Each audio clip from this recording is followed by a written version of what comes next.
This European cricket event is proudly brought to you by HCL Software, Rado and OneXBet. Guten Morgen und herzlich willkommen to Germany. It's the final day of group stage action in this ECS and it's all still to play for in Group B. The action is coming your way and it's starting right now.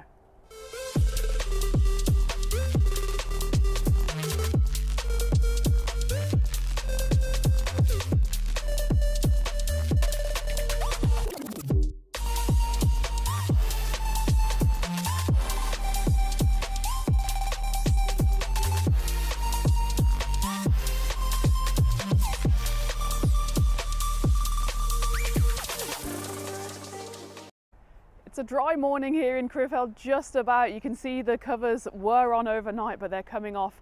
The forecast is looking good, and we're hoping to get full 5 games in today. Well, yesterday it was a bit of a mixed bag. It was one of those frustrating days where the weather gods just weren't on our side. Well, I suppose the good news is that Group B is still all to play for. Every side was affected by the weather, which means that there's 5 games today and every single one could be important. Remember, it's the top 2 teams that go through to tomorrow's finals day. It's Peacock Friday as well, and nobody wants to miss out on that one. Still though, yesterday we had some slips, we had some slides, and of course there was the magical golden ball in that 3-over game. It was a 3-over game. I think the whole game must have lasted about half an hour, but it still had everything in it. It had a hat-trick, it had a 4-wicket maiden, and then they needed 3 off the final ball to get to the golden ball. They got there, but of course it was the Strass Rising Stars who managed to sneak over the line as the bowling side.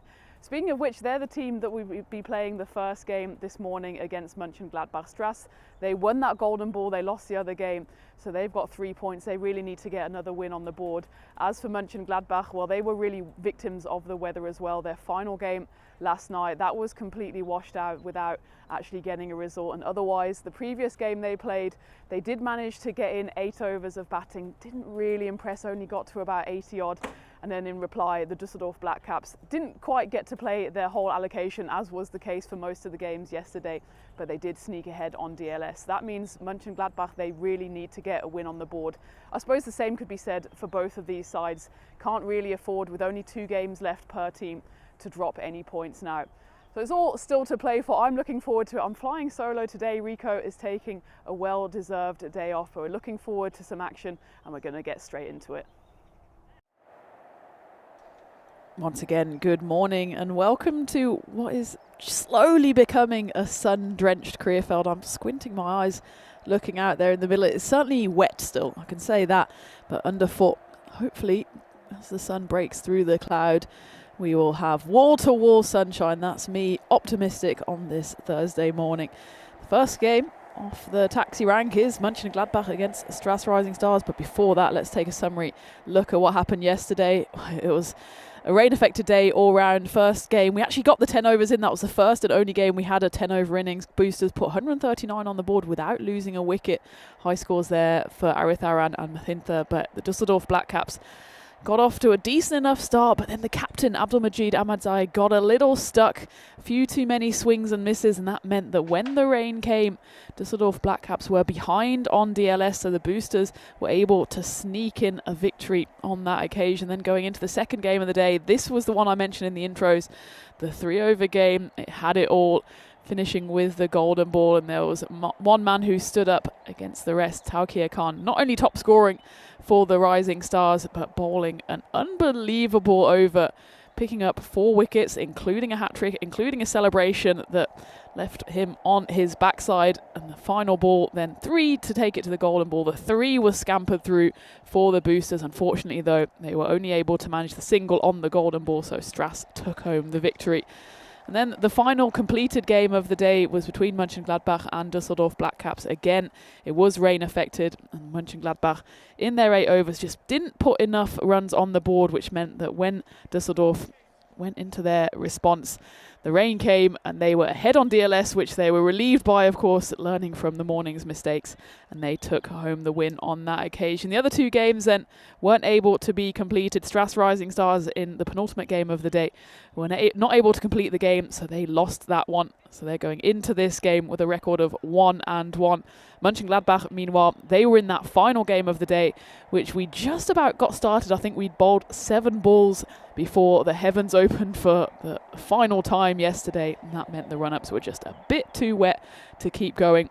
So that one was actually the only non-result of the day. Going into this one then, all still to play for, and I can tell you from the toss, Strass Rising Stars will be in the field. So Mönchengladbach have decided to, well, the Rising Stars, in fact, they decided to bowl first, so Mönchengladbach will be put into bat by the men in red. As we take a look at the live scenes, you can see there with all the covers mostly spent their time in the middle yesterday, but mercifully at the side of the pitch you can see the gleam of the covers shows that the sun is out here on this Thursday morning. The Stras Rising Stars taking to the field in their resplendent red. Mönchengladbach, who should have been playing the final game yesterday, have the chance in the very first game this morning to get their first win on the board. And it will be that man, Taukir Khan, the hat-trick hero of yesterday, who will start the bowling innings for the men in red.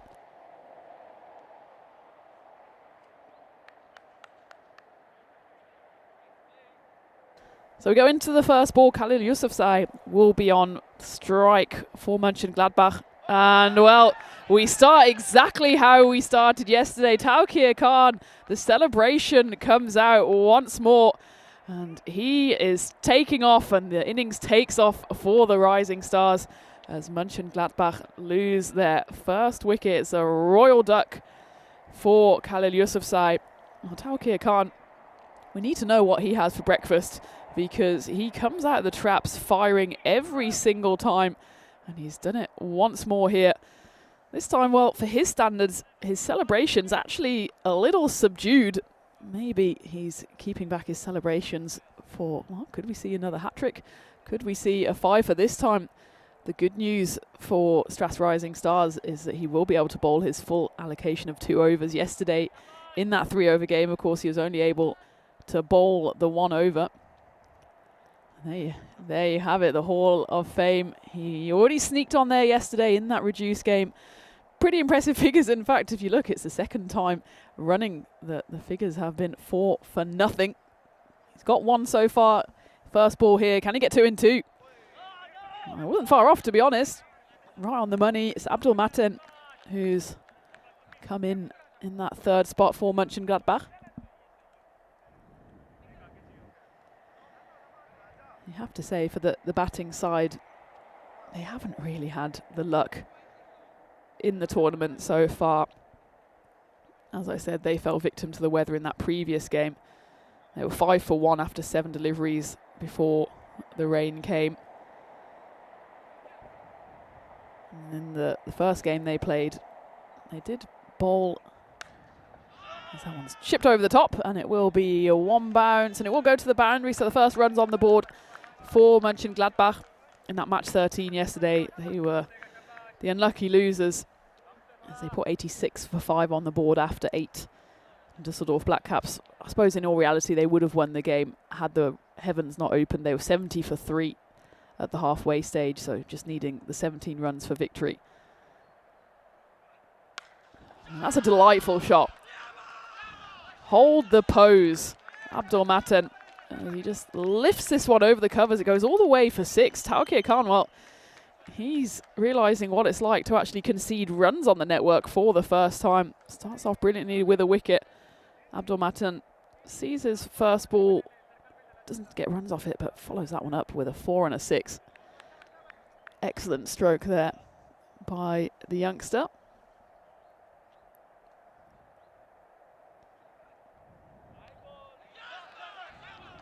Bonus runs coming Mönchengladbach's way here. Actually, it probably could have gone for 5 wides. It was only because it's still quite wet and dewy this morning that it was held up. It was actually a half stop. Good effort there by the wicketkeeper Afzal Mohammed. You can see how much energy Taukir Khan has. He somehow pops up at the striker's end to take the bails off there, but they were comfortably home. Managed to scamper through. There's 3 wides added to the collection.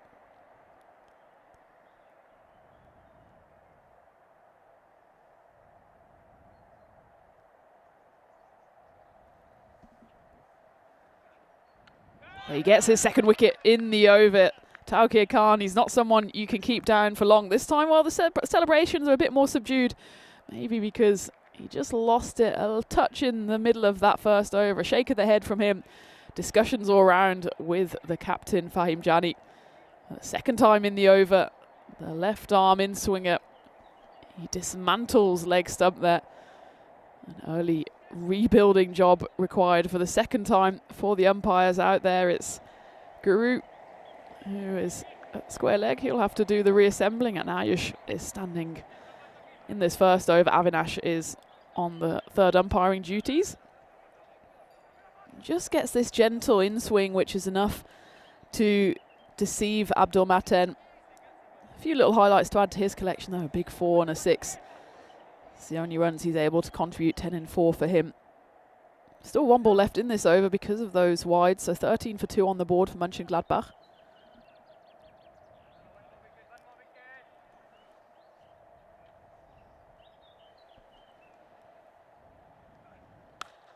Right on the money, Suleiman Yar is only able to block that one out. He did impress with the bat yesterday, scoring 31 not out of 15 in that loss to the Black Caps. It was him and Abdul Rahim who got into the 30s. Abdul Rahim, he's carded at 6. Be interesting to see when he comes in for the batting side. It's the end of the first over, 13 for 2 on the board for Mönchengladbach as we take a look at the stats so far. 15 matches played, of course. Doesn't quite show the whole picture with those delays and shortened games we had yesterday. Nevertheless, though, still over 3,000 runs, so you can't say we don't bring you all action here on the European Cricket Network. Run rate interesting, it's 133 then is the average score, so lower than what we saw at the weekend where the average score was into the 160s. Unsurprising, though, with the calibre of batters we had on show in those international games between Germany and Belgium. Into the second over then, Ejaz Hashmi will be bowling it. Mansour Ahmed, he opened the batting. That's the first delivery he actually faced as he watched everything unfold from the non-striker's end in the first over.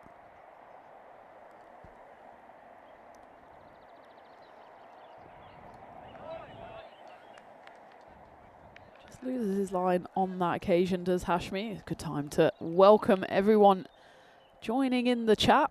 It's lovely to see so many of you this morning. Emmanuel, Rob Thomas, Zahid's in there. Dave, of course, Matthew. See Johnny, he in there. Bethany, Ederico, Jules. Hope you're all well. And hopefully can bring you all 5 games today. There's been a few discussions about the weather and I've been looking at various apps. I know whichever app you look at shows you a different story. Today certainly looks dry. Famous last words. Dry and relatively warm, actually. You can not quite make out on the camera, but you saw in those early wide shots that the sun is trying to burn through here. Yes, that one burns through to the keeper for the 3rd time in this over. Bear in mind, it's only just past 9 AM local time here, so plenty of time for the sun to do its bit. Tomorrow looks decent enough as well. It's actually warmer tomorrow, 26 degrees. Cloudy, but chance of rain pretty slim, which of course is good news for our finals day. Slower ball, just a little too wide once more for Guru's liking. I think maybe just an early conversation with Mansour Ahmed, the batter, possibly along the lines of, I'm the man in blue, I'll do the umpiring, you just concentrate on batting. Well, Mansour Ahmed hasn't been able to get bat on ball on the 3 legal deliveries he's faced so far. 4th time lucky, he hopes. Nope. And then looking ahead to the weekend, Saturday, Sunday, looks a bit more mixed. Depending on which app you look at, Sunday of the 2 looks more risky. Remember, it'll be finals day for the men's ECS tomorrow, but then we go into a round robin of 3 sides in the ECSW on Saturday and Sunday. Steps across the stumps this time, but it doesn't help him. He is helped out by the umpire, though. This time falls foul of the wide line. A roof or grin there from Ejaz Hashmi. How close did he get to this line?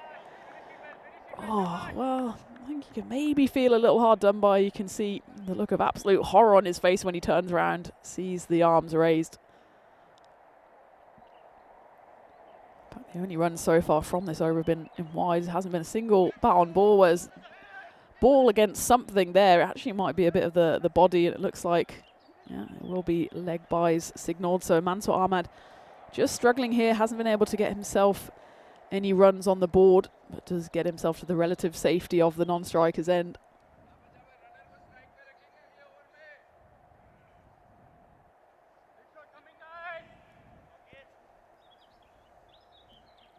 And so every team in the ECSW at the weekend will be playing 6 games.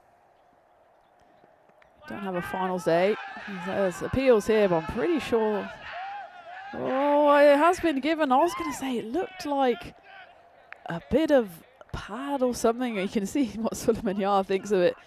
He falls to his knees in absolute anguish. I'd quite like to see this one again. It was a belated appeal, really, from Strass. It was a strangle down leg side. Oh, it's tough to see. Certainly the bat was in the vicinity. I wonder how much this one will show us. Oh, not much, to be honest. Maybe we can see it once more from front on. Here we go. Well, there's certainly a deviation off some. Oh, well, you can see that. That's off the leg, isn't it? Pretty much goes straight on. You can see the deviation at the last moment is off the thigh pad. There's a bit of a hesitation, really, from the umpire. He didn't put the finger of doom up straight away. In the end, he kind of puts the finger up and almost hesitates when he gets to the top of his motion. Because I do think, unless it brushes a bit of bat on the way through, I think it's very much pad. So he can count himself unlucky on that occasion. Can Suleiman Yar. You have to say it's an outstanding catch from Afzal Mohammed, the wicketkeeper, tumbling away to his left. He wouldn't have seen much of that as it went past the side of the batter. It will be the 3rd wicket then. 17 for 3. That was the final ball of the over. So already into the 3rd here is Tawqir Khan. Unsurprisingly, comes back for his 2nd.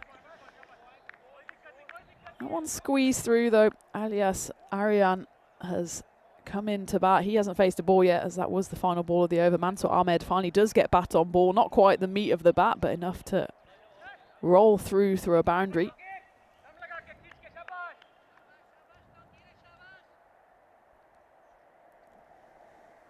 That call behind, though, it's one of those where you can certainly see it hits a bit of the thigh pad on the way through. As that one goes launched into orbit. Oh, I can't actually see where that one has gone because I'm looking right into the sun, but there you go. Luckily, our friends at Two Circles have better vision than I do, as that one is finally, Mansour Ahmed finds the middle of the bat, just clears that front leg so much he almost plants it off the side of the pitch. But he swings it nicely, and it will be back-to-back boundaries for him. Make that 3 in a row. 4-6-6. That one sounded delightful off the bat. Mönchengladbach, well, they're a very likeable team. They're young lads, very friendly. It's good to see them getting some runs on the board here after they had an unfortunate day yesterday.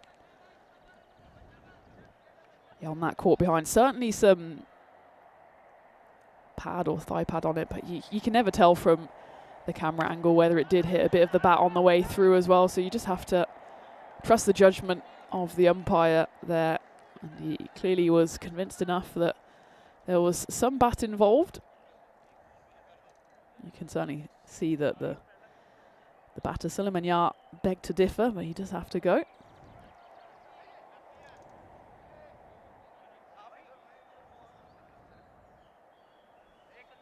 Final ball of Tawqir Khan's spell then.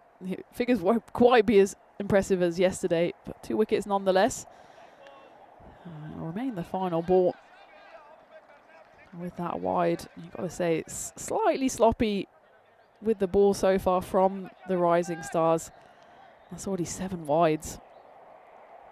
The previous over from Ejaz Hashmi, he didn't actually concede any runs off the bat. It was 3 wides and a leg by before he got that wicket. But they're just giving away a few too many freebies here, are the team in red. As the sun certainly comes out now. Straight into the commentary igloo as well. Might have to get the sunglasses on. That's a better delivery from Tawqir Khan. It will be the end of his spell, end of the power play. 35 for 3. What you can say for Mönchengladbach is, yes, they've lost the 3 wickets. They've certainly carried on plugging away, though. Hit some almighty boundaries, but just been a few too many dot balls. That was the best over so far, thanks to that boundary flurry off the bat of Mansour Ahmed. They've already faced more than an over's worth of dot balls. In fact, they've only actually scored off 6 balls with runs off the bat. You also have to say they're a very young side. It's good to see Esanola Nader get a go for Mönchengladbach. He's just 15 years old. Elias Arian out there in the middle now, still a teenager as well, 18. And Ziad Afghan, who we haven't seen yet, should see with the ball in hand though, 19 years old. Fahim Jani, the captain, will come on to bowl this 4th over. He had a memorable day yesterday, didn't he? Bowled the final over in that 3-over bash. Managed to hold his nerve to get his side to the golden ball.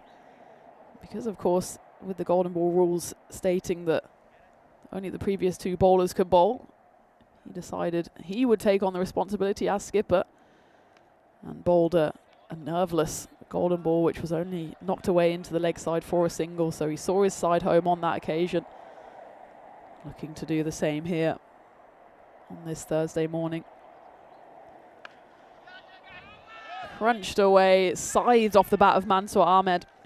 And having struggled to get bat on ball in the 1st over, he's making up for it here. There is a fielder out there, cover, but that very much squeezed away through backward point. Just a few steps down the pitch there. Good signs of intent from Mansour Ahmed. And he's duly rewarded. Expected score up towards 110. Certainly hasn't been a blistering start from Mönchengladbach. I reckon if they get into triple digits here, give themselves something to aim at. We have seen a few low-scoring thrillers, both, of course, yesterday. I suppose that was more due to the nature of the weather we had, but in Group A as well.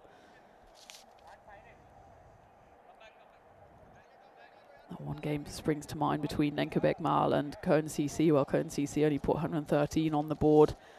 Nenkebeek, well, they had to take it into the penultimate ball to chase down the total. So certainly if you can get towards 110, 120, especially against the Stras Rising Stars side, remember, who have only batted for 3 overs so far in this series, Mönchengladbach would certainly feel that they're in with a chance.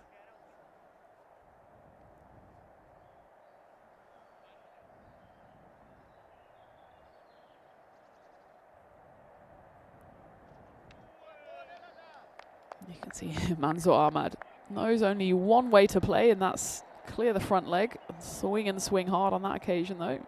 It's a big swipe and a miss.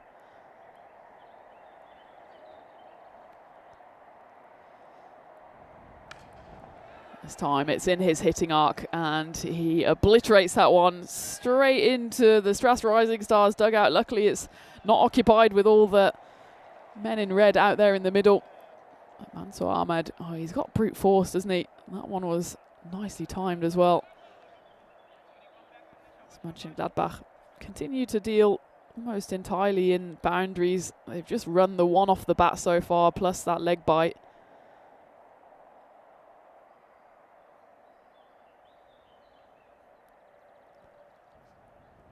Ahmed is 29 off 15, but he does once more swing and a miss, and you can see it's boom or bust so far for Ahmed. 15 balls he's faced, 5 of them have gone to the rope, and 8 of them have been dot balls. Make that 9.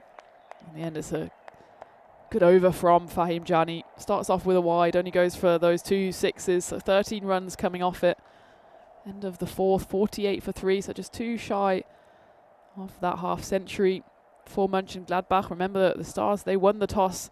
They were happy to chase, which has not always been the case for teams in this series so far.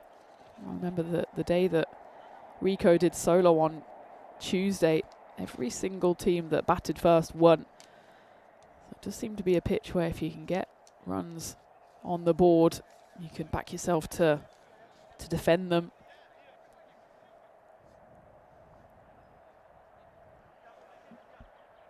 So they'll be turning back to just a bit of extra pace here. Raja Mubashir 32-year-old will be bowling the fifth. We've seen him before on the network. Of course, it's Stras Rising Stars' debut. He's played previously for PSV Aachen. Got a good return as well. 13 wickets in the 11 games he's played so far. Best of 3 for 11.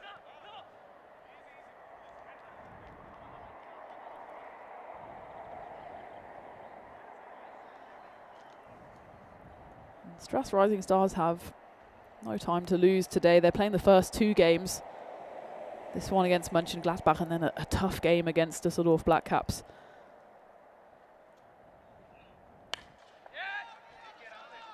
So I think they're certainly putting a lot of stock into trying to win this game to give themselves at least a sniff of going through to finals day. Because of the carnage and the chaos of yesterday, the standings are still quite balanced. So Bonn Blue Star, I suppose they were the chief beneficiaries of the weather yesterday because they won that game against Rising Stars, and the no result, of course, gave them the 2 points. So they're top of the table with 6. And Düsseldorf Blackcaps and the Krefeld Boosters locked in at 4 apiece.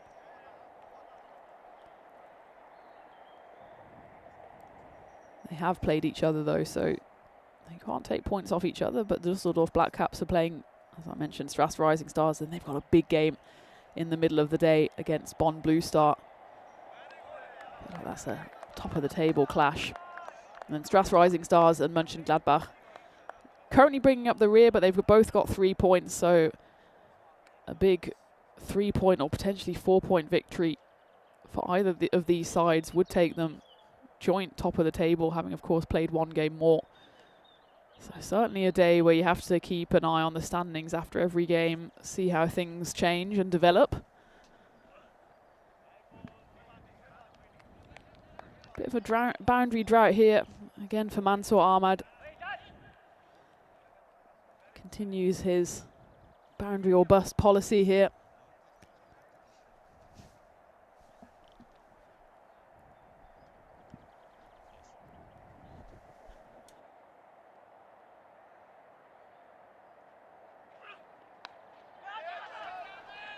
Well, there is the boundary that Mansour has been looking for. Hooks it away. It's not a good ball from Raja Mubashir.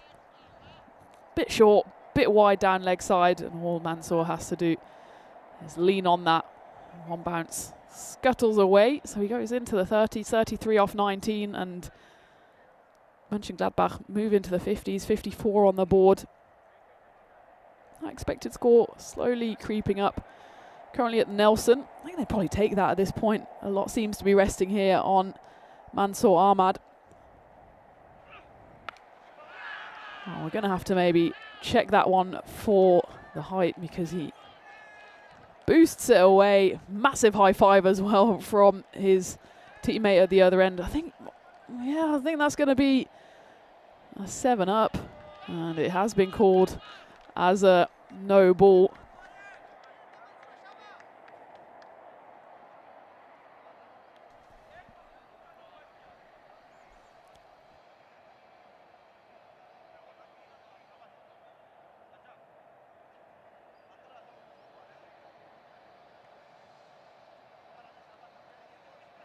So it is a big 7 up. Goes wrong here for Raja Mubashir. Almost got out the over perfectly, but instead wide for 7 up. Does manage to wrestle it back though. It will be a dot ball to finish the over. Nevertheless, a decent one for Mönchengladbach. The 13 runs coming off it at the halfway stage then. 61 for 3 as I welcome you for the first time into the commentary igloo, which yesterday was getting pretty battered by the rain. You can still see some of the moisture on the outside. But the good news is that it looks like, despite the sun going in, that we are going to have the full 5 games today. And I think that's what Group B really deserve as well. I think they were probably sitting at home looking at the glorious sunshine in Group A. And then when they came yesterday, it was just a bit of a nothing day. It was actually great that we managed to get in almost all of the results. And that was, of course, credit to the teams. A lot of them were helping, dragging the covers on and off and of course the crew who did a magnificent job yesterday, and of course the umpires. The umpires now mercifully out there in the middle, not getting battered by the rain. The sun is trying to come out, and hopefully then we will have all 5 games, so that by the end of today we will know who is going to be in the finals tomorrow, joining of course the Krefeld Spartans, who came in second in Group A, and Gelsenkirchen, who got through unbeaten in that first 2 days of action.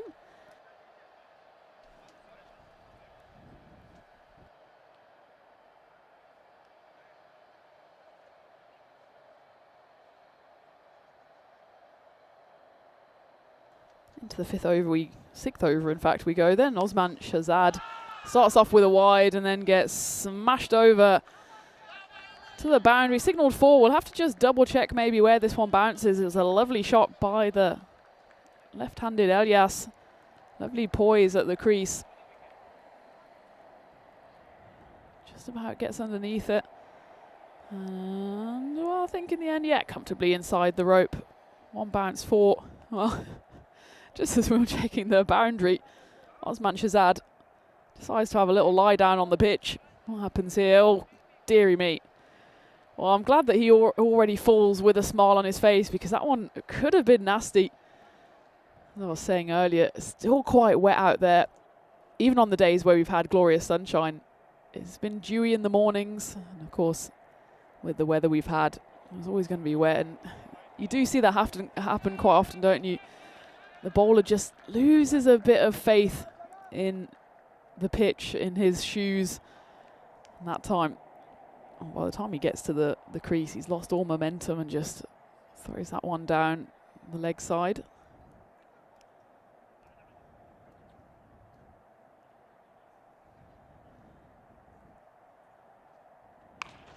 Low full toss, and it's given the treatment.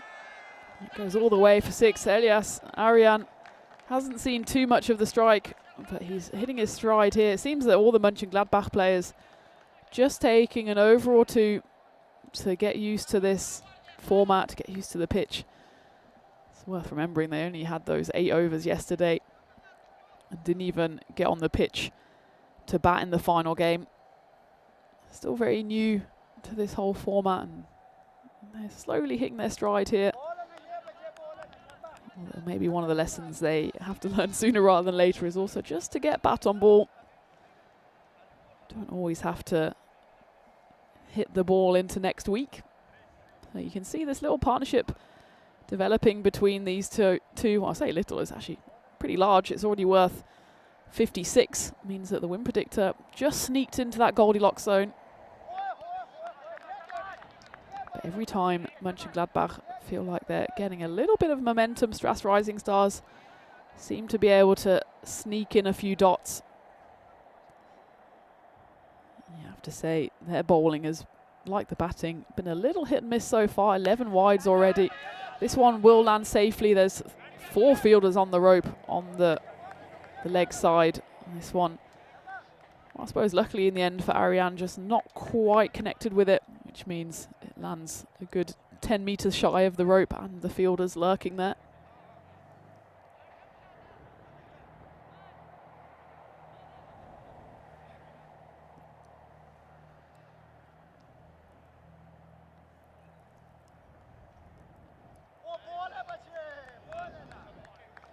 There's one of those dot balls. 3 in the over actually go through to the keeper. And that's actually the 3rd over in a row that's gone for 13 runs. You can see Mönchengladbach, well, they just try to get the boundary. But it does mean if they miss the ball, they're just getting nothing. No value for their shots at all. And over 4, there was 3 dot balls. Over 5, there was 4 dot balls. And that over again, 3 dot balls. Still though, Mansour Ahmad, he's out there 39 off 22 with a score at 74 for 3 at the end of the 6th.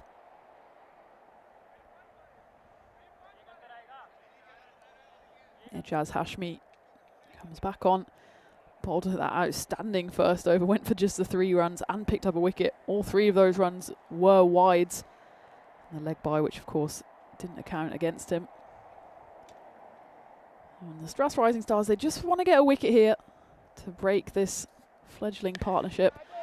And this might be the chance. It goes up high, but it's going to land directly between long on and long off. By my eye, I think it landed just inside the rope before it skipped over. We're going to have to take another look at that. I didn't see the rope move on landing of the Grizzly. So we'll take a look. And, well, that angle can be a bit deceptive. I hope that the guys in the match officials tent were keeping a keen eye on it as well, because it did seem to land inside of the rope, and I think a 4 has been given. It's the right call, but a lovely shot from Elias. There's no doubt about that one. That one gets smashed. 4 and a 6. Now, I love the spirit of these Mönchengladbach players.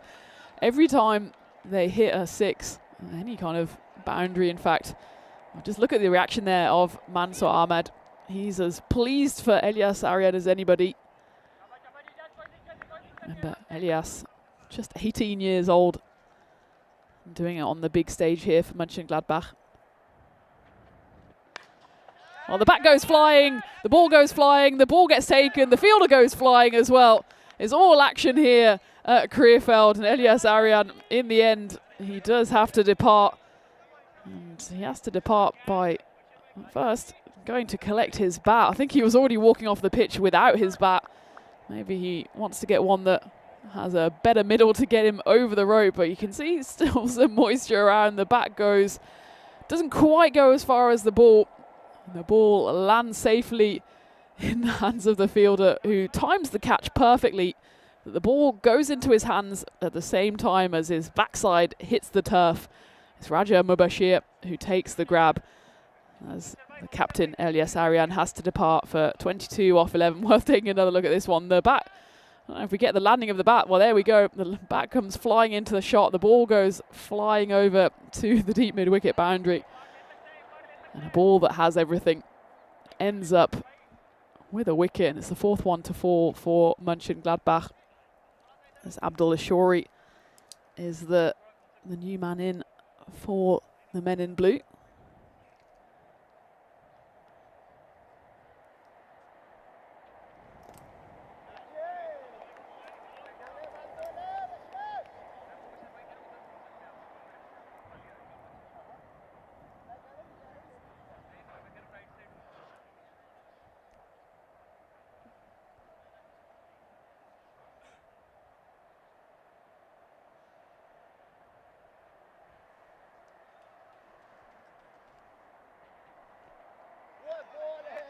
Starts off with 2 dot balls here. 84 is on the board.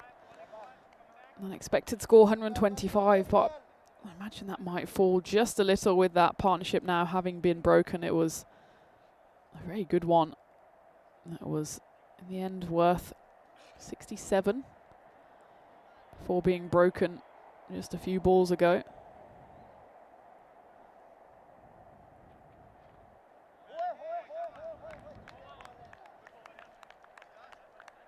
In the end, it's a brilliant comeback from Ejaz Hashmi. Hit for a 4 and a 6, but then gets the last laugh with Elias Arian picking up his wicket and then zipping through 3 dot balls. So the end of the 7th, Mönchengladbach 84 for 4.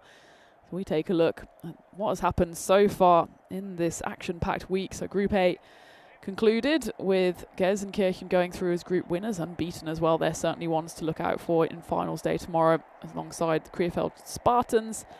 And of course, today is the final day of Group B action with, well, you say Bonn Blue Star best poised at the moment to go through, but everyone's still got 2 games to play and still many points to be won. So the 2 sides will go through from Group B into finals day tomorrow. Saga Kataria coming on to bowl here, 8th over for the Stras Rising Stars. And those who do finish top, so Gelsenkirchen plus the winners of Group B, will get the double chance tomorrow.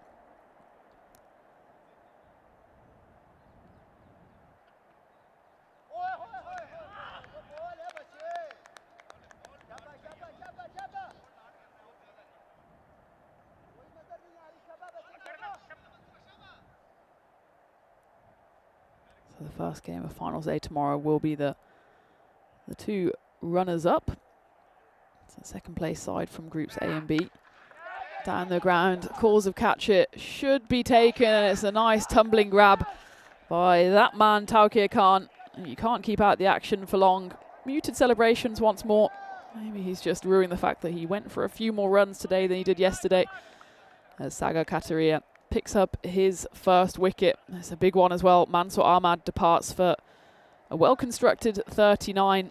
And this is where it does just start to get a little dangerous for Mönchengladbach.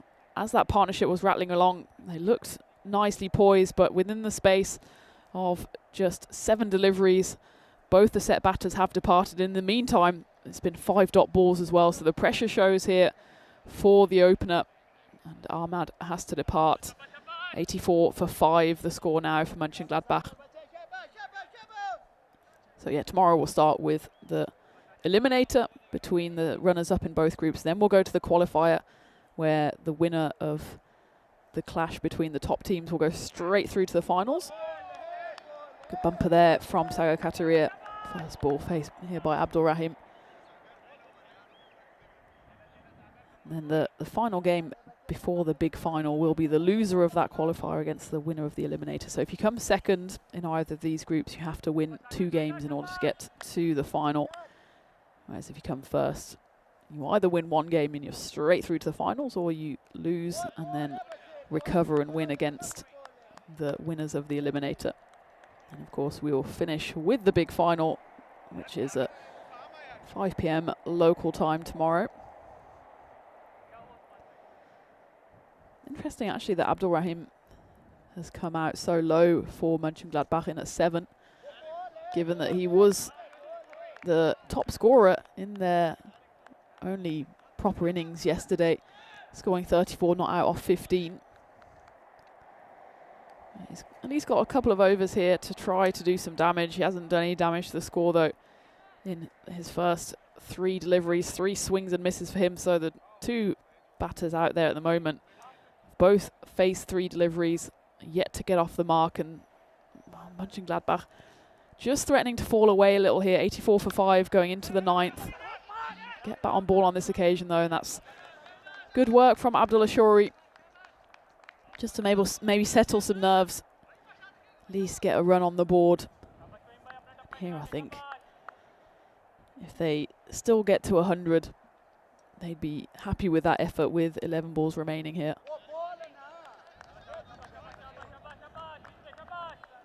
It's Fahim Jani, the captain, who's brought himself back on for this all-important 9th.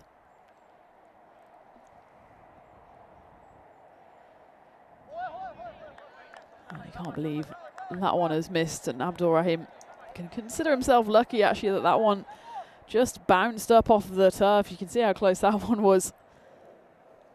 It's 5 balls now. He's taken a swipe at. No success. And the swinging and missing continues. Apart from that hustled single at the start of this over, it's now a streak of 12 deliveries with just 1 run scored, and that's just going to be the single as well. So you can actually see how significant that partnership was between Mansour Ahmed and Elias Arian, the captain. Conversely, how big those wickets were once they fell, because Mönchengladbach's innings has absolutely ground to a halt now, and now you probably say they're not even favourites to get to 100. Outstanding bowling though from Fahim Jani, just giving away the 3 singles. As we get to the end of the 9th, Mönchengladbach needed it to happen in the 9th. It absolutely didn't. 87 on the board. And that expected score continues to tumble.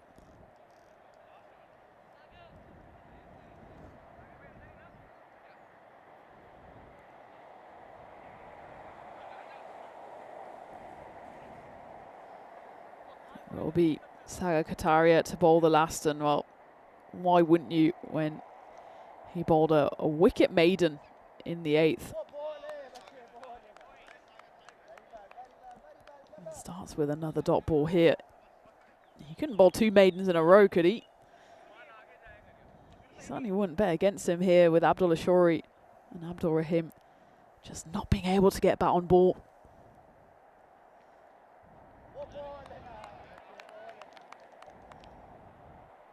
I don't think it's for a lack of trying, of course. It's just maybe a bit of immaturity in the batting, a bit lack of experience here.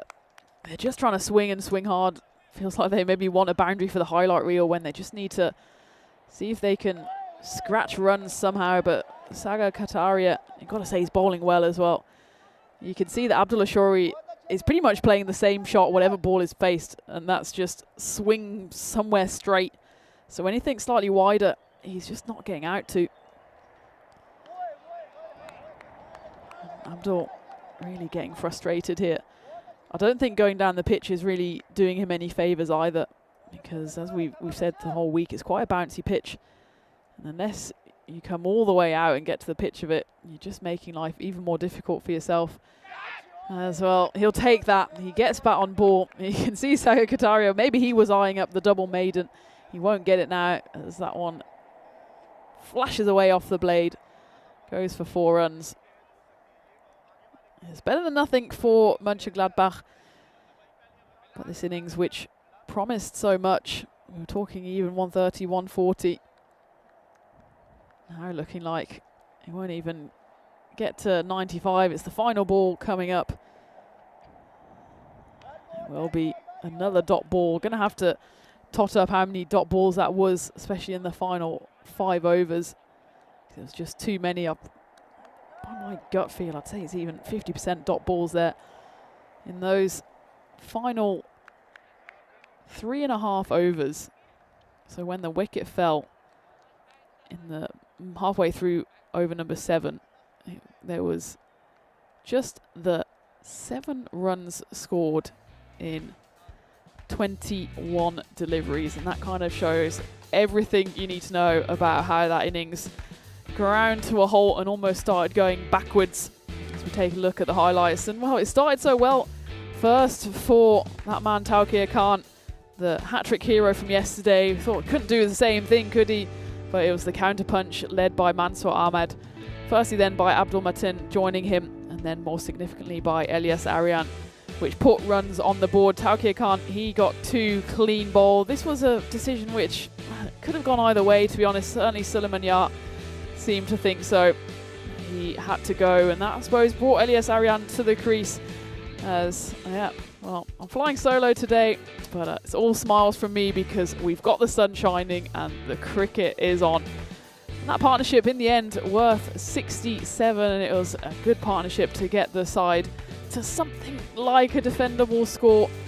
Ultimately though, the wickets kept on tumbling, and when those 2 wickets fell, the innings was pretty much over as a contest. Dot after dot, including a wicket maiden from Saga Kataria. He finishes with impressive figures of 1 for 4 off his 2 overs, and the only 4 he conceded was that streaky edge in the penultimate ball of the innings. So in the end, Mönchengladbach below par, 91 for 5 for the young side. You've got to say it's a spirited performance from the youngsters. They're a very likeable side. They just weren't able to deliver with the ban. You can see, apart from Mansour Ahmad and Elias Arian there, nothing really to speak of in terms of contributions. And at the end, Abdullah Shori and Abdul Rahim are between them facing 18 deliveries and contributing just the 7 runs.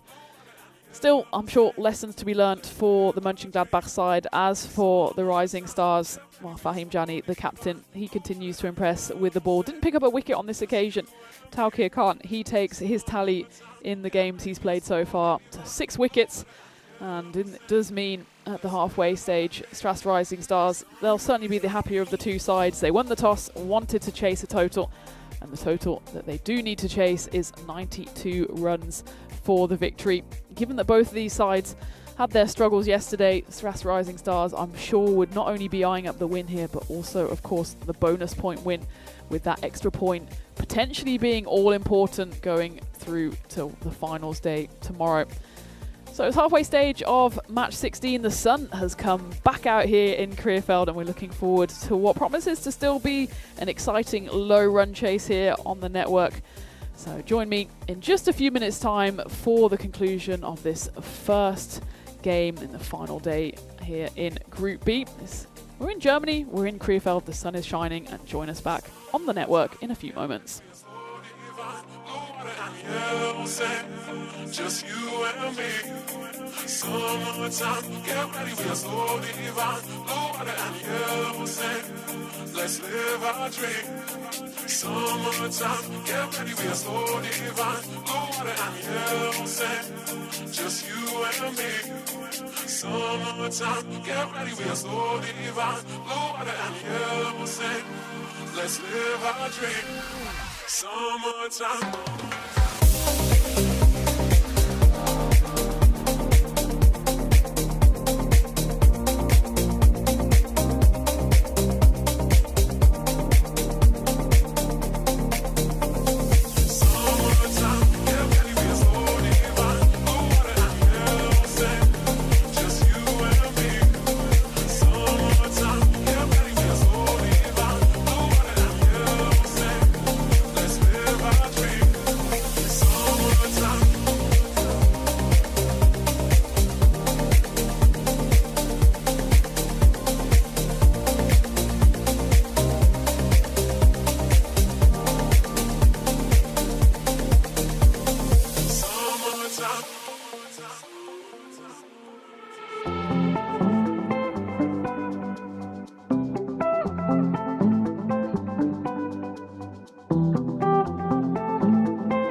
This European cricket event is proudly brought to you by HCL Software, Rado and 1xBet. Welcome back to Krefeld, where the Strass Rising Stars are looking to keep their tournament hopes alive with this run chase against Mönchengladbach, who put 91 runs on the board.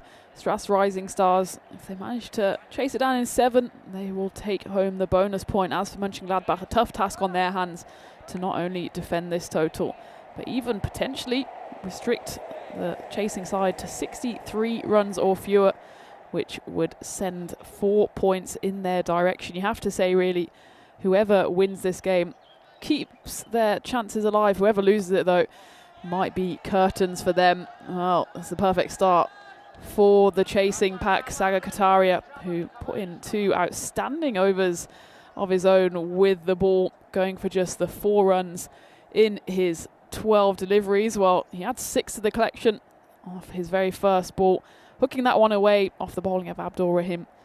Just bowls it a bit too short and a bit too slow to trouble Kataria, who has a high score of 92 not out on the network. So certainly a force to be reckoned with. He's joined out there in the middle by Varun Reddy.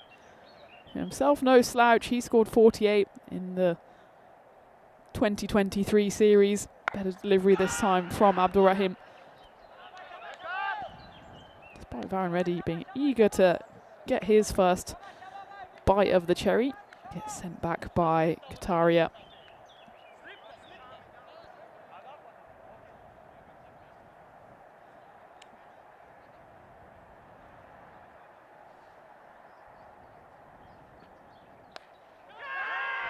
Up in the air, this is an opportunity and it's taken. It's a lovely grab by Mansour Ahmed, who brings out, I think that's the Erling Haaland celebration. We'll have to see the origins of that one, ask him about it after the game, but certainly he took that one in a meditative state.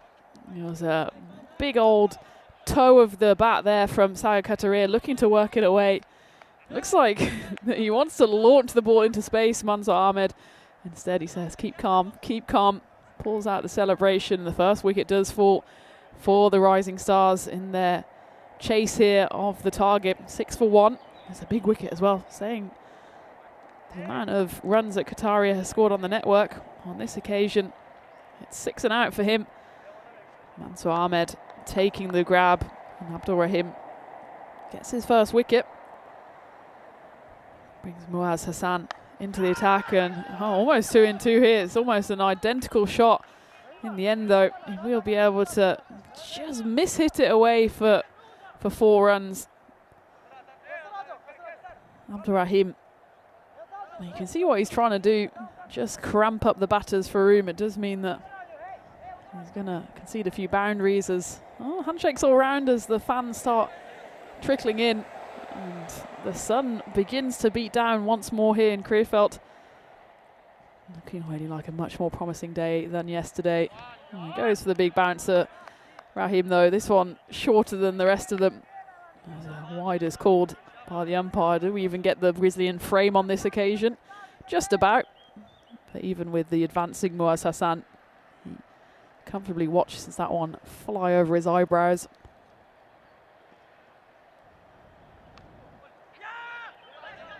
Better length on that occasion.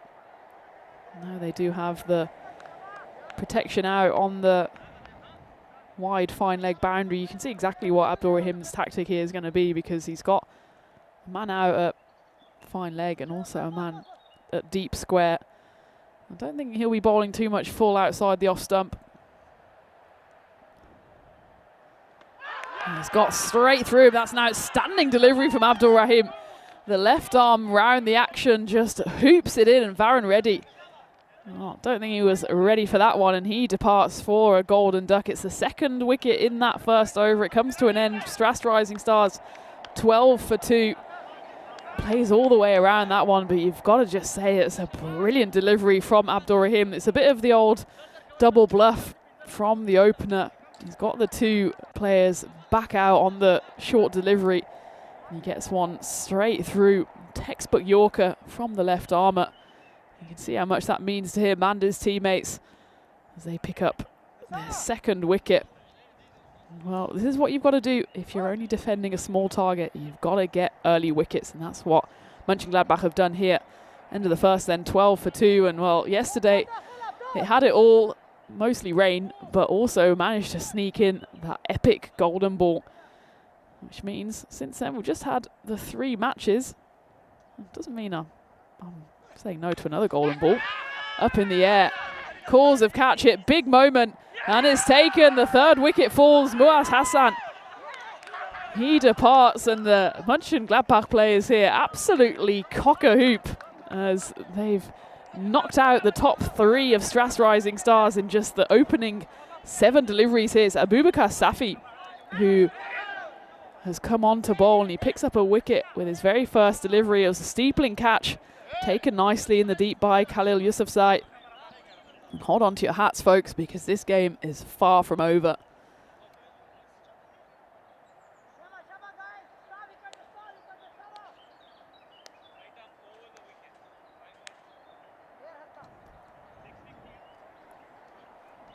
So 12 for 3, 1, 2, 3 for the Stars.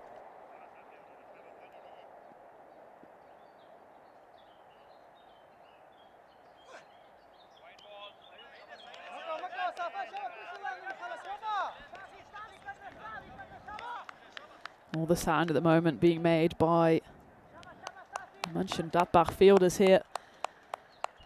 They just need to keep their foot on the gas. They can't afford really even one big over, because suddenly the momentum will swing straight back to the Strass Rising Stars. Just a couple of wides here have taken the wind out of the sails just a little, but certainly Mönchengladbach still in this one. I don't think the 15% really reflects the status of the game so far. 3 early wickets. It's the top 3 for Strass as well. It's Pratik Harsh, eager to get himself off strike here. Taukir Khan, the non-strikers, they're not interested in the slightest. Remember Taukir, he was the top scorer in that shortened golden ball game yesterday, scoring 19. He's got plenty more time in today's game to try to see his side home. Low full toss. It's gonna go all the way. It's 6. It could possibly be a 7 up. We're gonna have to look at that one on the replay to see where it pitches. Certainly Taukir Khan asking the question to the umpire here. Oh, he's got a long shirt on. It's always a tactic. You can pull your trousers up high and say, look, it's below the trouser line. He slightly collapsed, relatively back in the crease. It's one of those that could go either way, and I think the benefit of the doubt has been given to the bowler, so it would just be a 6, and that's followed up with another big 6. This time just the wrong line being bowled by Abubakar Safi after his over started so promisingly. Just lost it a touch here, 2 wides, followed by 2 6s. Hasn't really forced Pratik Harsh to do much here.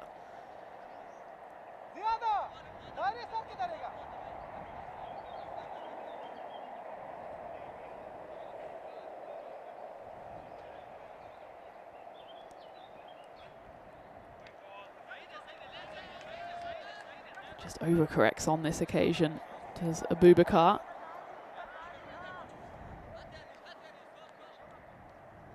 Taukir Khan at the non-strikers end, yet to face a delivery, came in at the end of the first over. You know, when he gets on strike, it could be fireworks. He's not exactly what you'd call a shrinking violet, both with bat and ball. Something's always going to happen when he's at the crease.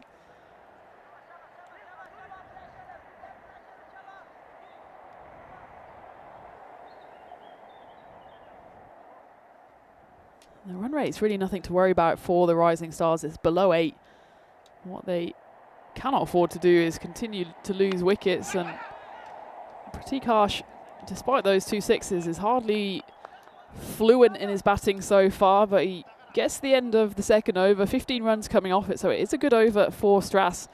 But I still think there's a few twists and turns to come in this low-scoring thriller. Taking a look at the standings then and why this game is so significant. Both of these sides at the bottom of the table.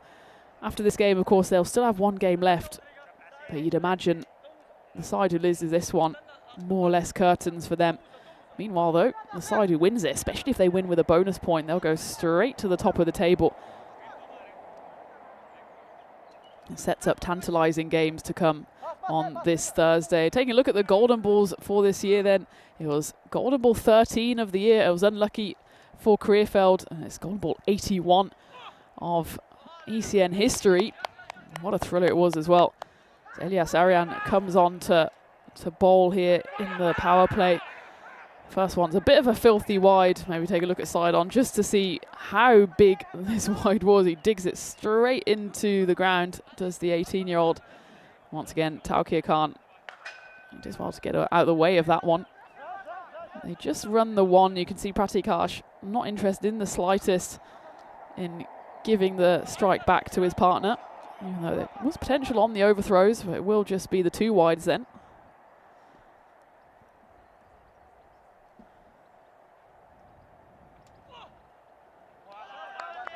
Steams in, does Elias Arian. He's certainly a promising player. Still a teenager. Showed what he can do with the bat. 22 off 11 in that brilliant partnership, which got Mönchengladbach to the 91 in all honesty. He's the captain as well, so a big responsibility on the young shoulders. Pushed away, Pratik Harsh continues to get runs in a unconvincing manner, but they're runs nonetheless. In the scorebook it just says 4, it doesn't say an unconvincing 4. As the Rising Stars move into the 30s, all the threes, 33 for 3.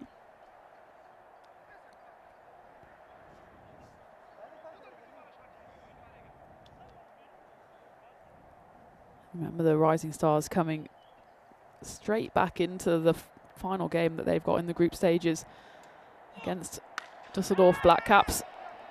That one's just patted away. That one came out in the middle of the bat and it's caught by his teammate. I think that's Kataria there on the boundary. Pratik Harsh now moving along through the gears. So he just has enough time there to wait on it. It's nicely taken by Kataria. 4 and a 6 for Harsh.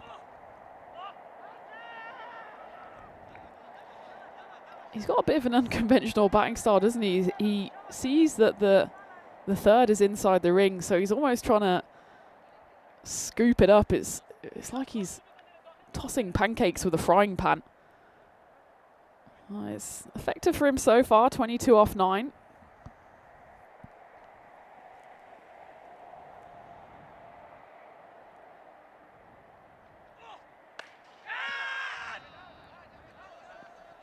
This time chipped away again once more. He's always going to be a catching candidate, is Pratik, just the way he shovels underneath the ball. This time just about clears the inner ring. Gets Taukir Khan back on strike, who's been itching to get back on strike. He's only faced the one ball so far. That was that filthy wide ball off the first delivery.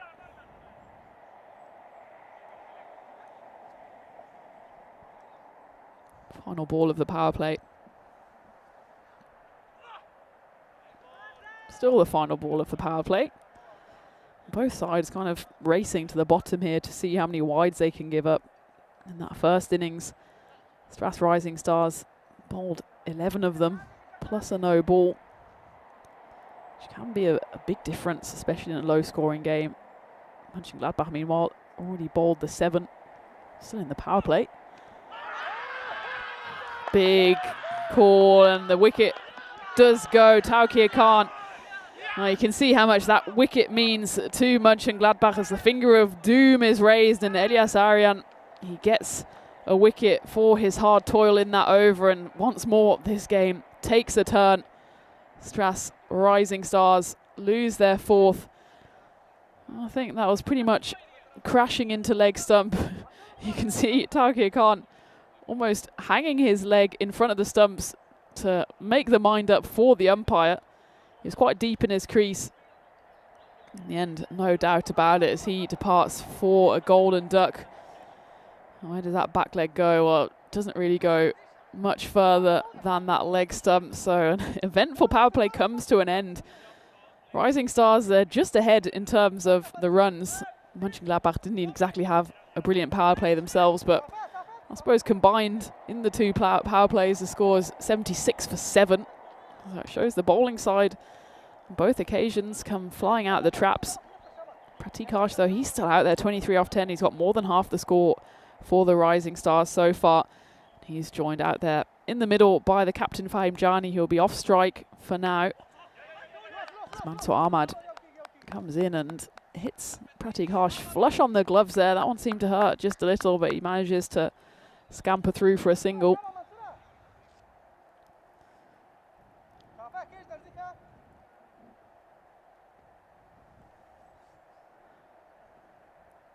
So the captain on strike for the first time. And he throws the kitchen sink at that one. Big old swish with the bat, but only gets through for a single. Interesting that the win predictor, not that I'm saying it's wrong, I do not doubt the machines, 92% for Stras Rising Stars. Maybe just a little too high, given that they're 4 wickets down. Certainly the run rate is more than comfortable, 49 off 39, but you can see exactly what happens when a bit of pressure gets to the middle order. That's what happened at the end of the innings for Mönchengladbach.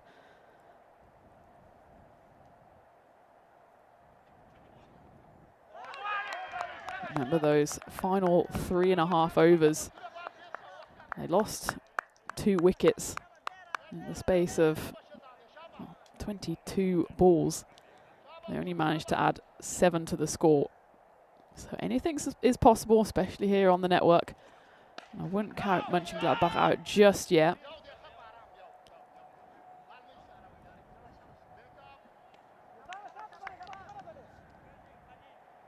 Interesting, a few people in the chat saying that they thought that LBW decision was missing leg. I think it hit him, he was quite deep in his crease, was the batter Taukir Khan. As this one is coming our way, and despite the efforts of Suleiman Yar on the boundary, it's going to go all the way for 6 runs. Hit Taukir Khan on the back leg, which meant that I think the ball had pretty much done all the swinging it was going to swing. I think it was a fair call in the end by the umpire. Might have been umpire's call on hitting leg stump, but I think it's okay to give decisions like that. Cricket is a game of opinions, and I'm always more than happy to hear your opinions in the chat.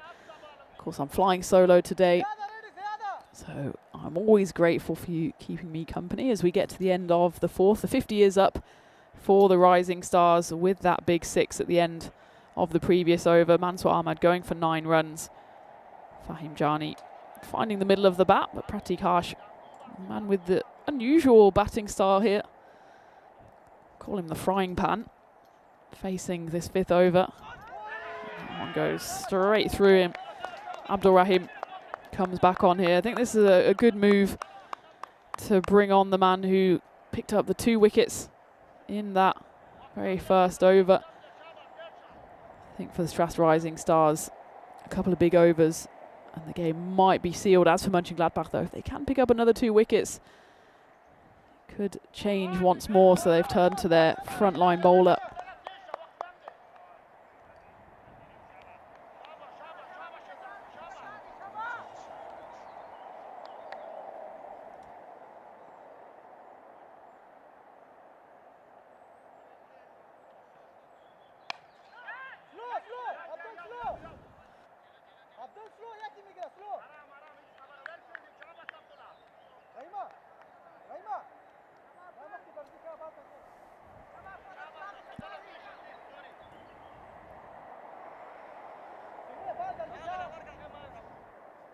Certainly lots of discussions happening out there in the middle, led by Elias Arian, the captain, who's standing in the covers, marshalling his troops.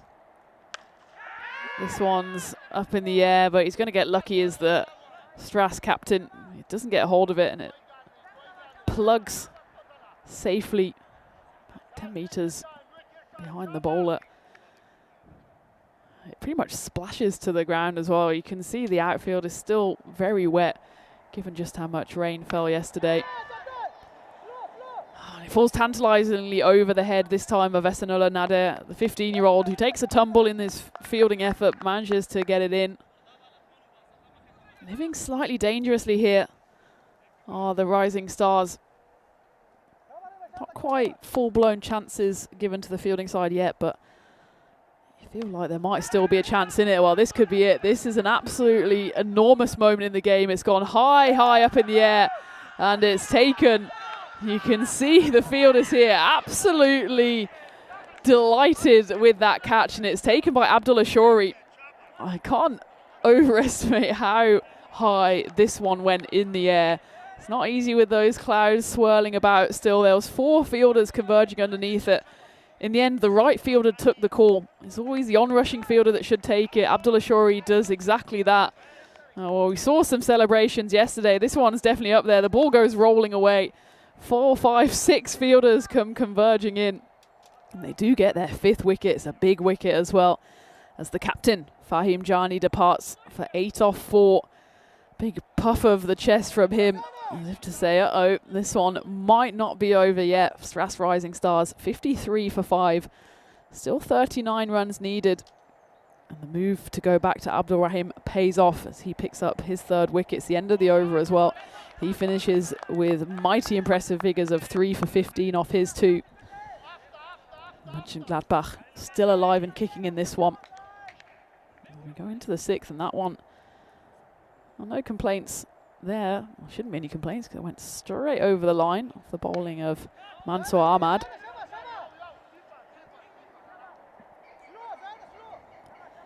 Just used the 4 bowlers so far have Mönchengladbach. You can see they're pretty much going all in, showing their hand here because they need to get wickets. I suppose it's a case of, well, if the 9th, 10th overs come, we'll deal with them once they arrive. But for now, they just need to keep the pressure on, keep picking up wickets.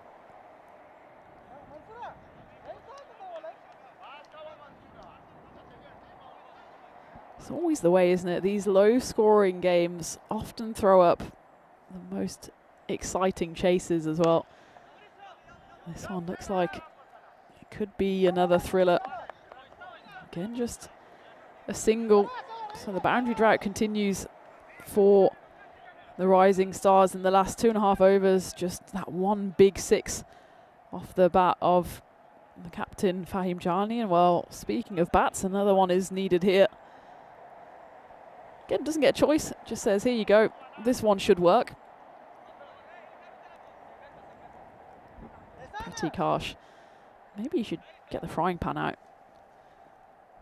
Standing well outside leg stump, looking to just lift it into the covers, but this time he shuffles across to the offside, and the wides could be a bit of a killer here for Mönchengladbach.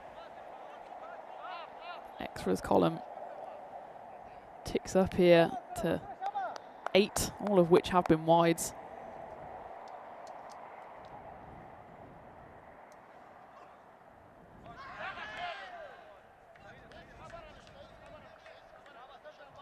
This time once more.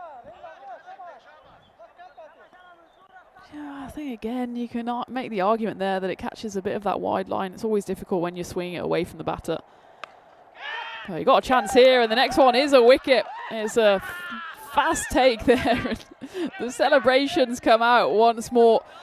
You can see the team spirit of the Gladbach side. They're absolutely not down and out yet, as it's a big wicket to fall. Pratik Harsh, the set batter, he scoops one too many, and it goes straight into the grateful hands of the fielder. Oh, I don't know what you want to call that dance. Whatever it is, it's a happy one. Stras lose their 6th wicket, 57 for 6th. And it's Abdullah Shori, who's got assured hands at the moment. Took that steepling catch at the end of the previous over. Now pops up at point. Clearly a hot spot by how many times Pratik Harsh hit it through that region. And he's in the right place at the right time. Mansour Ahmad picks up a wicket. Stras Rising Stars once more in a bit of danger here. 57 for 6. Mönchengladbach up and about here. They smell a bit of blood as Hashmi comes in at number 8 for the chasing side.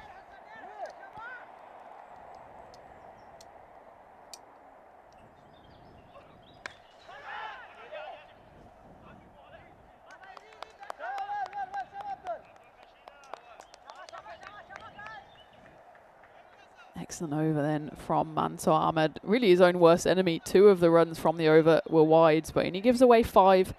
He finishes with excellent figures of 1 for 14 off his 2. I suppose the question is here, do they turn to a 5th bowler, Mönchengladbach? They've still got 1 over left each for Abubakar Safi and Elias Arian. At some point, they might have to use their 5th. Danger though for Stras Rising Stars with no set batters in. And it's down at the moment to numbers 7 and 8 to try and see them home. We'll be back to Abubakar Safi, and he picks up the wicket. Number 7 falls for the Rising Stars, and Ejaz Hashmi contributes just 1 to the score before he's comprehensively knocked over by Abubakar Safi. So I think Mönchengladbach here just going of the tactic of using their 4 frontline bowlers and hoping maybe they don't even have to use the 5th. Just tickles the side of leg stump. It's one of those where often it flies past leg stump and the bowler thinks, how on earth did that miss? But it didn't miss on that occasion, and Ejaz Hashmi, shake of the head from him as he has to drag himself off the pitch, and the Rising Stars here are in trouble. 58 for 7. I did say that the win predictor might be being a little harsh on Mönchengladbach, and that's what it seems to be doing here. Hazrat Bilal is the new batter for the Rising Stars. Very curious to see what it says now, and well, there you go. Mönchengladbach now firmly favourite, 68%.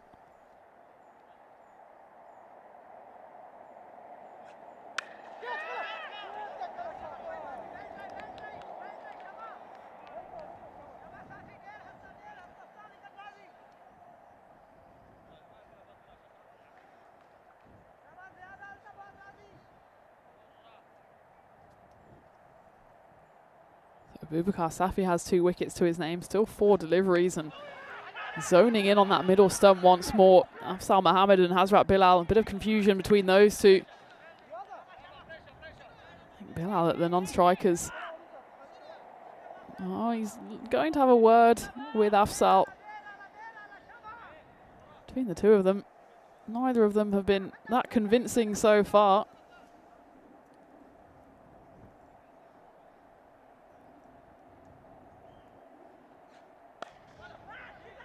No full toss, so if he missed that one, it would have gone straight onto his pads, plumb in front of middle stump, but he gets them bat on ball. Not the boundary that they so desperately need now. It will just be the single again. This is coming up to the 3rd over without a boundary. Came grinding to a halt after the power play. Well, they did lose the 4 wickets, but they at least got some runs on the board. Well, they'll get some again, and just like in that first innings, beggars can't be choosers. As Hazrat Bilal miscues that one, but gets the 4 runs for it.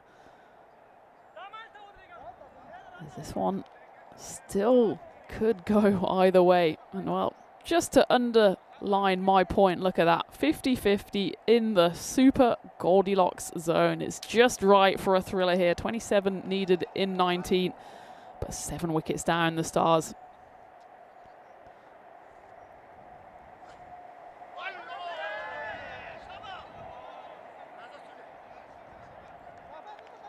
Be the end of the over then. All the 2s for Safi, 22 for 2 off 2 for him, another outstanding one from him.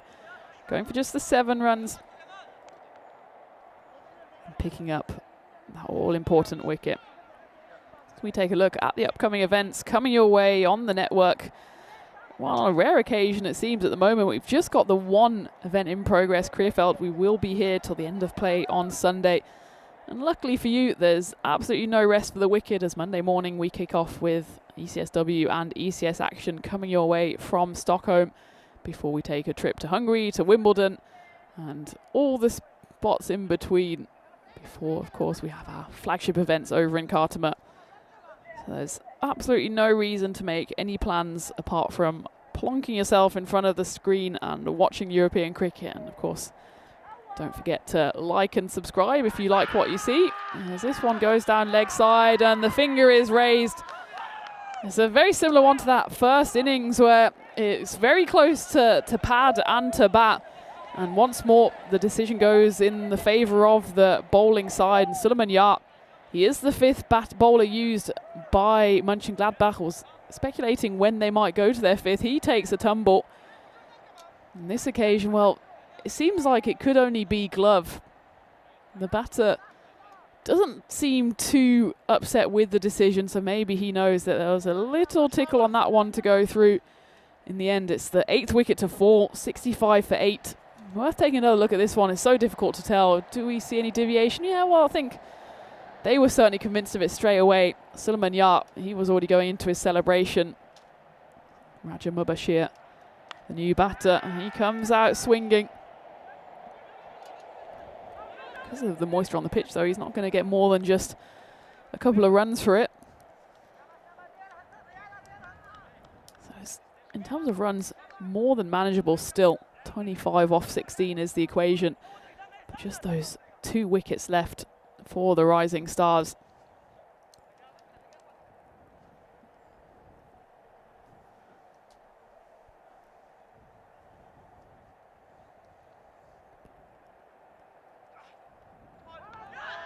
Well bowled by Suleiman.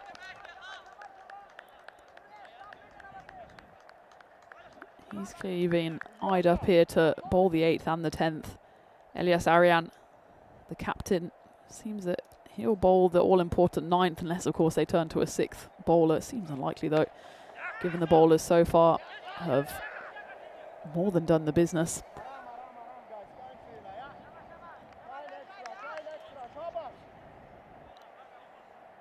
Well, apart from that skewed edge in the previous over that went for 4, not a single boundary has been scored in the 5th over onwards. It certainly doesn't help if you're going to leave the ball outside off stump. Bilal looked immediately back down the pitch to the umpire. It doesn't get the decision going his way. Now, surely the game is firmly in Mönchengladbach's hands.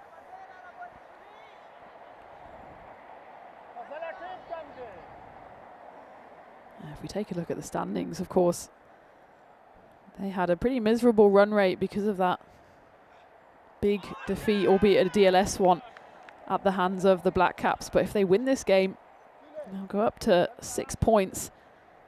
And that sets up a tantalising game for them against the Krefeld Boosters. That's the penultimate game of today. You'd imagine Boosters, well, certainly they'll be going into that game still in contention for those top 2 spots, because the Boosters are playing the final 2 games of the day. And by the time both Mönchengladbach and the Boosters play that game, the Düsseldorf Black Caps will have played their allocation of games. They're playing the next 2 games.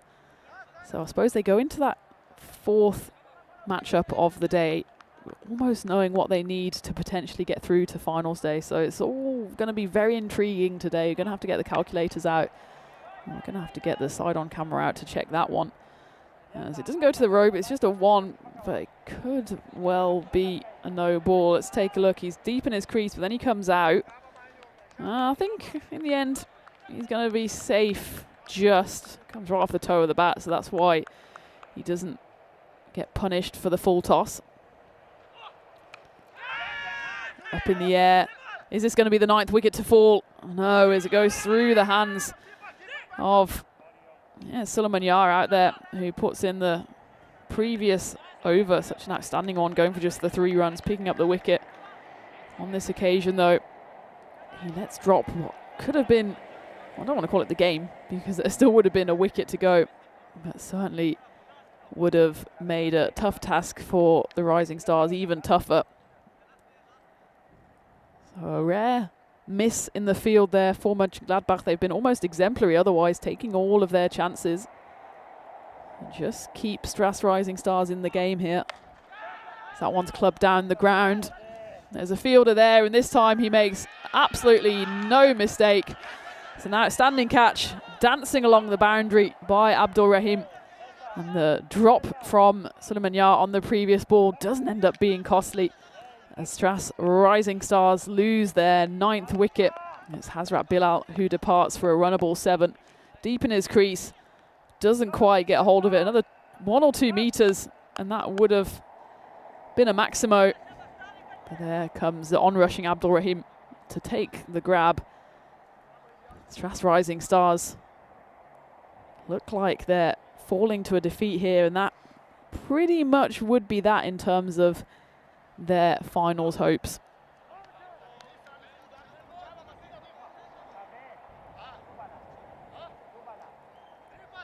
Look at that wide and the couple of runs, though. They have at least got the, what seems now like a consolation point. But surely at the halfway stage, they were thinking maybe we even could get the bonus point win. Looks like, though, as things stand, and again, still a few balls to go. Stranger things have happened. It seems like Mönchengladbach will take the win here. And Stras Rising Stars would have to settle for just the consolation point, which is just not enough. It's too little, too late for them. 19 now needed in 8. However, a couple of sixes here, and things could all be changed again. But Elias, he's making sure his side get over the line. A big swing and a miss by Raja Mubashir. Osman Shahzad is out there with him as the number 11 bat. Certainly, Rising Stars feel like they need a boundary on this ball to make it a tense finish. It is going to be a finish. It's not going to be a tense one, as that's nicked through to the wicketkeeper. And it's Elias Arian, the captain, who fittingly picks up the final wicket. He finishes with 3 to his name as Mönchengladbach pull off an unlikely run defence here. They only put 91 runs on the board. Thought the halfway stage that Stras Rising Stars were perfectly positioned to chase this one down. But an outstanding bowling and fielding performance from the young Mönchengladbach side mean that Stras Rising Stars are skittled for 73 runs. They still had an over to spare, and they will be absolutely ruining those missed opportunities as they fall by 18 runs. And they will have to come back in this final game as well. I suppose it's not completely impossible, or maybe doing the maths, it might be that they could still get through. They would absolutely, though, have to get 4 points from this game as Osama Ali comes in for the Rising Stars. As for the Black Caps, well, they want to get through to finals day. And if they get a win on the board, give themselves every opportunity, and that certainly would be that for the Stras Rising Stars.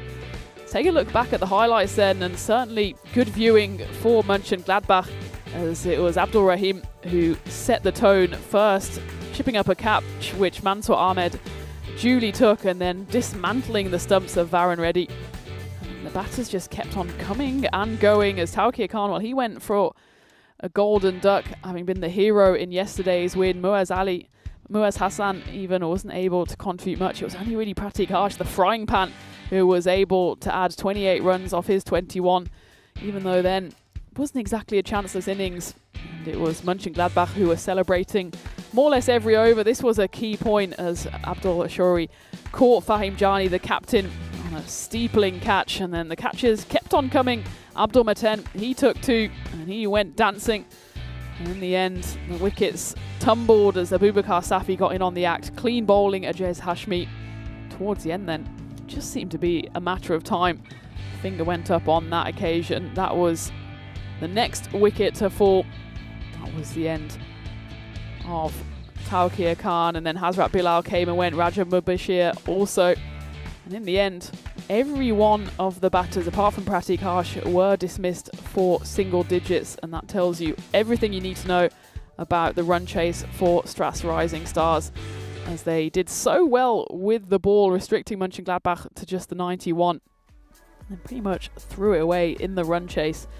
To take a look at the scorecard then, Pratik Harsh, the only shining light in what was otherwise a pretty miserable performance for the Rising Stars, and their start seems to have fallen here, despite the fact that even the bowling was a bit wayward at times from Mönchengladbach. 11 runs contributed through wides, but when the bowling was good, it was very good. You can see that just the 5 bowlers needed. Suleiman Yar, he bowled an excellent over, probably would have bowled the 10th, wasn't needed, as Elias Arian, the young captain for Mönchengladbach, very happy for him actually. He's a lovely lad, picks up 3 wickets, as does Abdul Rahim, and Abubakar Safi chips in with 2 of his own. And look at those falls of wicket. just completely tailed away for the Rising Stars, and in the end they fall comfortably short by 18 runs. So there you have it. First of this final day of action before finals day tomorrow, and Mönchengladbach keep their slim finals hopes alive as they take the win here. Rising Stars, well, they get the consolation point, but they go into this next game against a strong Düsseldorf Black Cap side, knowing that they pretty much need 4 or bust. As for Mönchengladbach, they have a bit of a rest now. They'll come back in the penultimate game of the day against Krefeld Boosters, knowing that they've still got a chance to get one of those coveted finals day spots. So there you have it, match 16 in the bag. Because of that slight early finish, we've got a slightly longer break. Stras Rising Stars, well, they need to get their heads together and see if they can dust themselves off and come back strong against the Black Caps, who are in the hunt for a finals day spot. That one's coming your way in just less than half an hour's time. So join me, Tina Goff, back for that one. It's match 17 of this ECS Germany in Krefeld. The sun's coming out. Looking forward to 4 more matches coming your way here on the European Cricket Network.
This European cricket event is proudly brought to you by HCL Software, Rado and 1xBet.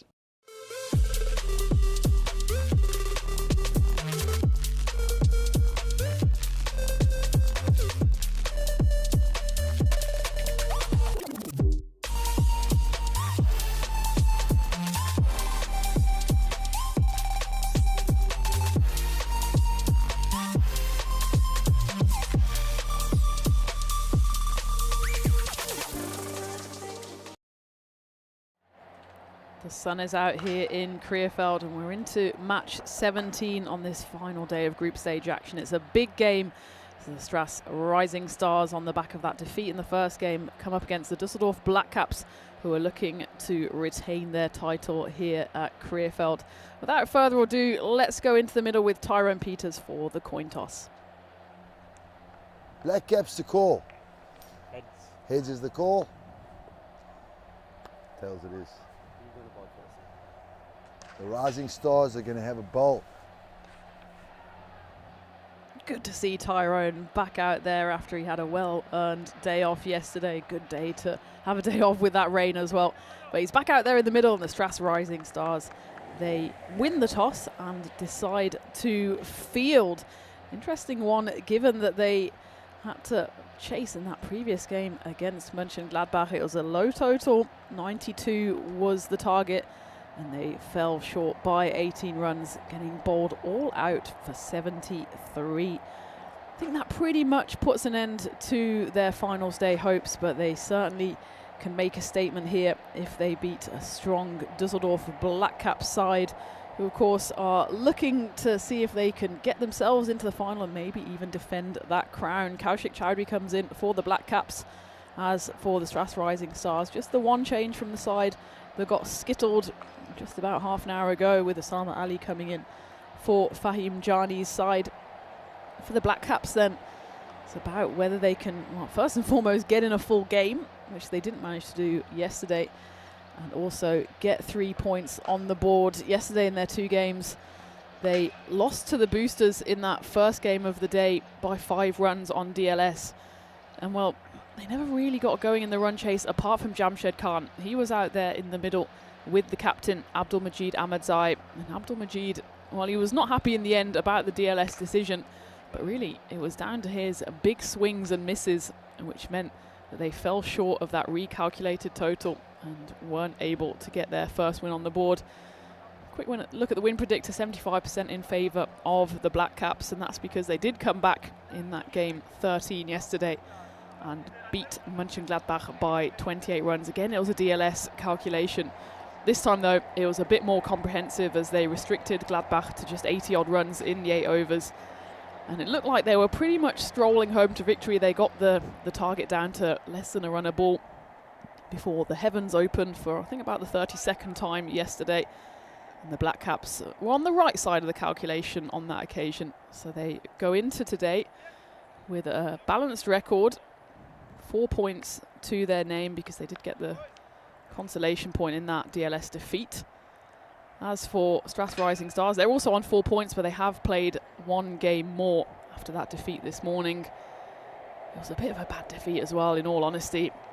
And even if they can't get through to final stage, they'll certainly feel like they've got some making up to do now. Tawqir Khan had an unbelievable day yesterday with the quadruple wicket maiden and the hat-trick. He opens up the bowling, and it'll be Jamshed Khan to face the first ball, and it's a beautiful drive through the covers. That shot wouldn't have been out of place at the test match last week at Lord's, as he gets his side off to the perfect start. Tawqir Khan, well, he had a bit more of a mixed morning. He still picked up a wicket off his very first delivery.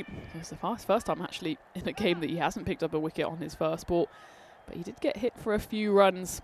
Cut more of a dejected figure this morning than yesterday, where he was doing send-offs, he was doing laps of honour, pretty much everything. But he is coming up against an almighty force here in the shape of Jamshed Khan. Interesting that the Black Caps have changed their opening pairing. So Abdulmajid Ahmadzai, he gave himself 2 chances at the top of the order. Just didn't really work for him on either occasion, but good captaincy move, recognising that maybe he's just not quite clicking at the moment, and he sends in Udit Mehta to open the batting with the German international Udit, with T10 on the back of his shirt, so we're in upside down land once more. But for now it's Jamshed who starts off with back-to-back boundaries. Make that 3 in a row, and so that's a classic Jamshed Khan shot, isn't it? It's just slightly short of a length, and he says goodbye to the Grizzly as he hits his first Maximo. The Black Caps, they feel like they mean business here on Thursday morning, knowing that they still need to get 2 positive results and to ensure their place in finals day, and certainly this would be the game that they'd be eyeing up the solid win, if not a bonus point win. Bear in mind that net run rate could come into the equation as well, so any win that you can do in convincing fashion will certainly help your cause.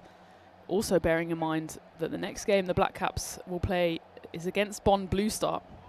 I'd probably put those 2 sides as the favourites for now to get through to finals day, given that Bonn were top of the table going into today with 6 points. They got that 4-point win against Strass Rising Stars yesterday, and then the no result, which actually probably wasn't the worst thing in the world for them. They would have backed themselves to beat Mönchengladbach late yesterday evening. But if you can leave the first day of competition with 6 points to your name, you can be happy with that. So that next game, Bonn Blue Star against Düsseldorf Black Caps, might decide actually who goes through top of the table. But of course, before that, the Black Caps do need to get past the Rising Stars, who've certainly shown flashes of brilliance and inspiration, but will be smarting from the fact that they were skittled by Mönchengladbach for 73 runs just about an hour ago. So it's the end of the first over, 16 runs, mostly thanks to the destructive hitting of Jamshed Khan. As we take a look at the ECC for men, the Premier Division coming your way at the end of September into the start of October, with the top 3 sides from groups A, B and C joining England and the Netherlands in the championship group. In between the group stages and the championship group, we will then turn our attentions to the Challenger Division, where again we have 6 groups and a winner will be crowned to go up into the Premier Division. So September, October and of course December with the ECCW will be an absolute feast of cricket coming to you from the Cartama Oval in Malaga. Not forgetting, of course, the Meltle Shield and the Western Shield, which will precede this tournament. So it'll be cricket coming out of your ears for the rest of the season, but we're not done yet here in Krefeld as we go into the second over, which will be bowled by Raja Mubashir.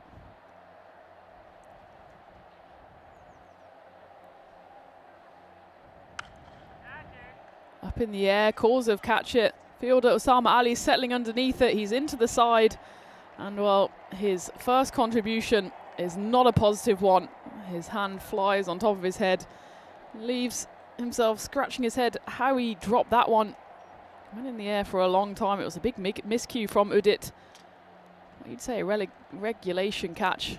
He snaps at it. Oh, crocodilo. And it falls to the floor, and well, not only is it a drop, it gets Jamshed Khan back on strike. And we all know what happens next. Another boundary to his name. And you can just sense that that drop has just deflated the Rising Stars balloon just a little. I'm just going to check where this one lands, just inside the rope, so it will be 4 runs. It's pretty quiet out there. Raja Mubashir could do with a bit more support from his teammates, but I think they're still probably scratching their heads how they messed up that run chase this morning.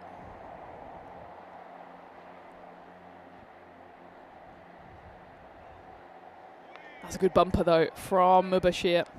Even someone with the quality of Jamshed can't do much but just duck and weave out the way of that.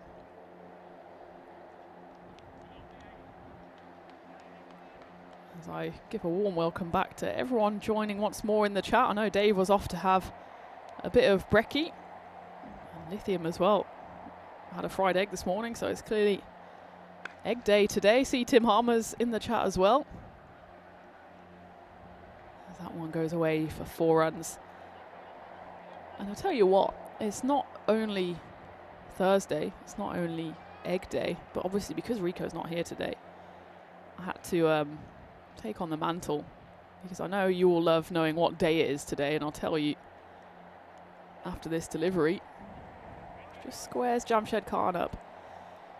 It's World Emoji Day, to celebrate, of course, the dearly beloved emoji. And interestingly, why today is World Emoji Day, July the 17th, is because on the default Apple calendar, you know, the one where you see the little app icon on your screens, the default used to say July 17. I think probably still does. That one's a filthy old wide that goes down leg side, and we'll go for 5 wides. I mean, I know now if you look on your calendar on especially if you have an iPhone, it tells you the actual date. So you can't check it today because it will say July 17, because today is also July 17th. But back in the day when you had that Apple Color emoji version of the calendar, it always said July 17th. So that's why today is World Emoji Day. It's been celebrated every year since 2014. Well, we can celebrate that shot as it gets crunched away. Jamshed Khan moves to 29. And the Black Caps finish the second over on 36 for no loss. The over in the end goes magical from Mubashir. No small part thanks to those 4 wides, 5 wides even.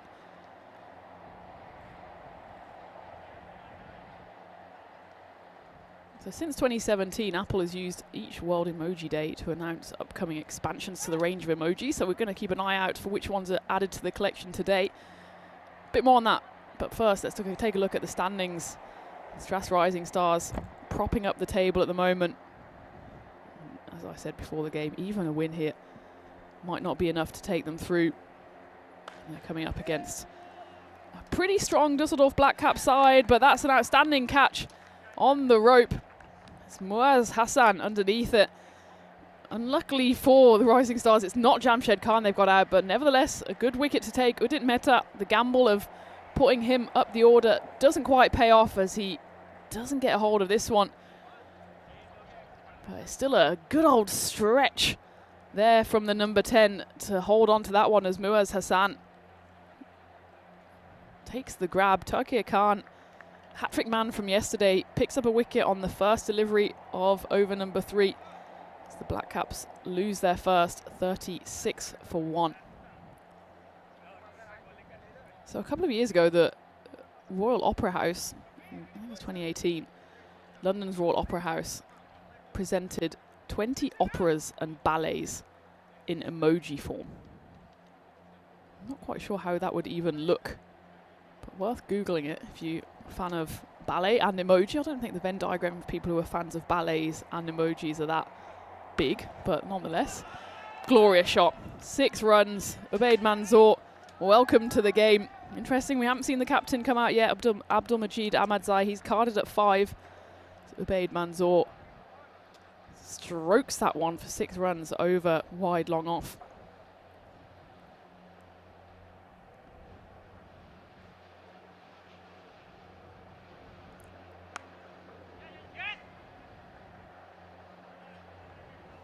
And every year they also announce the award for the most popular new emoji.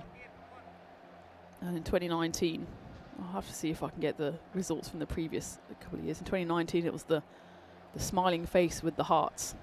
I think it's a pretty good one. In 2020, the most popular new emoji was the white heart. Up in the air. Does it have the legs on it? There's 2 fielders converging underneath it, and the catch is taken. Again, it's that man Muaz Hassan underneath it. And this time it is the big wicket to fall. Jamshed Khan. Again, he gets off to a start, but nothing more. The Dusseldorf Black Caps would certainly be hoping for a bit more from their big start. He hits this one up in the air. And it's another catch in the over. Another wicket for Tokyo Khan as the Black Caps fall for 43 for 2.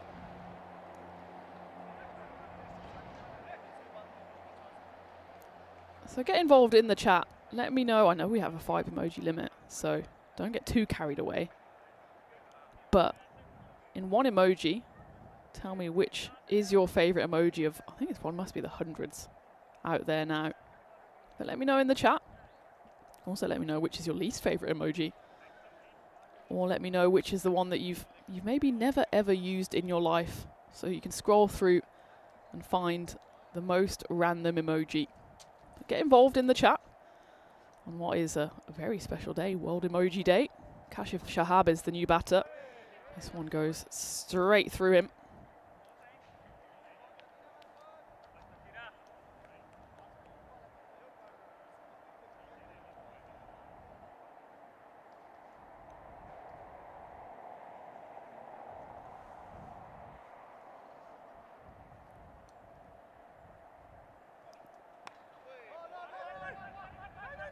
Final ball of the power play worked into leg side, but Ubaid Manzoor sends Kashif back, so it will be a dot ball. And an excellent over comes to an end from Tawqir Khan. He finishes with figures of 2 for 23, goes for just 7 runs in that over and picks up another 2 wickets, so he continues to be the man that picks up these scalps for the Rising Stars. And a promising start for the Black Caps just falls away in the final over of the power play, 43 for 2. Costly one, both in terms of wickets and not too many runs in that one. Of course, the big danger man, Jamshed Khan, back in the hut.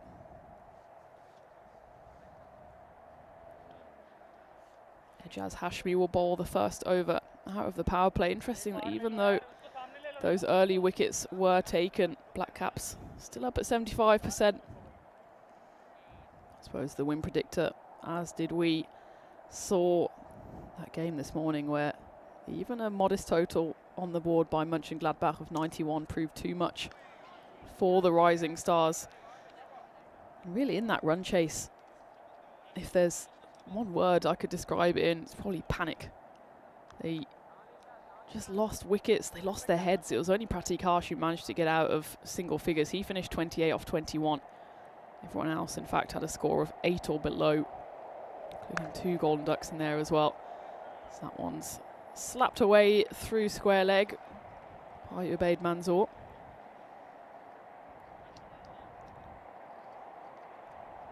Yeah, Tim Harmer asking in the chat, what is the most random emoji? I mean, there must be, I don't know the stats on it, but I imagine 10% of the emojis get used 90% of the time. I mean, who's using half of those building emojis? That one's cracked over the covers. There's a fielder out there, but Sama Ali, who dropped that chance just a few overs ago, so nowhere near that one, and can just go and pick that one out of the bushes.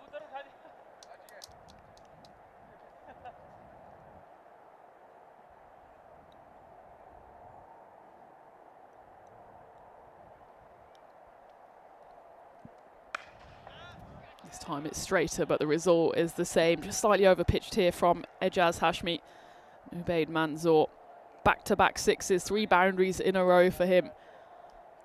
And with that, he moves just too shy of his high score on the network, surprisingly for someone of his quality. I suppose he's only played back in 2023 that one series for the Black Caps where they did end up lifting the trophy, but there was so many big batters on that occasion for the Black Caps that Ubaid wasn't really needed that much. But he's got the chance here to put in a big score for his side.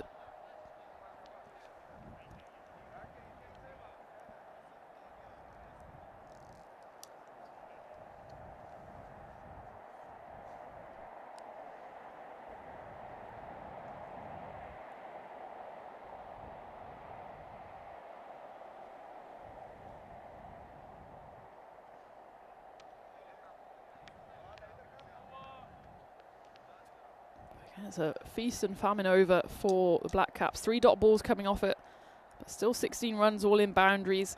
Ubaid Manzoor settling in, 23 off 8. Kashif Shahab yet to get off the mark. So at the end of the 4th, 59 for 2. I think the Black Caps here looking at, well, minimum 130. I suppose with Jamshed Khan back in the hut, maybe they'd have to revise down that total just a little with that run rate up towards 15.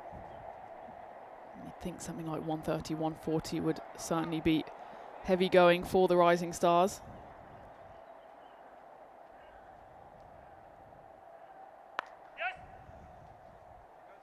Fahim Jani, the skipper, comes in to bowl the 5th.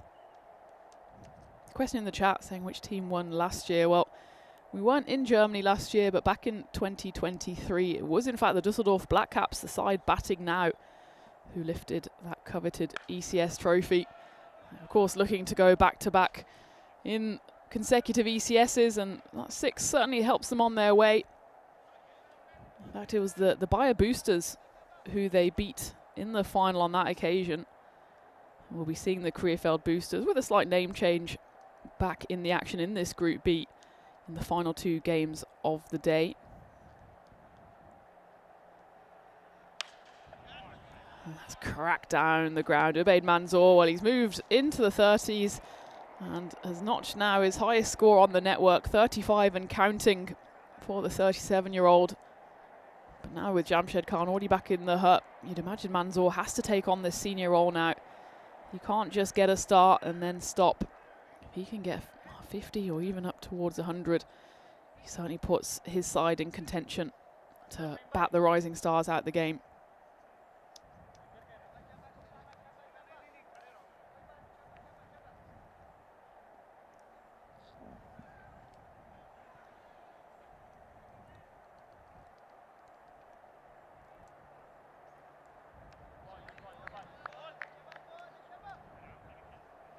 I suppose the way the schedule has fallen means that the Krefeld Boosters have the advantage of playing the final 2 games of the day, as that one's going to be another 6. It's one of the best of the lot. 3 6s in a row. 6-6-6, the devil for Ubaid Manzoor as he moves to 41.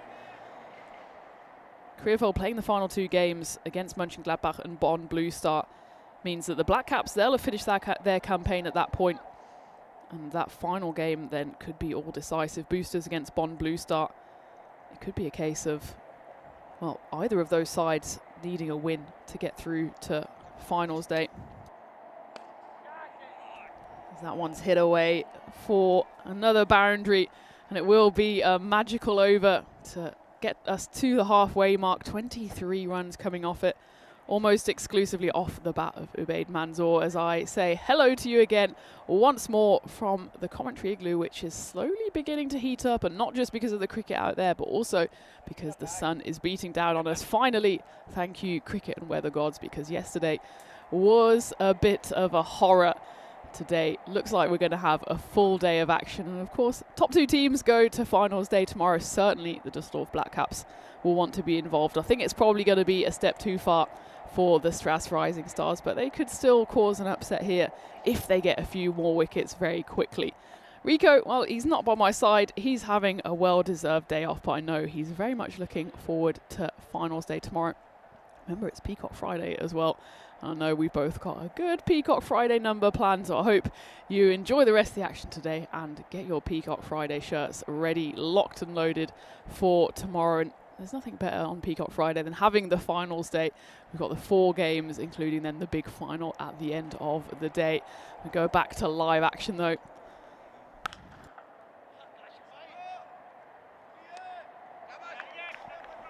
And we start the 6th over as we finish the 5th with another boundary. This time Kashif Shahab gets in on the act. It's his first boundary of the innings.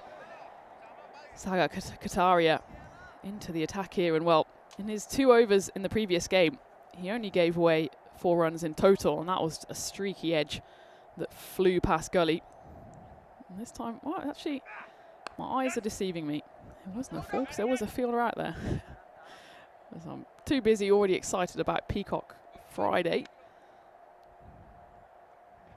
Kashif Shahab on the next occasion just gets himself to the other end, so 3 coming off the first 2 deliveries. Ubaid Manzoor, after the carnage of the previous over, a magical 23 hit off it, 22 of which came off his bat. He's now just 1 big hit shy of what would be his first half century on the network.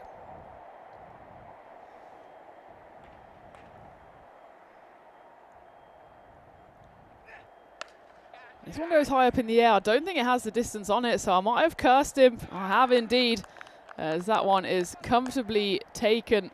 Didn't have any distance on it at all. And it's Ejaz Hashmi who settles underneath it, takes a regulation catch. So Ubaid Manzour's innings does come to an end. He doesn't get that maiden half century. It's nonetheless, though, a good knock from him. 45 in quick style as well, just the 14 deliveries required. I suppose the frustration for him and for his side is that he didn't convert it into a big score. Kind of goes the same way as Jamshed Khan, having got a start and then not being able to double down.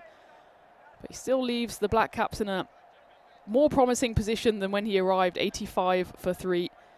The partnership between him and Kashif Shahab worth 42, even though Shahab is only on the 4 runs himself. It's not the first time this week, though, we've seen a lopsided partnership. But it takes 2 to tango, and Kashif Shahab, he's still out there. Now he's been joined by the left-handed Abdul Majid Ahmadzai, who, well, this is an interesting one, isn't it? He's dropped himself down the order. I think it's the right move, but he's still got a job on his hands here with his side on 85 for 3. But certainly looking to push towards that expected score of 140, 150. Remember, it was the Stras Rising Stars who won the toss, wanted to field, they wanted to chase. I suppose maybe they feel like they've got a point to prove. It can't go too much worse than the run chase in the previous game.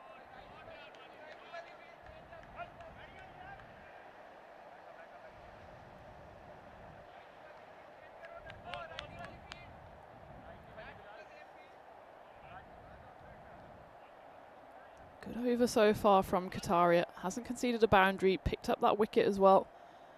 It's stopped the flow of boundaries nicely after Fahim Jani, the skipper, went for 23 in the previous over.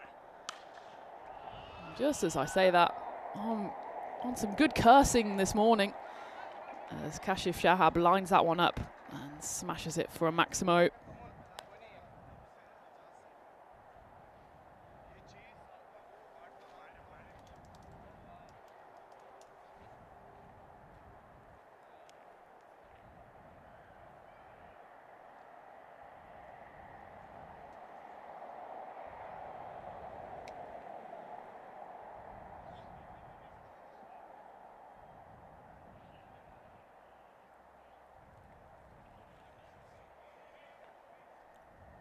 Got a few more stats for World Emoji Day. So apparently there's over 3,500 emojis on the iPhone. If you made me guess a figure, I probably would have said a couple of hundred. That's a lot. And this one is hit flat and straight down the throat of Tawqir Khan. And well, he seems to have got his pep back. As well, that's half celebration, half yoga. If I tried that, I think I'll end up in the hospital. It's a wicket to fall. Kashif Shahab just looking like he wanted to start threatening the score. Hits it well enough. Straight to the stretching Tawqir Khan. You can't keep him down or away from the cameras for too long as the Black Caps lose their 4th. 93 for 4. Abdul Majid Ahmadzai, the captain, still out there in the middle. He's joined now by, I think that's Ahmadzai. Yes, indeed. As you can see, just fits and starts so far. Ubaid Manzour, well, he's going quickly, 45 off 14. Strike rate over 320. But they'll just be frustrated, the Black Caps. They haven't had someone from the top 4 guide this innings to its conclusion.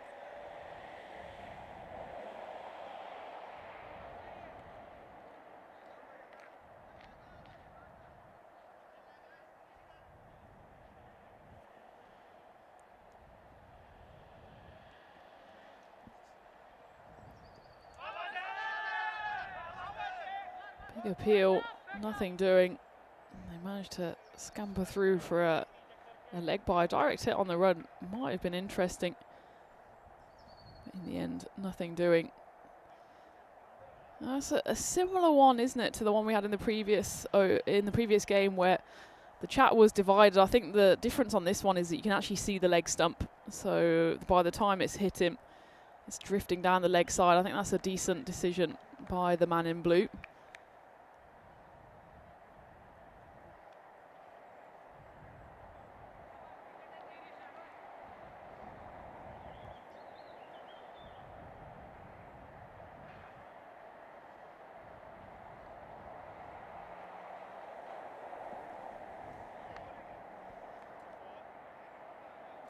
It's called a wide by the umpire. Goes for the attempted bumper here. Does Ejaz Hashmi coming in to bowl his second and final over, and comfortably a wide ball signalled by both standing umpires. This game is Avinash and Ayush out there doing the hard yards in the middle. Guru is the third umpire.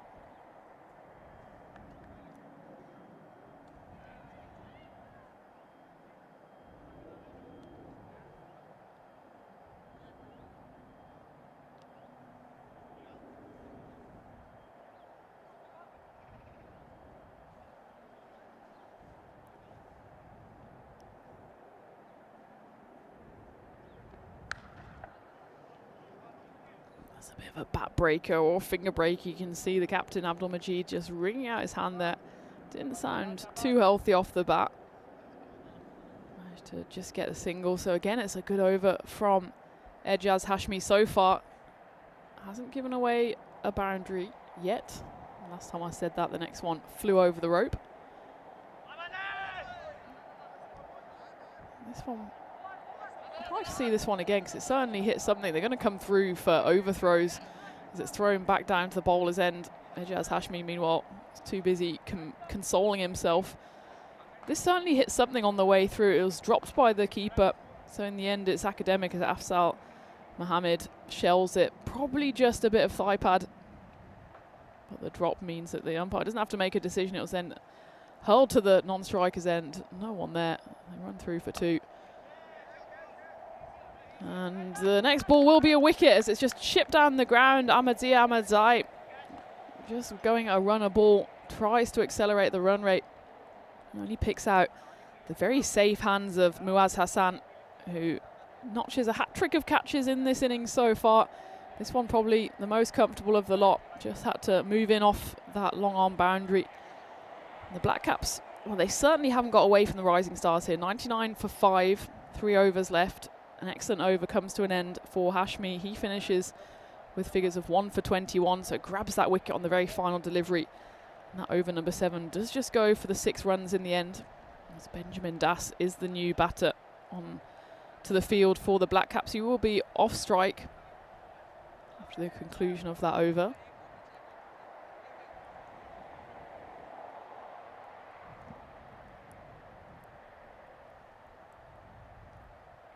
It will be Sagar Kataria to come back on to bowl his second, having picked up 2 wickets in his first, going for just the 11 runs. And there's a big 2 wickets as well as he dislodged Ubaid Manzoor, who was going well, and Kashif Shahab, the 2 who put on the best partnership of the game so far. It's worth 42. Got them both in quick succession. I suppose the question is now, well, it's twofold. 2 sides to the same question. What will the Dusseldorf Black Caps be comfortable defending against this side, and what does Stras Rising Stars think they can chase? Well, it might be another catch, and this time it's a catch and a hug. Tawqir Khan, well, maybe he doesn't want to have a hug with his teammate. Oh, he gets a high five in the end. I think he gave him a few verbals, but all's well that ends well for the Rising Stars as this one goes up in the air. He tries to hoik it to the leg side, Abdul Majid, even though it was almost a wide on the offside, and Tawqir Khan takes the catch and almost gets a piggyback for his trouble. With the 6th wicket to fall, it's exactly 100 on the score with that wide on the previous delivery. But the Black Caps keep on coming and keep on going.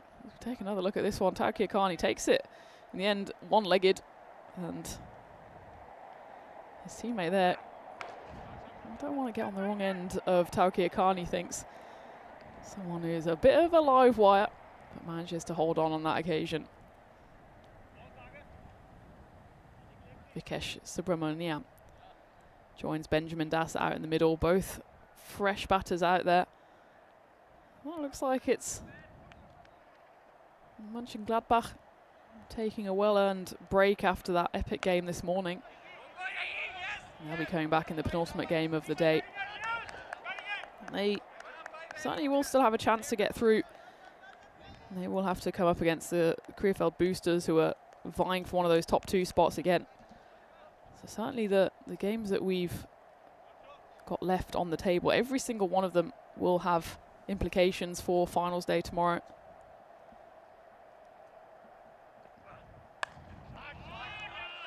That one's whipped away, and it's going to go all the way for a Maximo. It's a very timely Maximo for the Black Caps.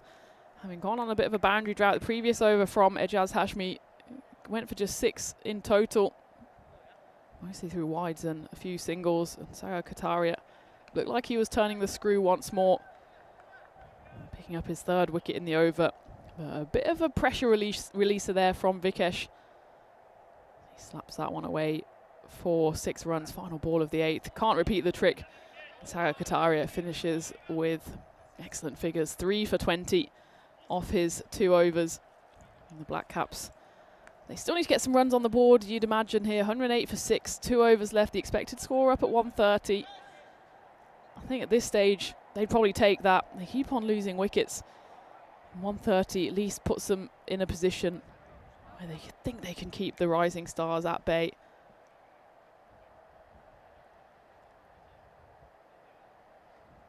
Black Caps do have some good bowlers in their arsenal, more so than the captain for this series. 22 wickets and 29 for him. Kashif Shahab as well, he's no slouch for the ball. He's got a best of 3 for 15 on the network. First they want to get all the runs possible on the board to make the life of the bowlers just that little bit easier, and well, 6 of them come off the bat of Benjamin Das, the veteran. He's already on his high score. In fact, I think the Black Caps were kind of a bit of victims of their own success a couple of years ago. They had such strong batting back then that some of their middle, lower order batters just never really had a go, never really needed to have a go. And Benjamin, his previous high score, 0 not out. He's moved now with that big 6 to 7.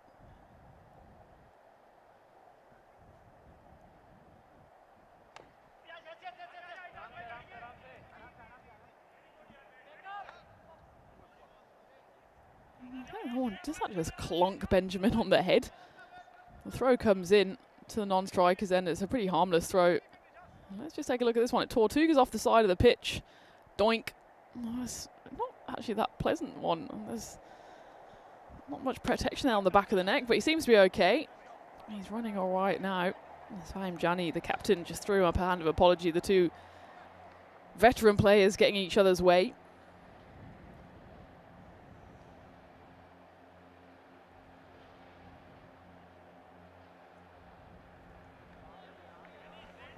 Again, Fahim, captain of Stras, brings himself on at important intervals. This time it's for the all-important 9th, and he's once again proved that he's impervious to any kind of nerves. Going for just 8 runs. Final ball, can he escape? Should be cut off on the boundary. Cry of frustration from Benjamin there, as that one was there for the taking. And he gets the 9 from the over. So Stras Rising Stars just keeping themselves in this game. 117 is the score with 1 over left to play. Win predictor still puts the reigning champs with their noses in front. I suppose the one thing you can say for the Rising Stars is surely their batting's got to click at some point. It's very clear by that previous game what their tactic is, and that's to swing and swing hard. If luck is on their side this time around, maybe they will be able to chase down this total. I'm guessing Raja Mubashir would come back to bowl the final. He did go magical in his first over, most expensive so far. But the Rising Stars haven't really experimented too much with their bowling. It'll just be the 5 bowlers used here. So that one's coming my way. It's going to hit the commentary cam. I think the commentary cam's all right. It hits the tripod, and I don't quite know where that one's gone. Oh, it's gone right in front of the camera as Taukia Khan comes to take it. Maybe we can see this on commentary cam because it gets a good old rattle. You can see it hits just about there. But all is good. How am I protecting the equipment? I've actually got this big stainless steel case. I've learned my lesson from the other day where my phone was very nearly wiped out. That was a lovely 6 off the bat of Benjamin Das. Gets his side into the 120s. Couple of big hits here. Now move their way somewhere close to 140. We've seen that the average score before today was around 133. Looks like this could be pretty much on par, but against a side which has had below par batting performances so far, and while overthrows certainly won't help the cause for the Rising Stars, as that throw was flashed in from the boundary. They get a bonus run.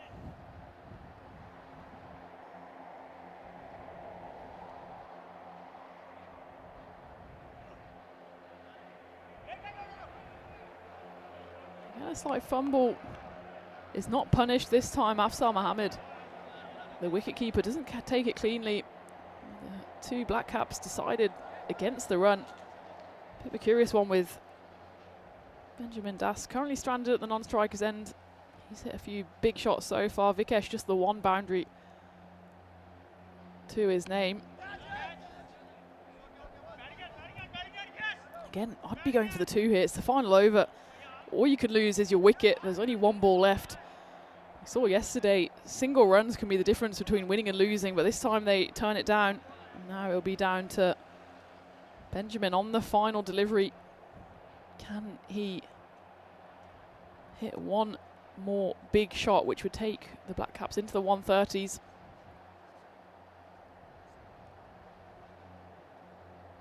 Slower ball. We're going to have to check that one for height, actually. It was dipping.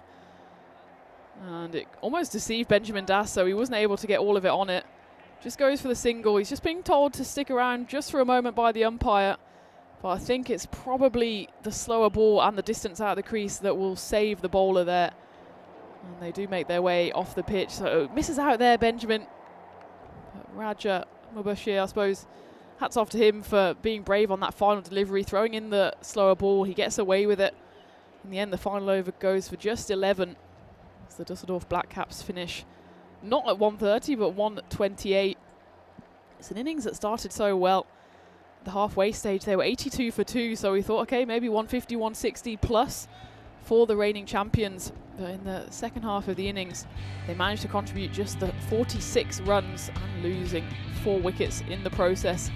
So we take a look back at the highlights from the first innings here in match 17, and there we go. Richards, he model behaviour, making the highlights there. European cricket, that's where it's at. He knows it, we all know it. As that was the first wicket to fall. Udit Mehta holding out early on. Muaz Hassan taking the comfortable catch. That was the first of 3 catches he took. The big one was the one of Jamshed Khan. He got a start, but no more. 29 off 11. Ubaid Manzoor then took on the mantle for the Black Caps as he posted a ECN best score for him, 45 off 14. Put the curse well and truly on him though, as he was 1 big hit short of his half-century before he hauled out to Ejaz Hashmi. Catches kept on coming, and that's Tawqir Khan. He caught the captain and puts in the big arched back celebration. He knows where the cameras are and he loves them. Oh, we're loving seeing some of these catches out there by the Rising Stars. It was certainly a spirited performance, given that they would have surely been disappointed by their performance in the previous game. In the end, every single wicket that falls is a catch. 6 of them in total. As for the Black Caps, I think they'll find themselves just a little frustrated with that one. They set themselves up nicely at the halfway mark. It just needed 1 more batter to go big. It wasn't the case, unfortunately, with Ubaid Manzoor and Jamshed Khan, really the only ones to get going. It was a good little fight back towards the end, though, by Benjamin Das and Vikesh, who put on 28 for that final wicket partnership. As for the bowlers, well, Stras have been impressive with their bowling. It's really been the batting that's let them down. On this occasion, Kataria, again on the back of his 1 for 4 in the previous game, picks up 3 for 20, 2 wickets for Tawqir Khan. Once more, he surely is the leading wicket taker for his side and up there as well in the rankings for the whole of the series, and 1 wicket as well to Ejaz Hashmi. The halfway stage then, 128 is on the board for Dusseldorf Black Caps, reigning champions. And well, if they lose this one, they're in danger of not even making it through to finals day. It's a big if though still, with the Stras Rising Stars having to finally get their batting to click if they do want to chase down this total 129. Really, it's not even clear whether a 3-pointer would be enough for Stras Rising Stars, so maybe they're going to go big and try and go for that all-important 4-pointer. Run chase coming your way in just under 10 minutes time to match 17 here. What is now a gloriously sunny Krefeld here in Germany, and we're coming back for the run chase. Can the Stras Rising Stars keep their faint finals day hopes alive on the European Cricket Network? Come back in a moment. Just you and me. Summertime, get ready, we are so divine. Blue water and yellow sand. Let's live our dream. Summertime, get ready, we are so divine. Blue water and yellow sand. Just you and me. Summertime, get ready, we are so divine. Blue water and yellow sand. Let's live our dream. Summertime.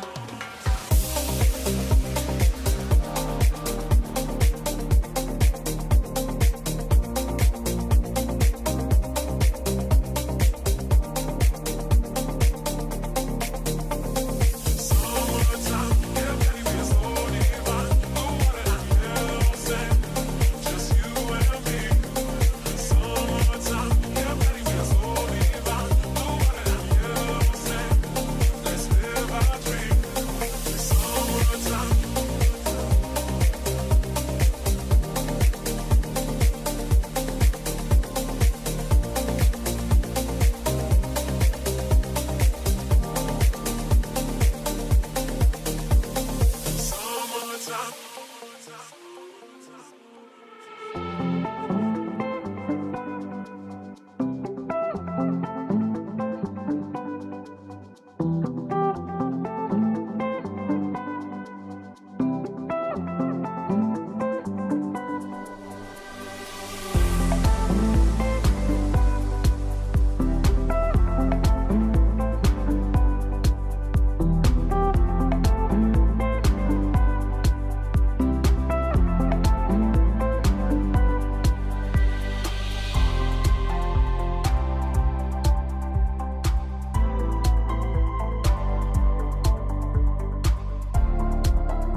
This European cricket event is proudly brought to you by HCL Software, Rado and 1xBet. The sun is shining down on us here in Krefeld. In about half an hour's time, it will be shining down on one of these sides as they both hunt for a finals day berth. For the Stras Rising Stars, if they do want to make it through to tomorrow, you'd imagine they need to get this total in 7 overs or less. As for Düsseldorf Black Caps, they restrict 80, the other side to 89, then it'll be 4 points in their direction. Certainly something they'll keep an eye on, given that Stras Rising Stars were skittled for 73 after 9 overs in the previous game. So both sides may be eyeing up that 4-pointer, especially for the Rising Stars. They really can't afford anything less. As for the Black Caps, they're in a slightly more commanding position, given that they did have one of the wins on the board yesterday, and this is of course their 3rd game, whereas for the Rising Stars this is their final one, and if it doesn't go their way, it could potentially be the last time we see them in this series.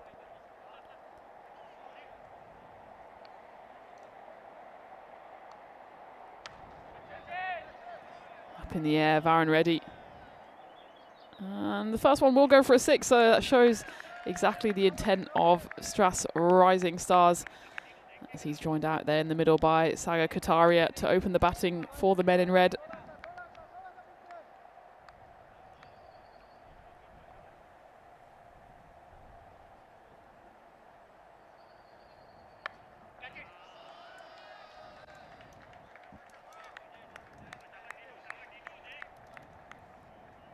We back-to-back boundaries to start the run chase. So the perfect start for the Rising Stars. It did Meta just not quite finding his line. He was boosted up the order for the Black Caps, in fact opened for the reigning champions. That move didn't quite pay off as he departed for 2 off 3. Has the opening bowling job as well. He needs to find his line, and quickly, if he doesn't want Varun Reddy to get away from him here. This one's up in the air. Is this a chance for a wicket? It's settling underneath it as Ahmadzai, and he takes the catch. So it is an early scout for Udit Mehta and for the Black Caps as he finds his line, and Varun Reddy is going for the 3rd boundary in a row. Only manages to miscue it up in the air.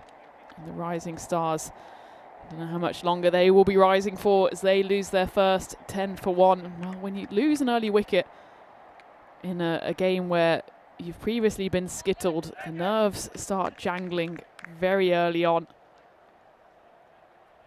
Rising Stars, imagine they're fearing the worst here. The chase is still young, and Muaz Hassan is coming out in 3rd place.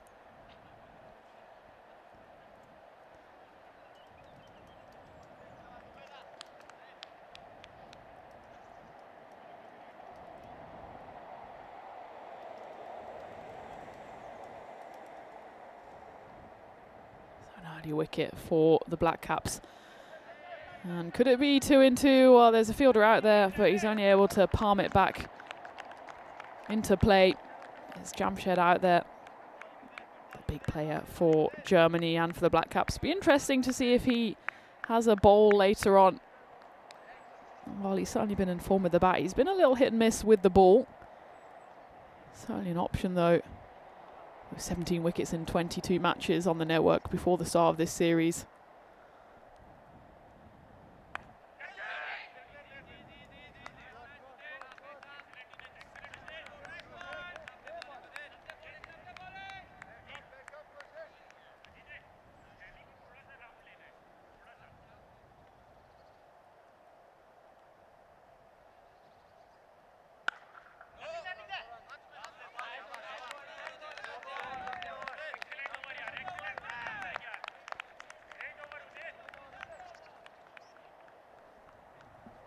End of the first then.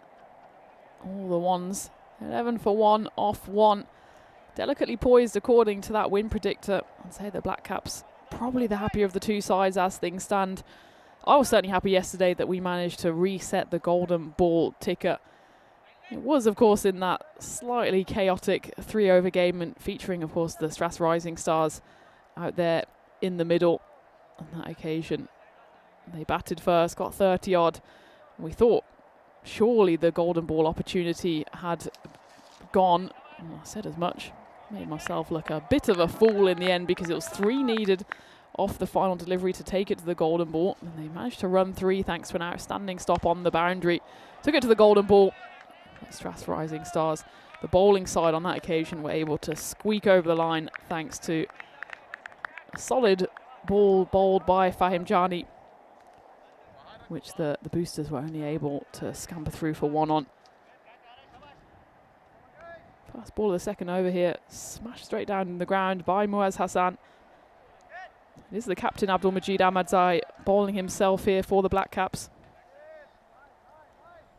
But again, as with Udit Mehta before him, he just doesn't quite find his line straight from the off. And in fact, it's the exact same result of the first 2 deliveries, 6 and 4. Certainly the Rising Stars hungry for more. Abdul Majid, though, he'd want to repeat the trick of Udit of picking up a wicket on his 3rd delivery.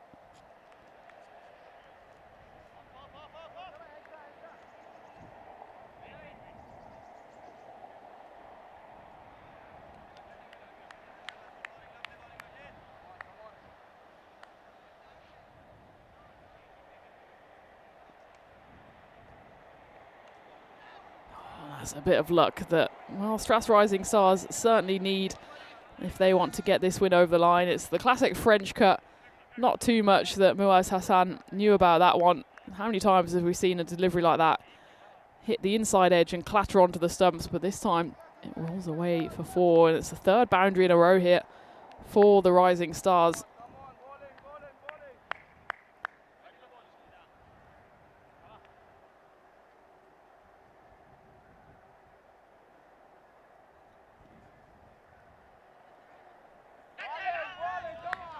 Delivery though from Abdul Majid Ahmadzai, getting that one straight through into the gloves of the wicketkeeper Benjamin Das.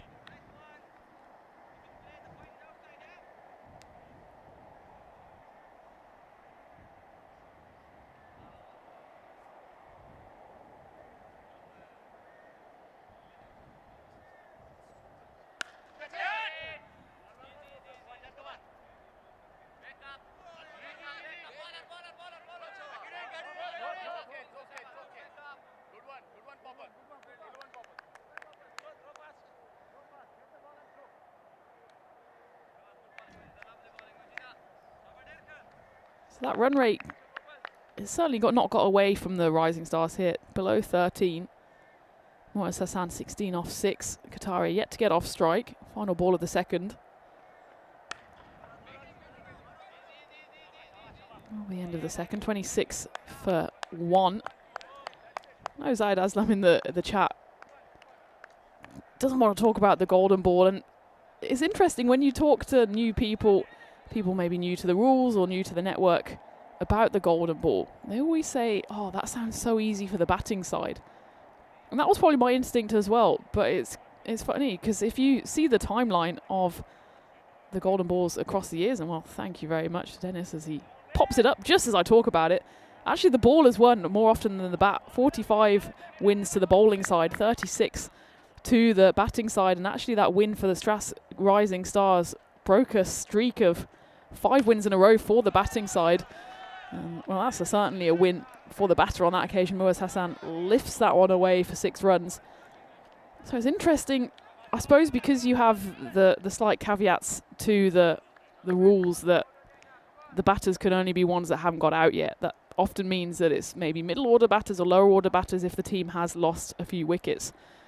But I think that levels it up, because if you had opening batters or your best batter, whatever you want to call it, against a bowler, of course the bowler can only be one of the last 2 to have bowled, then I think that's a mismatch. But we've tried to then level it up by saying it has to be one of the previous 2 bowlers, which, well, if you bowl the 9th or 10th, generally actually is one of your better bowlers against the batter who's in. So I suppose there the argument is, well, they're there at the end, so they've got to finish it off for the side. It would seem unfair at that point to allow an opening batter to come back in, for example. So it's interesting when you see those stats that actually the ball wins more often than the bat, as was the case, of course, yesterday.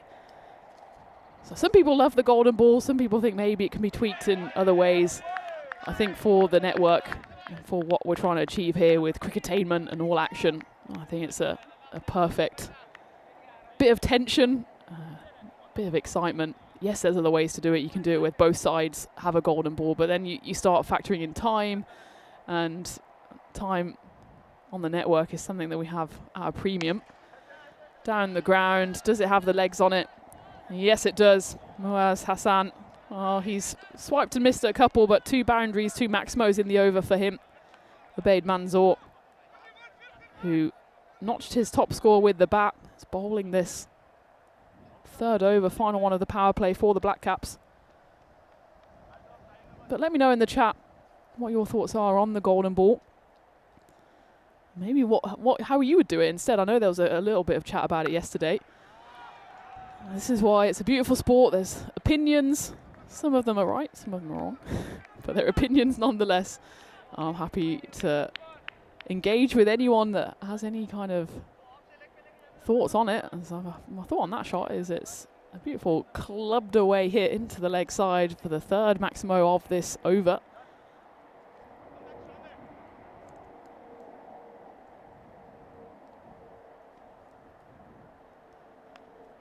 It's only not going to help matter. Still 1 ball left. 19 runs coming off this over so far from Ubaid Manzoor, who, well, you would hardly say has been prolific with the ball before this series. Yes, he only played in 2023. So that was his only appearance on the network, of course, in that winning series for the Black Caps. In that time, he bowled just the 4 overs, picked up a wicket, but went for 72 runs. So it's not been the happiest of times with him with ball in hand, and this one won't make him any happier as it skips away off the side of the bat. It'll be another 4 runs. The over goes magical. 23 runs coming off it. Muaz Hassan motoring along, 38 off 12 for him. Saga Qatari at the other end, yet to get off the mark, 0 for 3. As the Rising Stars, with that boundary, move to just 1 shy of the 50 in the power play. Good power play from them. Certainly win the battle of the power plays. You can see for the Black Caps that the innings just fell away, and in that second half in particular, none of the overs went for more than 11 runs, and they lost a procession of wickets. They were so well set at the halfway mark. Over 80 runs on the board. Yes, they did lose the 4 wickets. Well, 2 wickets, in fact, 82 for 2. And then in the next 5 overs, they did lose 4 wickets and contributed just another 46 runs. And, well, this time it's the Stras Rising Stars who lose a wicket, and it's Saga Qataria who holes out on his 4th attempt. He goes for a 4-ball duck. Fortunately not able to keep up the pace. Muaz Hassan is setting at the other end. The Rising Stars lose their 2nd. Haven't brought up the 50 just yet. It's 49 for 2. It's Qataria. Otherwise, such a key batter for the Rising Stars. This time has to depart without troubling the scorers. Someone who's got 92 not out on the network. This time 92 runs short of that, and he does depart after a comfortable catch in the end on the boundary by Kashif Shahab. Sama Ali comes in at number 4 for the Rising Stars, and this is when, again, the pressure just ratchets up for the incoming batters, none of whom covered themselves in glory in that previous run chase. Remember, it was only Pratik Harsh, who we're yet to see, who got out of single digits. Salma Ali was the only change from that game this morning, so this is his first opportunity. And you can see, I think that's some of the Bond Blue Stars who will be in action in the next game against the Black Caps in what feels like it could be a big game. Just having a rest for now as this one goes up in the air, and there's a fielder settling underneath it, and it's a comfortable grab on the boundary by Jamshed Khan. German international is not going to drop that one. And Ahmad Zai comes in, picks up a wicket, and Salma Ali, he isn't able to contribute. Not been the best of debuts for him. Drops that catch, a pretty regulation one in the first innings, and well, Jamshed Khan isn't going to drop that one. The Rising Stars lose their 3rd, and this just feels like a bit of a wobble here for Stras. Where's the bat going to go? Oi! Oh, it's a big swing. doesn't quite go flying out his hand. Remember, the cameras are always on you. Again, he's a bit unlucky. He's, what, 2 meters short of getting a 6. Jamshed Khan. He's one fielder you don't want to pick out on the rope. Strath's Rising Stars. I fear for them now. Where are those runs going to come from? Well, they could come from Muaz Hassan. He's joined now in the middle by Taukir Khan, who certainly tends to bring the fireworks.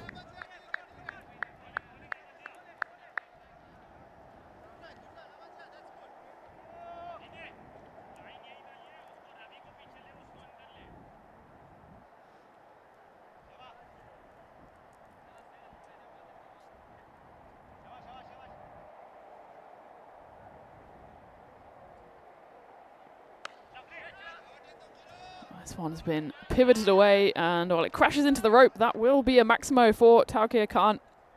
Gets himself off the mark with a big old slap across to the leg side. You can see the puff of the rope is a very helpful indicator that that one did go all the way.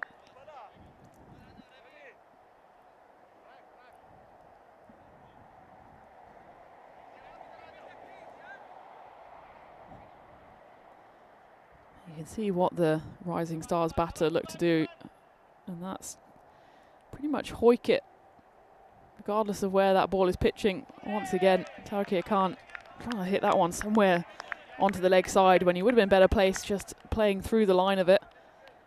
And that's really one of the reasons why they fell away in that previous game.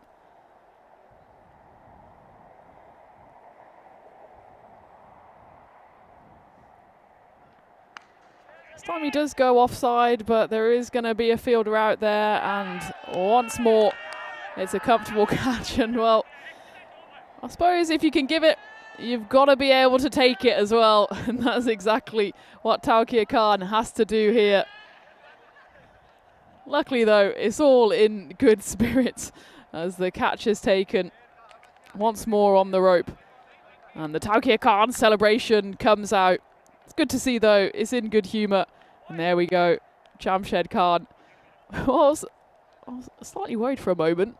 You never quite know with Taukir Khan how he's going to take these kind of things. Luckily, he raises his fist, not in anger, but in amusement towards Jamshed Khan. As he knew there, he was a goner as soon as he saw the German international settling underneath that one. And it's 3 wickets in the over for Ahmadzia Ahmadzai. Concedes just the 7 runs. It was a wide and a 6. Suddenly, Rising Stars really wobbling here. 56 for 4 at the end of the 4th. Where's Jamshed Khan? He's right there. Takes the catch. Muaz Hassan, well, that's the big wicket as well because he's the set batter. Saw everything unfold from the non-striker's end in the previous over.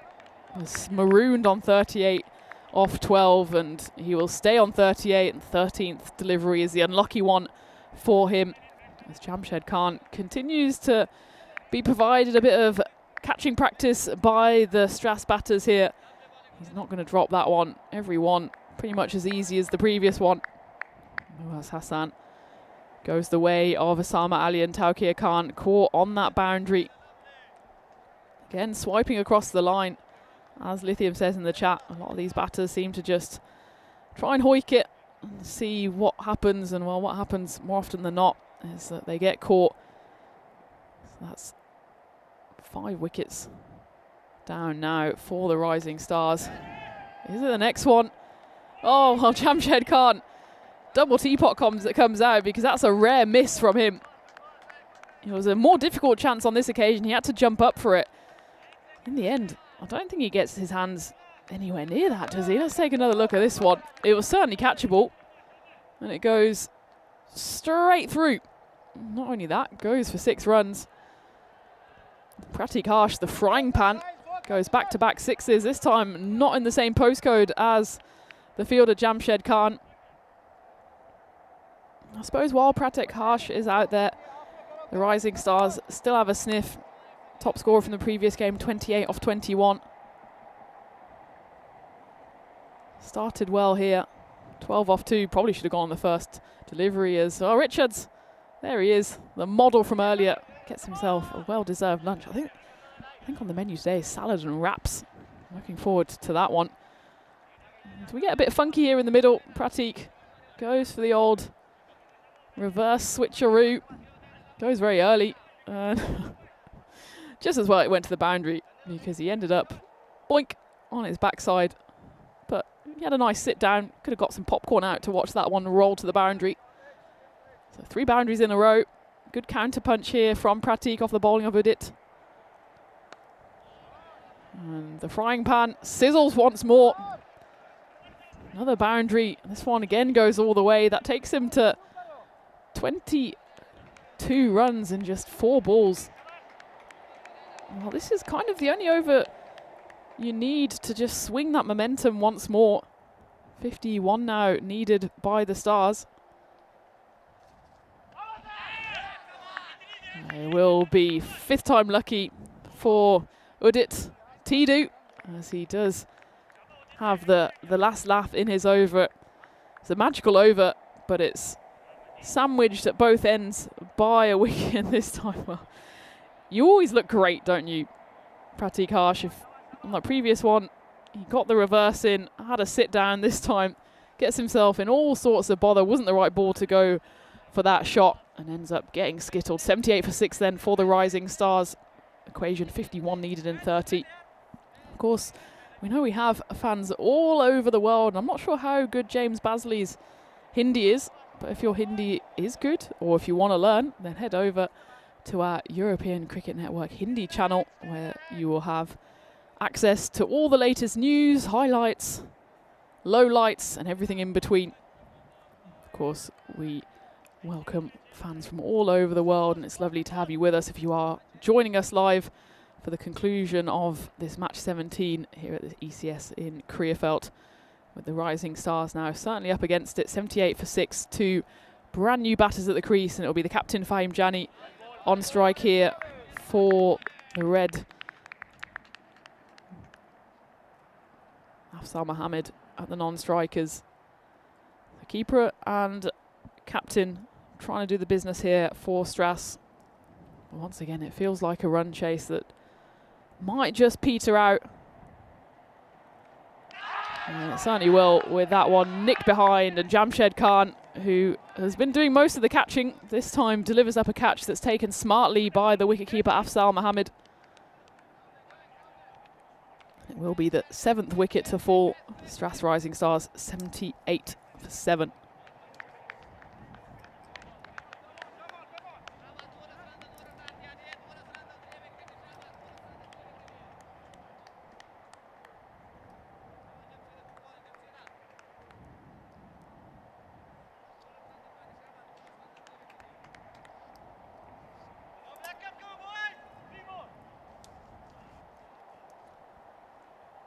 Ejaz Hashmi, the new batter, and well, this has been an almighty collapse for the Rising Stars. It can't be Jamshed out there on the boundary as he's doing the bowling, but it's well fielded nonetheless.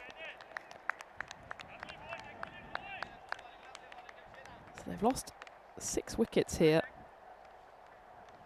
They have scored boundaries in the meantime. They've still lost 6 wickets for 53 runs, which has pretty much shown the troubles that Strass Rising Stars have had with their batting throughout.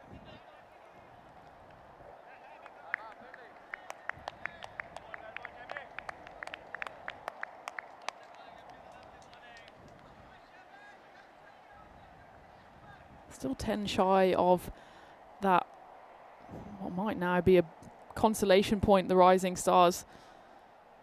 I think they should get it, but I wouldn't put it past either them or the Black Caps to rattle through these final 3 wickets, especially given for the Rising Stars just a point really isn't enough. They've got to go for the win. That's looking increasingly unlikely, and well, the idea of a bonus point win, you can forget about it for the Rising Stars.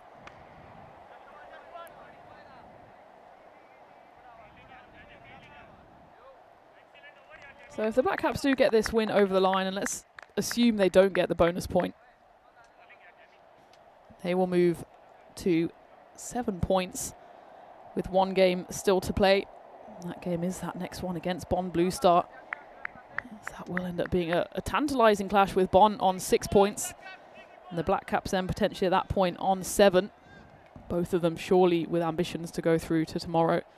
And that's not forgetting, of course, the Krefeld Boosters, who are sitting on 4 points, having played 2, and not forgetting Mönchengladbach as well, who won that game this morning to keep their finals day hopes alive. I think at this point we can confidently say goodbye to the Stras Rising Stars as the next wicket falls. Ezad Hashmi holes out. Once again, comfortable catch. It's Jamshed again. Doesn't matter where he is on the pitch. The ball will find its way into his hands. That's his 4th catch of this innings. This one, possibly even the easiest of the lot. I've been saying that on every one, but he had time for a cup of tea and the sandwich as that one dropped down. I'm not going to be missing out on that, especially after dropping what was probably for him a catch that he would have wanted to take just a few overs ago.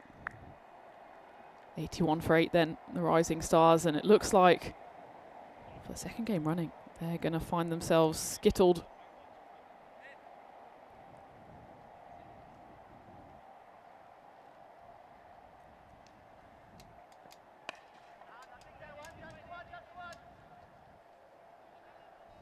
I'll give a shout out to KG in the chat. It says, watching the stream without glasses for the first time in 60 years after eye surgery. Well, I don't think the stream's quite been going 60 years, but I know what you mean. So I'm glad that the eye surgery went well. I'm sure it is a great feeling, as you say. It's a whole new world for you, and you've tuned in at the right time here. As this game looks like it's coming to a conclusion. That 6 will certainly help the Rising Stars cause, at least in getting this consolation point. It will end up being nothing but a minor consolation at this stage. Nice hit though off the bat of Afzal Mohammed. All the 8s, 88 for 8.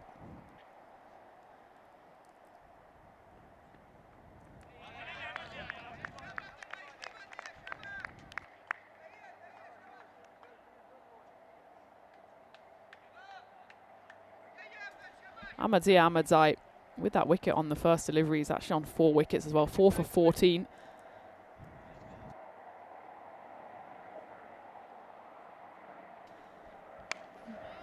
He's got, I was going to say 2 balls time to try and get the 5-wicket haul. It'll now be 1 ball as that one is crashed away for 6 runs. So 4 for 20, he's on 1 ball left. Still got a chance to get himself in the Hall of Fame.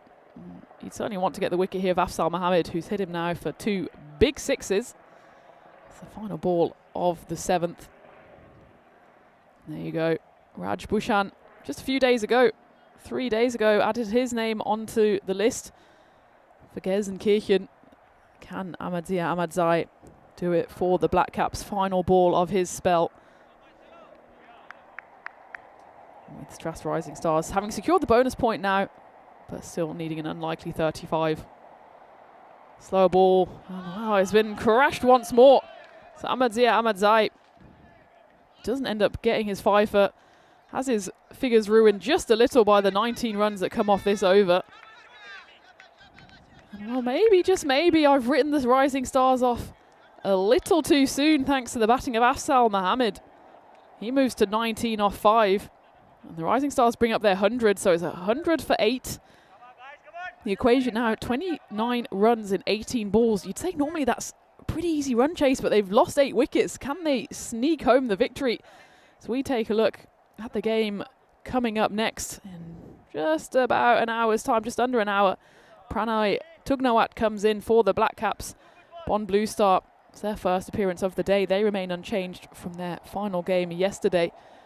And I was setting it up as a top-of-the-table clash, but maybe I spoke a little too soon because the Black Caps still need to get the win over the line here. Otherwise, their finals hopes are far from secured. Nazrat Bilal does exactly what he needs to do, which is just knock it into the ground and get Afzal Mohammed on strike.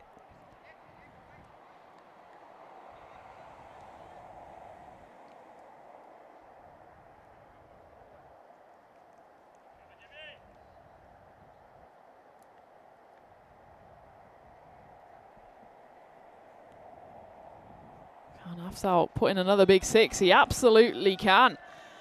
Crunched away over square leg, and Black Caps suddenly, from being in cruise control, feels a little like they're running out of petrol here. It's the one-man show from Afzal Mohammed. He moves to 25, and while he's still there, this chase is on. More than on, in fact. Just 22 runs needed in 16 balls.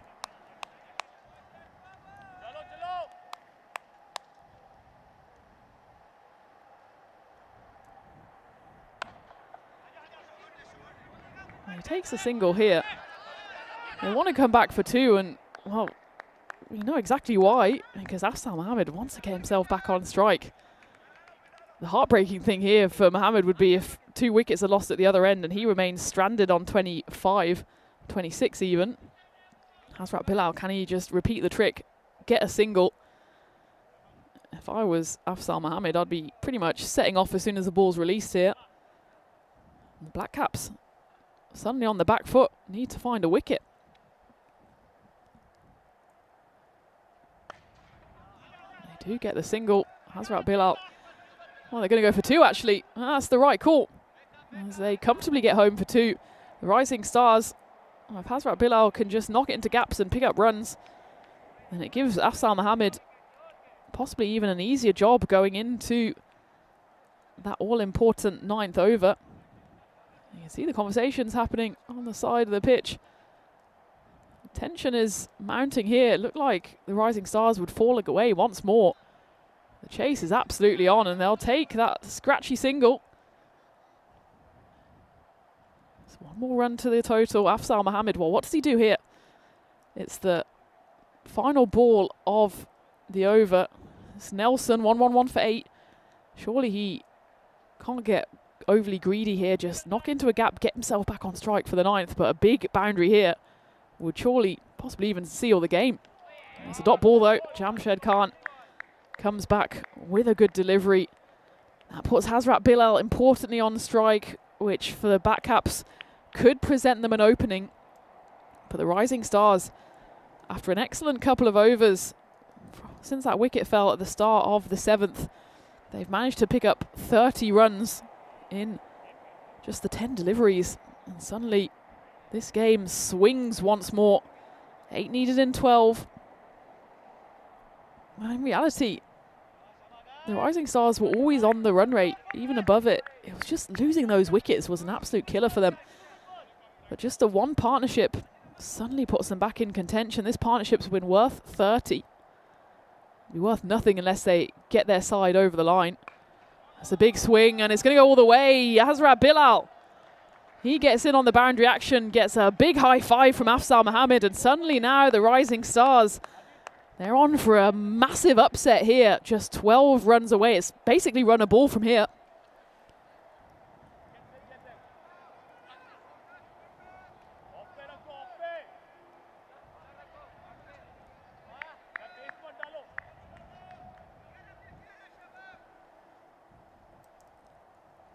Kashif Shahab gets hit away for a 6 on his first over, but this is a huge moment.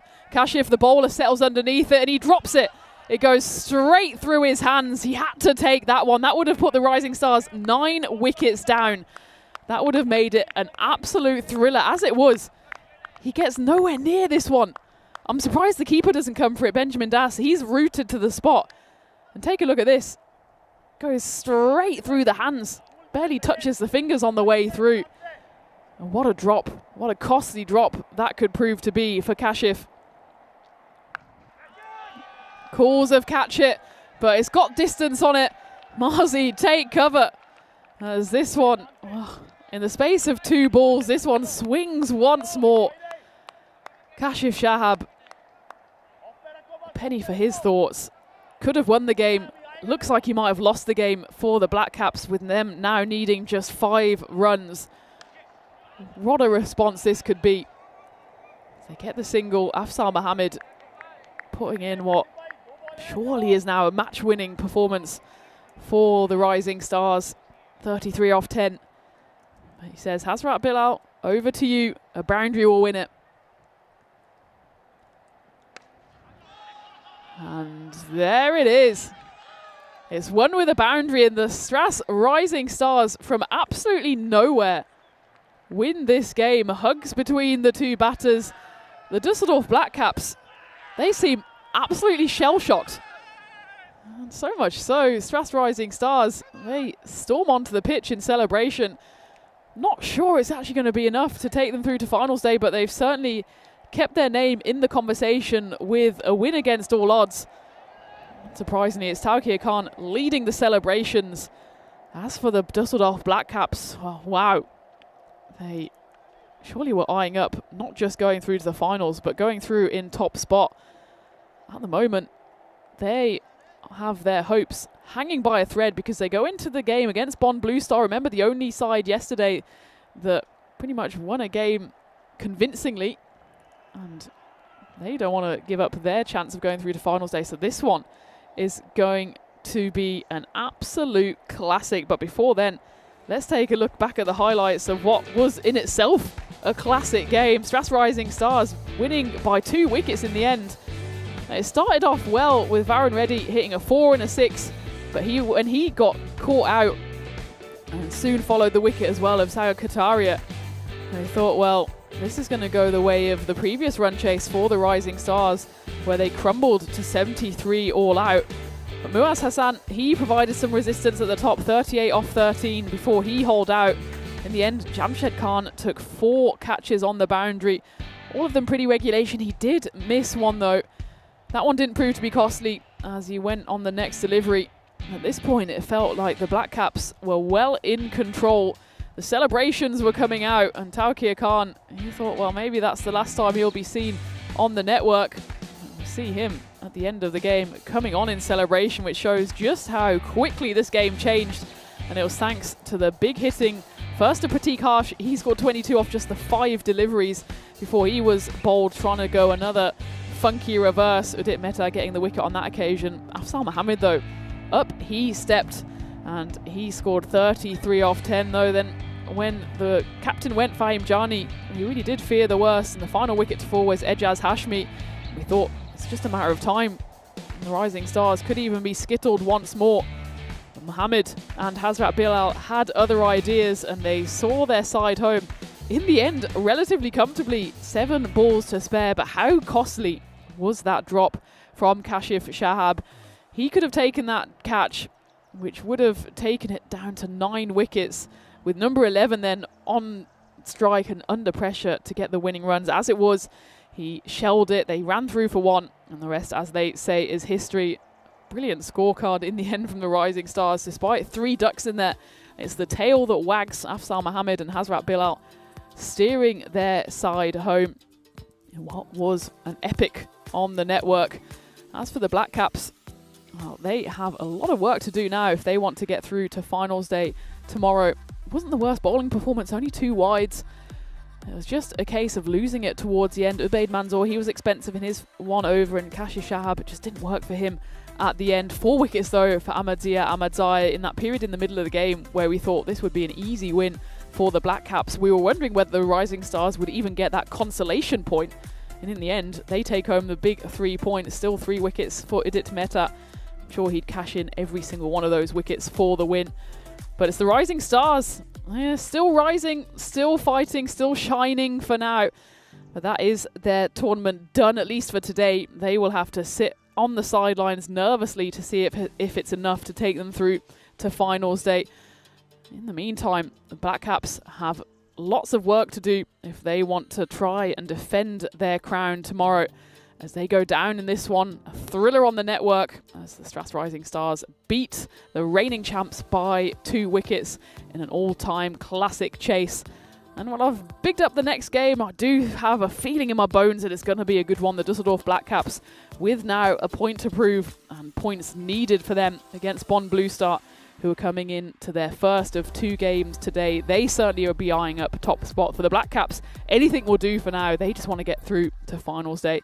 Slightly longer break, so that one's coming your way in just over 45 minutes time. Perfect opportunity for me to get some lunch, to catch my breath as well after that exhilarating game. I suggest you do the same, have a rest, and come join me back here on the network in 45 minutes, where we'll be going into match 18. It'll be another teaser, I'm sure of it. It's Bonn Blue Star against the Düsseldorf Black Caps here in this ECS Germany.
This European cricket event is proudly brought to you by HCL Software, Rado and 1xBet.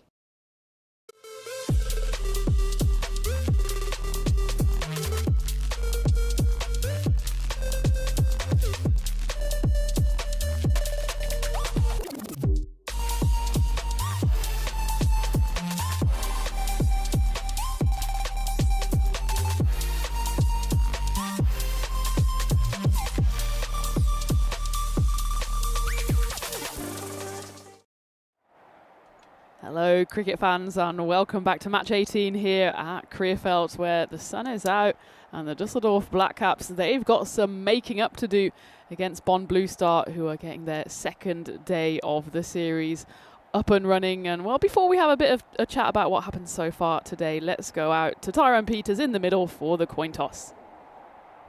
Black Caps to call. Tails is the call. It's tails. You're gonna ball first. They're going to have a ball. If Tyrone Peters tells you not to move, you do not move. This time though, the Düsseldorf Black Caps at least win the first little battle as they win the toss, decide to field. So they want to chase down whatever Bonn Blue Star have to offer. And for the Black Caps in particular, it's a must-win game, isn't it, after they lost the previous game before the lunch break in pretty dramatic fashion to Strass by 2 wickets. The Black Caps on that occasion batted first, put on 128 runs on the board, and it didn't prove to be enough. They brought in Pranay Tugnawat as reinforcements, otherwise remain unchanged from that defeat. As for Bonn Blue Star, well, they, like the rest of us, suffered in the weather yesterday, did manage to notch a win before their final game was abandoned, and they remained unchanged with Germany's Asad Mohammed leading the charge for them. So for the Black Caps, it's been a disappointing day so far. 128 against the Rising Stars was what we thought is probably a below par score in the context of the tournament, but might have and probably should have been enough against a Strass Rising Stars side who haven't really impressed with the bat so far. And looked for all the world as wickets continue to tumble for the Rising Stars that the Black Caps would take home the win and possibly even with a bonus point, but it was a little flourish towards the end thanks to some big hitting from the likes of the lower order, in fact. Pratik Harsh, he scored 22, and then Afsar Mohammed and Hisrat Bilal came in and put on an unbeaten partnership that saw the Rising Stars home with 7 balls to spare. Doesn't really tell the whole story though, because there was a catching opportunity in that very final over, or what proved to be the final over, from Kashif Shahab. He dropped that one. That would have taken us to 9 down. And on the second life, then the Rising Stars did see home the victory. It was a big upset considering the Black Caps come into this tournament as the reigning champions. The last time we were here at Krefeld in 2023, they beat the Boosters in the final convincingly as well by 46 runs. But at the moment, their chances of going back-to-back hang by a thread. Their record, 3 games, 1 win, 2 losses. Of course, both their games yesterday also affected by the rain. As for Bonn Blue Star then, let's turn our attention to them as they'll be batting first in this contest. Zahir Abbas and Asad Mohammed out there in the middle. It'll be Udit Mehta to bowl the first ball. It will be a wide. So Bonn Blue Star, they won their first game, their opening game yesterday to Strass in a game which again was rain affected. The final game of the day was unfortunately abandoned against Mönchengladbach, a game that they probably would have backed themselves to win. Bonn Blue Star, they did pick up an early wicket in that one. Slapped down the ground.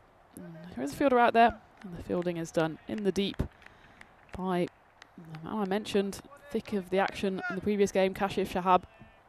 So Bonn Blue Star, they probably would have felt like the rain didn't necessarily do them any favours last night. Of course, a no result means that they shared the points, 2 points going their way. They did get 4 in that win against Strass, so at the moment they're on 6 points. Düsseldorf Black Caps, after that defeat this morning, they're currently on 5 points, of course having played 1 game more. Up in the air, chance for an early wicket here. Important that the Düsseldorf get off to a perfect start, and they absolutely do. And it's a big wicket as well, as the captain and the man with international experience for Bonn Blue Star, Asad Mohammed departs for first baller. Big early moment for the Black Caps as Udit Mehta continues to get wickets. He picked up a handful in the previous game and gets an early one here. As the man with the red helmet does have to depart. Playing the shot now that he probably should have played, just slashed across it. Didn't quite get his feet anywhere near the ball in the end. It's a comfortable catch, plucked out of the sky by Ubaid Manzoor. And the Black Caps in a game which is certainly a must-win for them. Get off to a decent start. As for Bond Blue Star, it's not all or nothing for them in this game. They do have another game to come today. Calls a catch it. Could it be 2-2? Does this have the legs on it? Or it does comfortably in the end. Udit Mehta, hands on his head in frustration, because that one, well, it felt like maybe in with a sniff, but in the end Aman Kapoor in at 3 for Bond Blue Star gets enough on it. Shuffle from Udit Mehta. That one goes through to the keeper. So for Bond Blue Star, including this game, they have 2 games left. First against the Black Caps, and then the final game against the Krefeld Boosters, which could be a very interesting one because the Boosters will certainly have finals day ambitions of their own. This one again, question is, does it have the legs on it? And it's pretty much the same as before. Aman Kapoor again just reaching for it. Gets enough on it. And for the second time in the over, it's the fielder at long on, craning his neck to see that one drop over the top of him.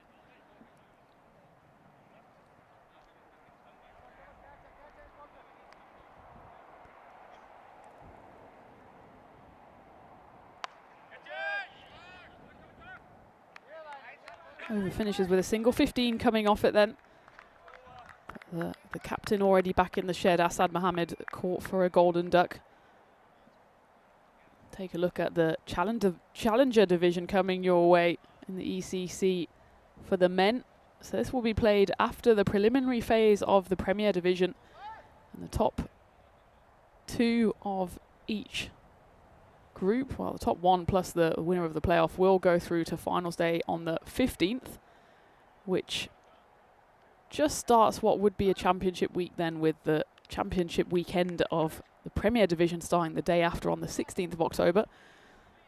So we've chopped and changed it a bit this year to also allow the sides who get through the Premier Division to have a bit of a rest before they come back for the championship weekend.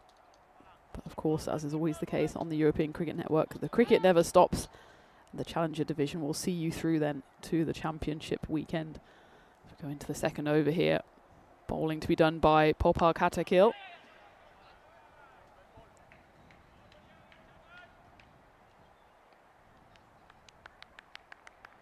So I suppose for the neutrals here, a win for the Black Caps would certainly throw a bit of a cat among the pigeons. That would move them up to 8 points. It would leapfrog the Straths Rising Stars. They've finished their 4 games. They have 7 points.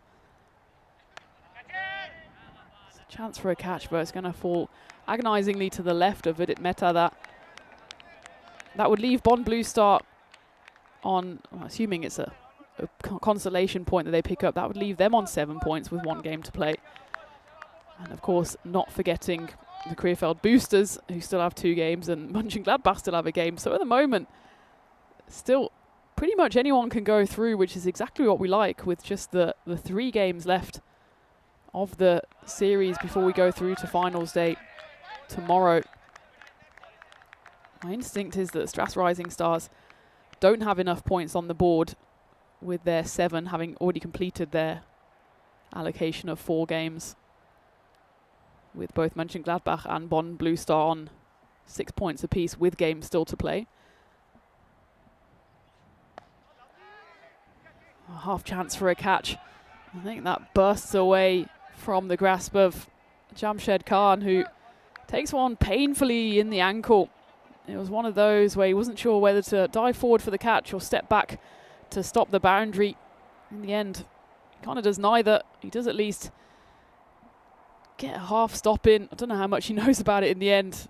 He doesn't have time to lick his wounds as he then hobbles after it.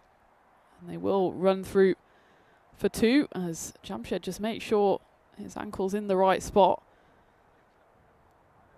If you do want to have a look at the standings and try to do the workings out of who needs what in the remaining 3 games, and of course, head on over to our website, everything at European Cricket.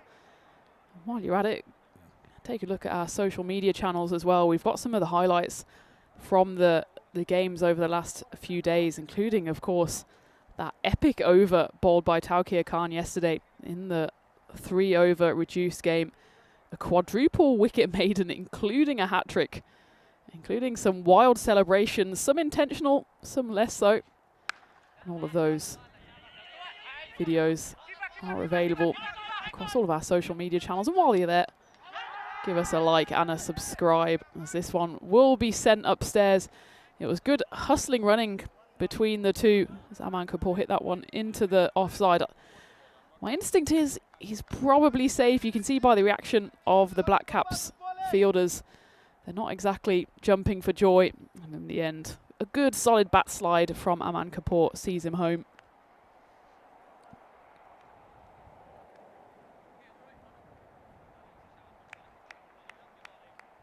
Good over though so far from Popal. Can he get out of it without conceding a boundary? Final ball. Should just be the one, so 7 runs to come off the second over. Decent start from the Black Caps in a must-win game for them. Bon Blue Star 22 for 1 at the end of the second.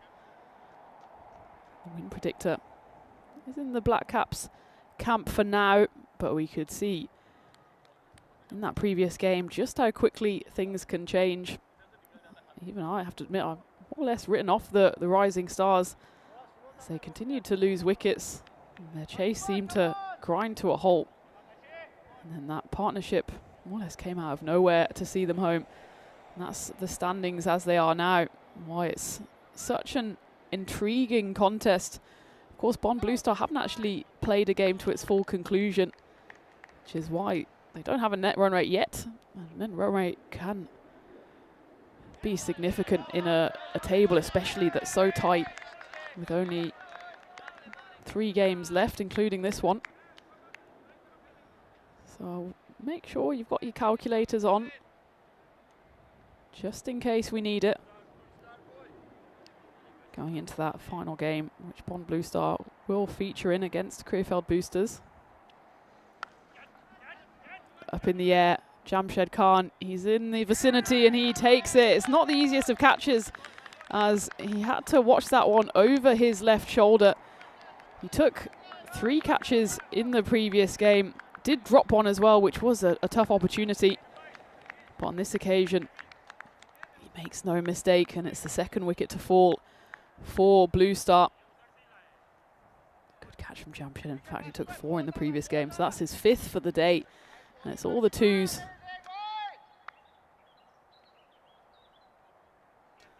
In fact, it's very much all the 2s. 22 for 2 off 2.2. Satisfying. Not so satisfying for Aman Kapoor, who hooks that one away. Just gets a little big off him from the bowling of Kashif Shahab. Finds the hands of Jamshed Khan. Haroon Javed joins Zahir Abbas out there in the middle. They scramble through a single there. And you can hear the shouts of pressure, pressure out there in the middle. Well, certainly the pressure's on the Black Caps, and they're rising to the occasion just at the moment. That one gets chipped over the covers. Chase is on. In fact, it's a good chase there by Ahmadzai. The youngster got plenty of energy in him. He cuts that one off. The pitch has certainly dried out. This morning it was very wet. Not quite as wet as yesterday. Yesterday was unimaginably wet. But this morning it's been dry all day. There was just a lot of dew on the ground and of course moisture from the rain yesterday, but it's slowly burning off. The forecast looks good. There's blue sky overhead. And there's plenty of cricket still to come today. And what is, of course, World Emoji Day. So have a nice World Emoji Day if you celebrate. Remember to share the love in the chat as well, maybe with your favourite emoji. Or anything else that's on your heart, as long as it's constructive and kind. We love to be kind. As we get to the end of the power play, another brilliant over for the Black Caps. After the first over was a decent enough start from Bonn, 15 runs coming off it. Haven't hit a boundary since then, and the next 2 overs have gone for just a combined 10 runs. So a power play that certainly the Black Caps will be the happier with. Bonn Blue Star, I suppose the one thing that we can say in defence of them is, yes, they were top of the table at the start of the day's play, but they haven't really had an opportunity to go out there and get some runs under their belts. They're still pretty fresh into this competition, don't have too much time to get going, while Haroon Javed shows no signs whatsoever of rustiness as he powers that one straight back over the bowler's head for 6 runs. Popal Katakil come back on for his second over here, but it doesn't start the way he would have wanted.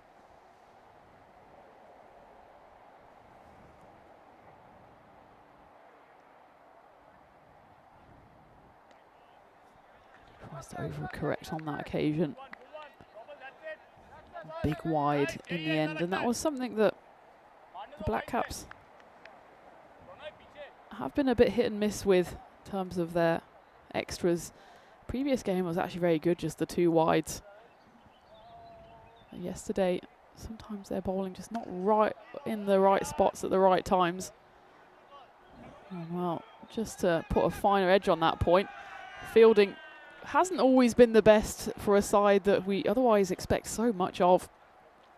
In that time, it's something that should have been stopped pretty comfortably as the ball was just rolling along. And there was a half bobble there, but Kashif Shahab, well, he's maybe having a day he'd like to forget in the field. After that previous drop in the last game, where we can't say drop the game because who knows what would have happened. They still had a wicket in hand, did Strath's Rising Stars. But it was certainly an opening that the Black Caps needed to use. It was pre-regulation catch. Went high up in the air off his own bowling, and he didn't get his fingers near it in the end, and it proved costly on that occasion. And well, the 4 is costly here as well, as we have the crowd catch. Oh, it's a catch from the dugout. He knows it's on camera as well. Does Niamat Safi.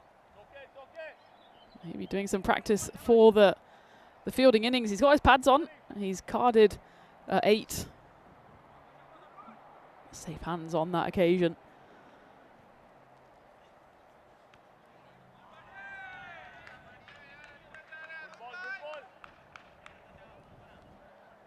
A warm welcome back to everyone joining in the chat. I hope you had a nice break wherever you are. It was a good lunch break for us.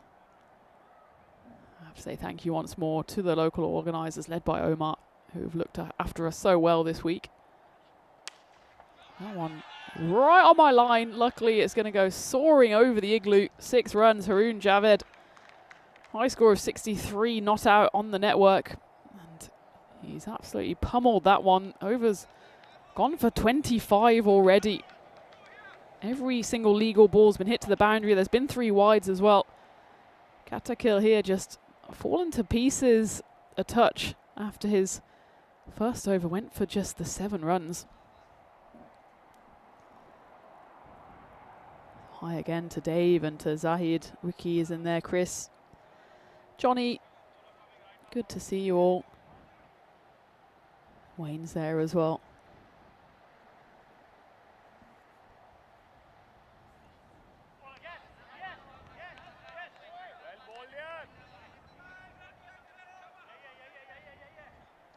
I've got a bit of a Tina's teaser for you. I'm going to trademark because it sounds great. You know how much I like my quizzes. I came across a pretty cool quiz question the other day, and it requires a bit of head work. But the question is, as we get to the end of the 4th, 51 for 2, there's only 5 countries in the world where if you spell them in their capital letters, so in all block capitals, there's not a single letter that you can colour in. So by a letter that you can colour in, I mean an O. you can colour in the middle of an O. Or there's a B, you can colour in the two little bits of the B. Letters you can't colour in are something like an I or an E or an L. So there's 5 countries in the world with no letters that you can colour in. So let me know in the chat if you can name those 5 countries. As that one has been smashed away. 6 runs at the start of the 5th. So I think they call them closed letters. So 5 countries in the world with no closed letters. So no letters that you can colour in. I'll give you a long while to think about that one because it's a bit of a brain teaser. Tina's teaser coming your way. In the absence of Rico, I know he likes doing the quiz questions related to cricket. I'd like to expand our horizons. It's very much geographical. But it's a good one. It needs no knowledge apart from the countries of the world. I expect you to get a pen and paper, start thinking about them. I will give you a little clue. They're not all small country names, so it's not all like a 3-letter or 4-letter country. That'd be too easy. There is one that's a really long one.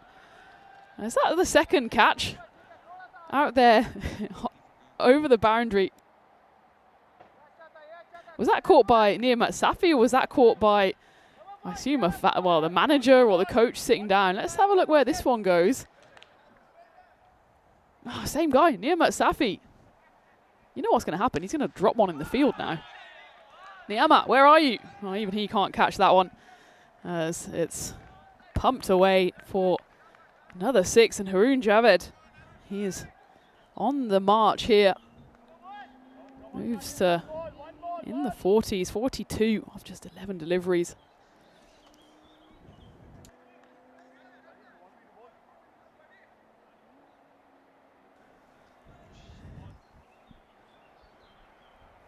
So 18 runs coming off this over so far. Still 2 to go. And look at that. Win predictor pretty much 50-50.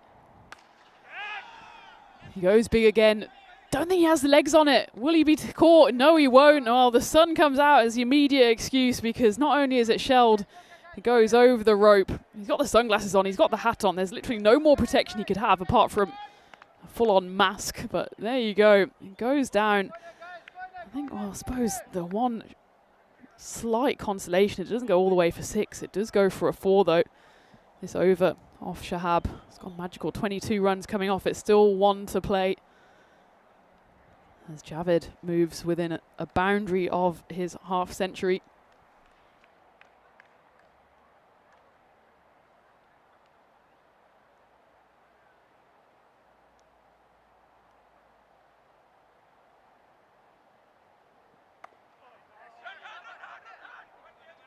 Tries to hit the leather off that one. Only manages to get a single. Not the worst result for him, though.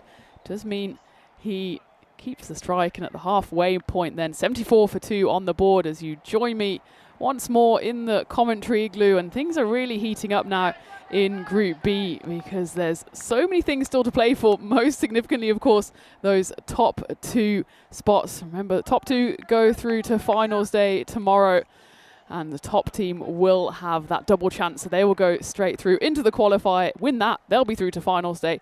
As for the team that finishes second, they will go into the eliminator. It makes their route to the final a bit more difficult. They then have to win 2 games to get there. Most importantly, though, especially for the Dusseldorf Black Caps, they need to win this game to make sure they get to the finals day at all. Remember, they are the reigning champs, and they don't want to exit the group stages this time.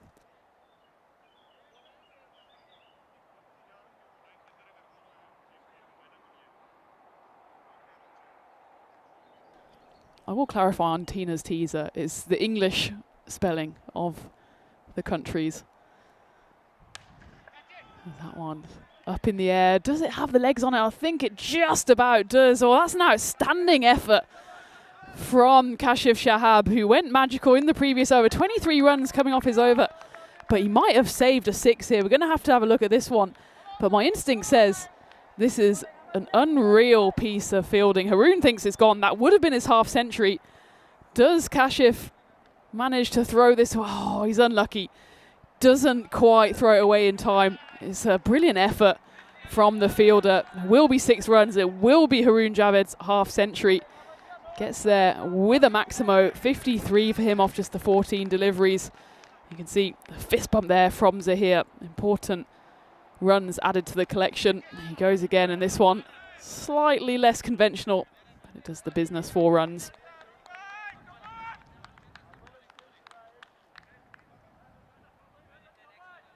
A couple of answers coming in for Tina's teaser. Ricky and Awais have got the first one, probably the easiest one. Not taking anything away from you guys. Fiji.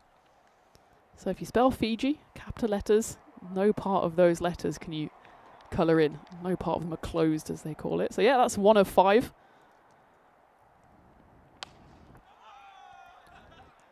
Slapped away this time. Fielding is done with inside the rope from Kashif Shahab.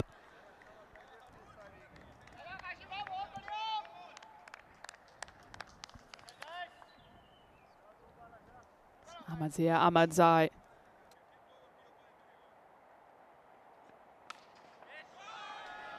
Into the attack, and he's being pummeled here. First one goes for a wide, and then the next 3 or 4 go for big hits. Well, it's lucky Diana, lovely photographer's got a day off today, because that one clattered into the table where she's set up her base the whole week. Would have been scrambling for cover on that one.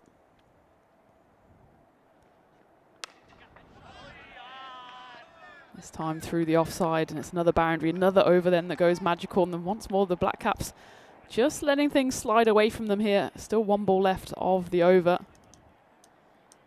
Yeah, Awais, he suggests a few others, Yemen, Chile, but E is a closed letter. You can colour in the top of E.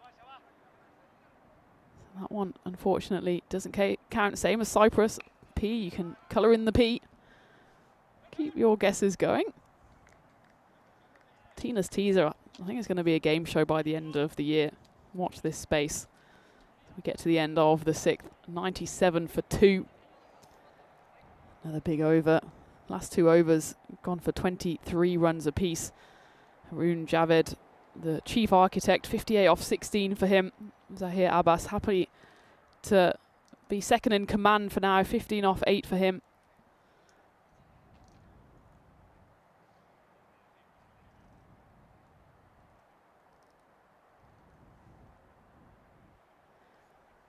Oh no, I'm absolutely lying in my Tina's teaser. Chile and Yemen are both correct, because of course it's capital letters. I'm looking, obviously, when you write it in the text, I'm looking when you spell it lowercase. But yeah, Awais, apologies to you. Yemen and Chile, both correct answers. Remember, it's when they're spelt with capital letters. And the E, when capitalized, is not closed. There's no gaps in it. Cyprus, though, isn't the right answer, because the P, even when you capitalize it, has the little area on top that you can shade in. So we've got 3 of 5. Fiji, Chile and Yemen, thanks to Awais and Ricky, who got Fiji as well. So 2 to get. 2 probably harder ones, to be honest.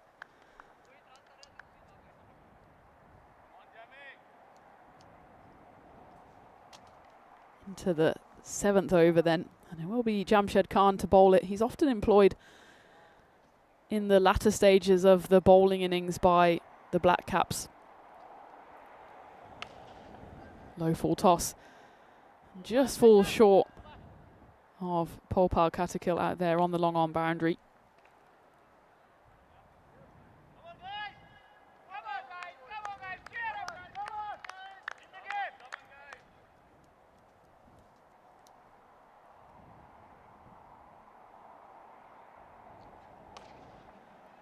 He goes on the offside. That's good hands by Kashif Shahab.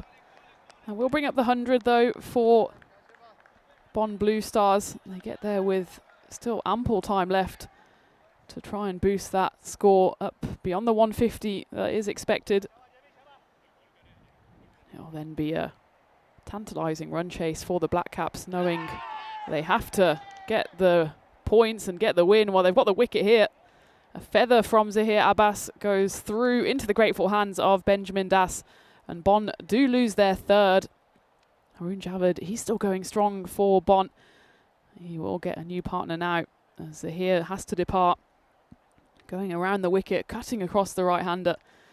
And just a slight feather on it. There's absolutely nothing else it could have been, so the decision, a relatively straightforward one for the umpire.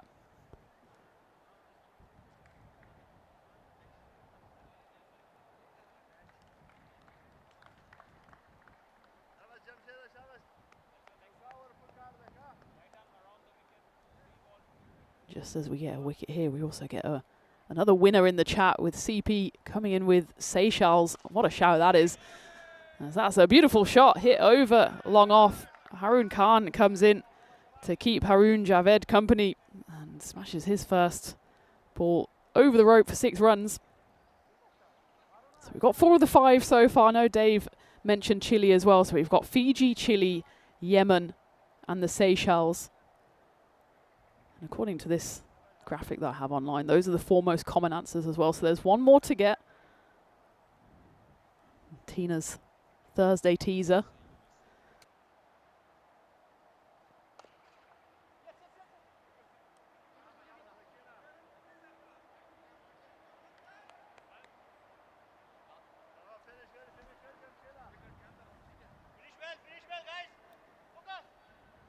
So Jamshed has at least here stopped the magical streak. Last 3 overs going for 26, 23, 23. This one, in the end, will just go for the 11 and picks up a wicket as well. So a big player for the Black Caps. Comes in at a good time to just slightly stem the flow of runs. You imagine Jamshed will be a pivotal part of the run chase, whatever that run chase might be, with 3 overs left. 108 on the board for Bont. So we take a look at our calendar for 2025. And I remember just, it feels like a few short days ago, talking from Malta saying, look at what we've got coming up the whole year. And well, we're halfway through the year and we still have so many amazing locations to go to. We've already had so many incredible record-breaking series. The events there in darker blue, those are our flagship events, the Meltle Shield and the Western Shield. Of course, we had a brilliant Western Shield back in February. It's coming back bigger and better than ever in September alongside the Meltle Shield. Slapped high, and it's going to go all the way. Haroon Javed, where are you, Niyamat? Even he can't catch that one. I think that goes over the match official's tent. 6 runs. Niyamat Safi, he's done more fielding in front of the dugout than I think most of the Blue Caps fielders on the field have done, especially with Haroon Javed at the crease. And that's his 8th Maximo on his way to 66 not out. That does bring up his high score on the network as well. His previous high score, 63. That was unbeaten. He's currently unbeaten. 3 better.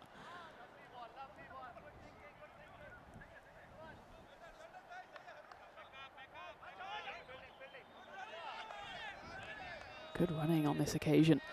Haroon, he's not just all about the Maximos. Manages to hustle through for 2 runs there. I will say, and I'm not going to ruin the result for those of you still guessing in the chat, but Dennis in our production, he has just smashed the final answer of Tina's teasers. So it's a gettable one. If Dennis can get it, then anyone can.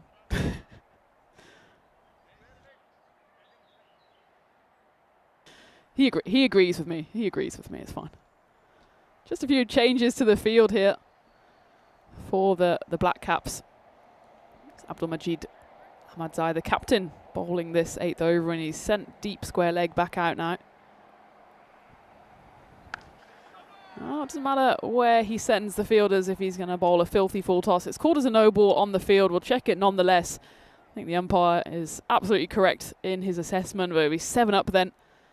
Haroon Javed, well, he hasn't been missing out on the pretty decent deliveries, let alone the filthy full tosses.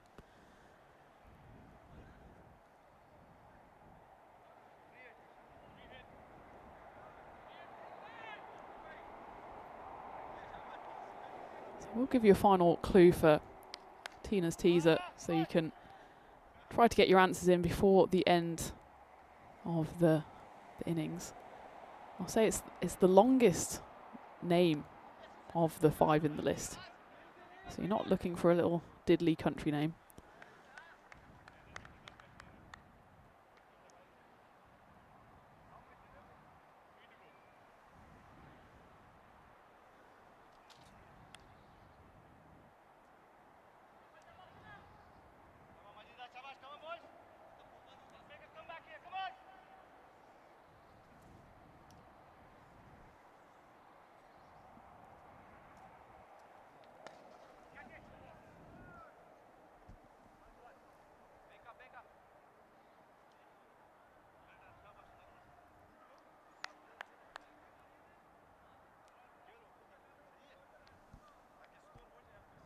Cap America in the chat asking if I'm playing in the ECSW. Yeah, we've got the ECSW rounding off what's an action-packed 2025 on the network, and certainly hoping to play if selected for Germany.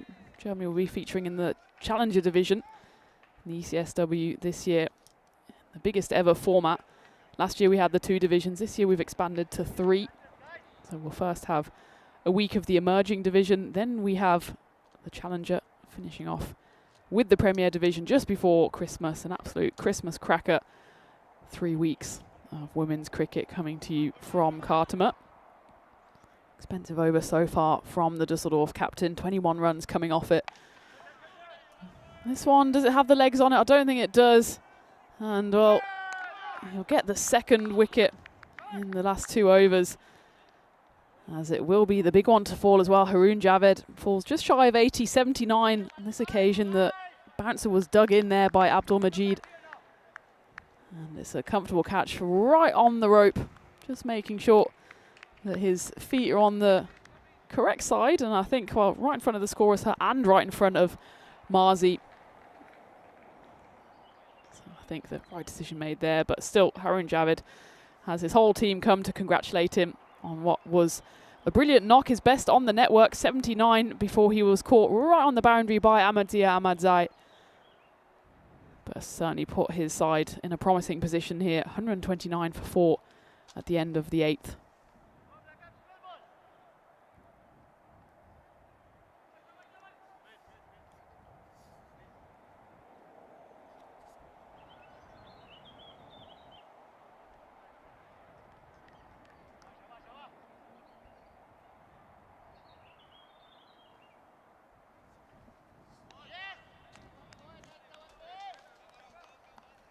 Jamshed has been brought back on to bowl the 9th here. Someone they always turn to in moments of need and of crisis. And I wouldn't quite say it's crisis mode yet for the Black Caps.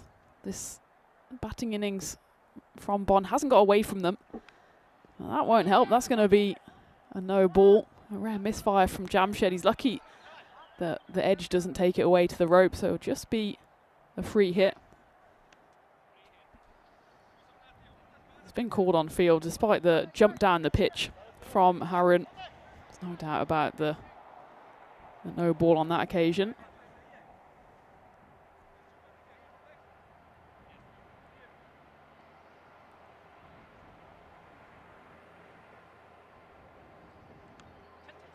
Well, this time on the free hit, the luck isn't on his side, Jamshed. It's pretty much the same delivery this time. Gets a big enough snick to go through past the keeper for 4 runs. So Bond Blue Star threatening to just accelerate in these final 2 overs. 150 plus is certainly on the board for them. 135 with the expected score up at 157.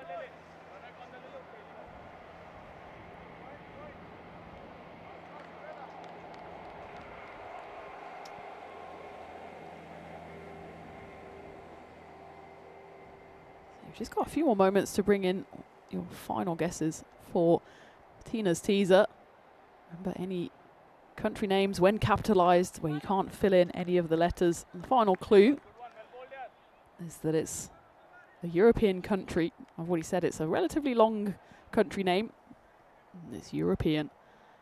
That's the final clue you're going to get. See if any of you in the chat can get it in the final couple of moments of this innings, as that one's cracked away. Ashish Makar has come in after the wicket fell of Haroon Javed.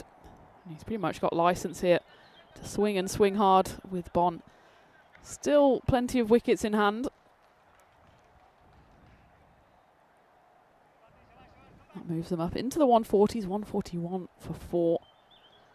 Jamshed just missing his lengths on this over. No, he doesn't miss on this occasion, as that one splatters the top of middle stump. Not too many celebrations from the Black Caps, because they know that Bon have manoeuvred themselves into a decent position here. I said Ashish Makar had license. Oh, it's not what I meant, but he at least tries to get funky. You can see what he was trying to do, because the fine leg region is unoccupied. But he isn't able to get bat on ball. That'll be the 5th wicket to fall, 141 for 5.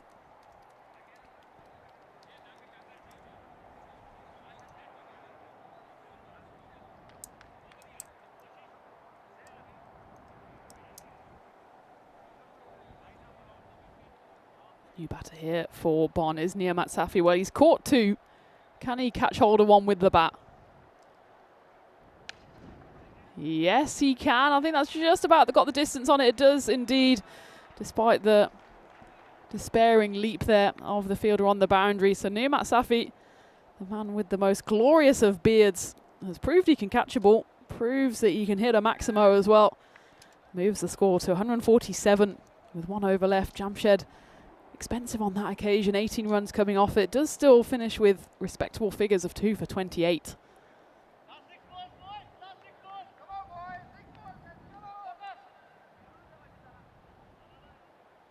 We do have the correct answer. Final one for Tina's teaser. Dave comes in first. Matthew as well. Liechtenstein is the answer. So the 5 answers to that question. I've got to say Dennis got there first on Liechtenstein. That one is also smashed down the ground. That brings up the 150 for Bonn. 153. Harun Khan, Niamat Safi, adding a little bit of extra spice to this scoreline for Bonn Blue Star. So the 5 answers to that teaser: Fiji, Chile, Yemen, Seychelles and Liechtenstein. Well done to everyone who got those answers. Gonna have to think of a Tina's teaser for tomorrow as well, to keep you on your toes. Good hustling here from Bonn to scrap through another single.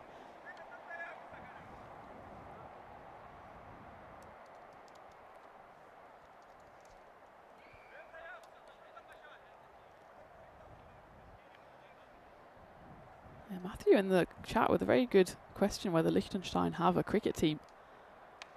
Well, someone feel free to do some Googling and find out. Let us know, as that one, well, the Black Caps just, you got to say, haven't really been at the races today. And that time it's Pranoy who's come into the side for this game. And one of his only actions of this fielding innings shells an opportunity. Managed to run through for a single as well. How costly could that drop be with 3 balls now remaining?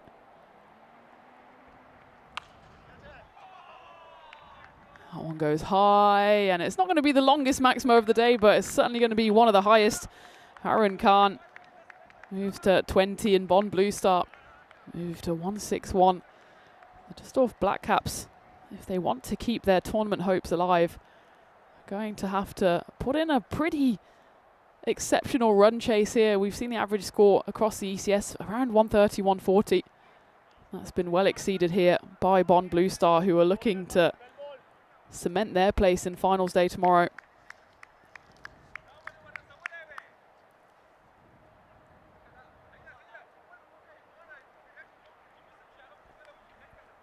Final delivery then to be bowled by the Black Caps captain. Slower ball, but it's picked by Harun Khan. And it goes all the way, almost into the scorer's shed, over it in fact, and Bonn Blue Star flourish towards the end. 20 runs coming off that final over. Another magical one to add to the collection. 5 magical overs in this batting innings. And Bonn Blue Star, given that they were put into bat, can be more than happy with what they've put on the board. 167 runs. It's going to be a tough chase for the Black Caps. You already feel the pressure on them. Remember, they have to win to keep their finals hopes alive. Jamshed Khan, surely he's going to be a big player here for the Black Caps. As well, it's the second game of this afternoon, third game of the day, and Bonn Blue Star got off to not the best of starts actually. Lost a wicket on just the second legal delivery. They lost 2 in the power play, 25 for 2 they were at the end of 3. Things just kicked up a gear after that, thanks to the big hitting of Haroon Javed, who finished on an ECN high score for himself of 79 before he fell. And Dusseldorf Black Caps maybe still reeling from that victory, defeat snatched from the jaws of victory in that previous game. Just weren't quite at the races. That was a perfect example. Kashif Shahab maybe still had his mind on that drop catch. Saw that one fall agonisingly over the boundary. Someone who wasn't dropping catches was Niamat Safi. Unfortunately for the Black Caps, he's on the other team and he was about 10 metres over the boundary. He did it not once, but twice. Be interesting to see how many catches come his way when he is in the field. That was an outstanding effort this time from Kashif Shahab, but still wasn't enough to stop the 6. One did fly through to the keeper, Benjamin Das, catching Zahir Abbas on that occasion.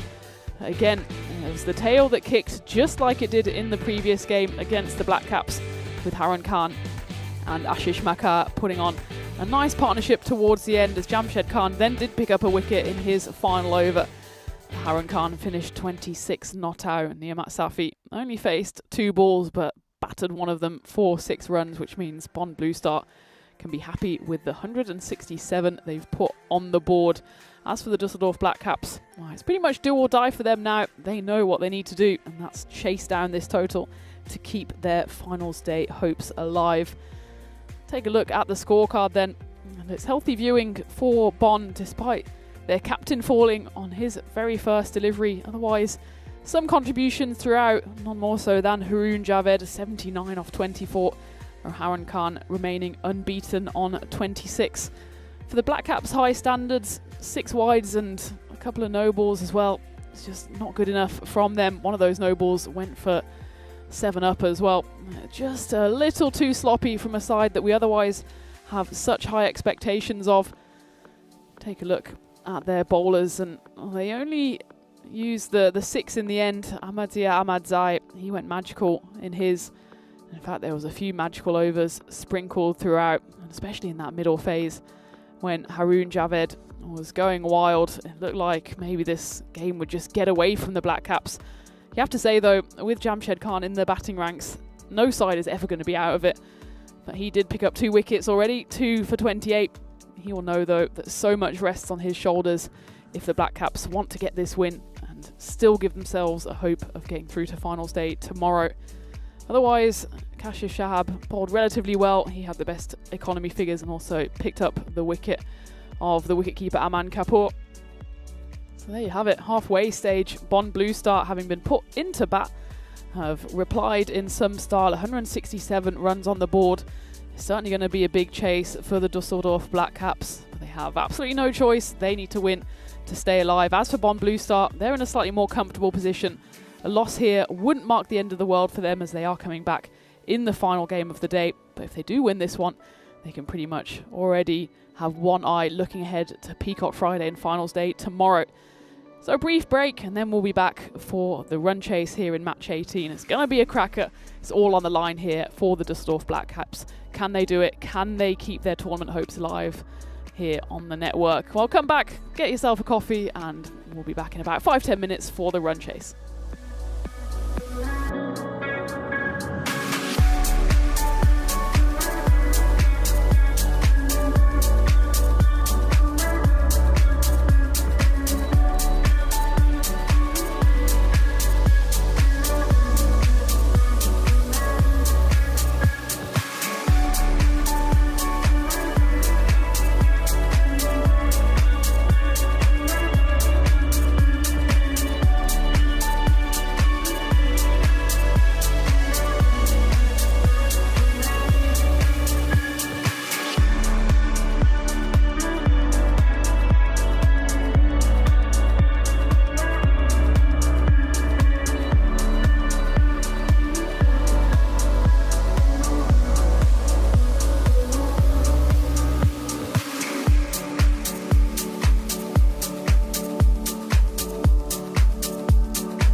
This European cricket event is proudly brought to you by HCL Software, Rado and 1xBet.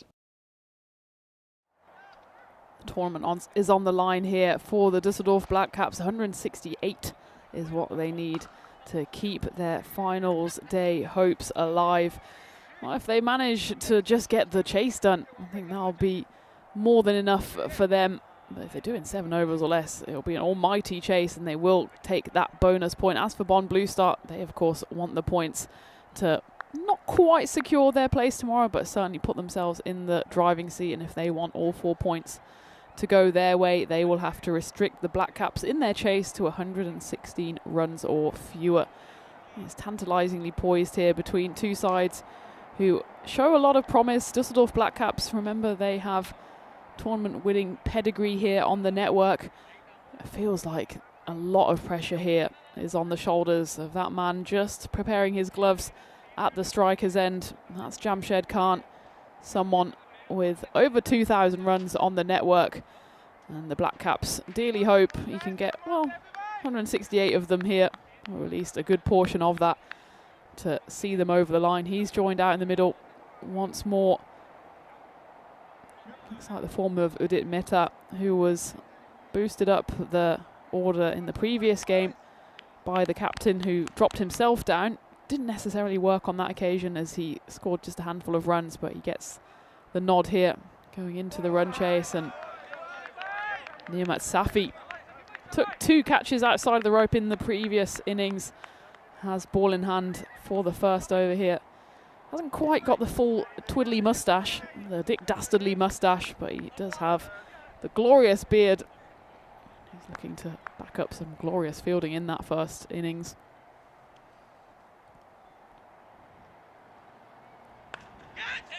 Crunched away, Jamshed Khan misses out on the first one, doesn't miss out at the second time of asking. 2 fielders in the power play are allowed outside of the ring, and neither of them are on the offside. One is lurking down at third, although he looks like he's being brought in now as someone presumably will be told to go and field exactly where that ball landed. The second fielder outside of the inner circle is at long on. Jamshed Khan, though, if he gets going, you'd have 50 fielders on the pitch and it wouldn't make a difference.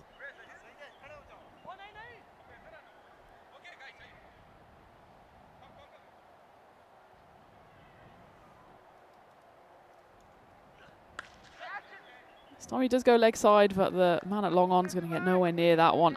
Back-to-back boundaries for Jamshed Khan.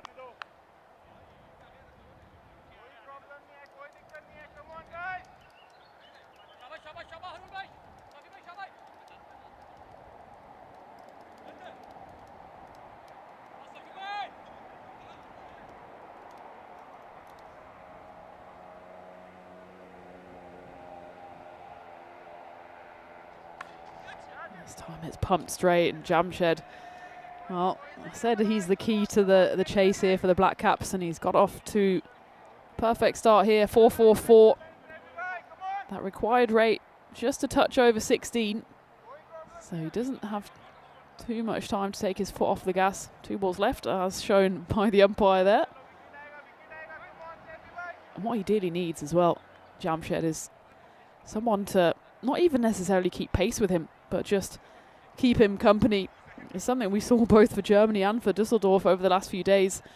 He often just gets stuck at the non-striker's end, seeing carnage unfold at the other side of the pitch, and that always just piles the pressure on him. Is that one slower ball attempted by Niamat Safi. Jamshed just picks it in midair. You can see he holds his shot and then holds the pose. It's a glorious stroke. That's the biggest hit of the lot so far.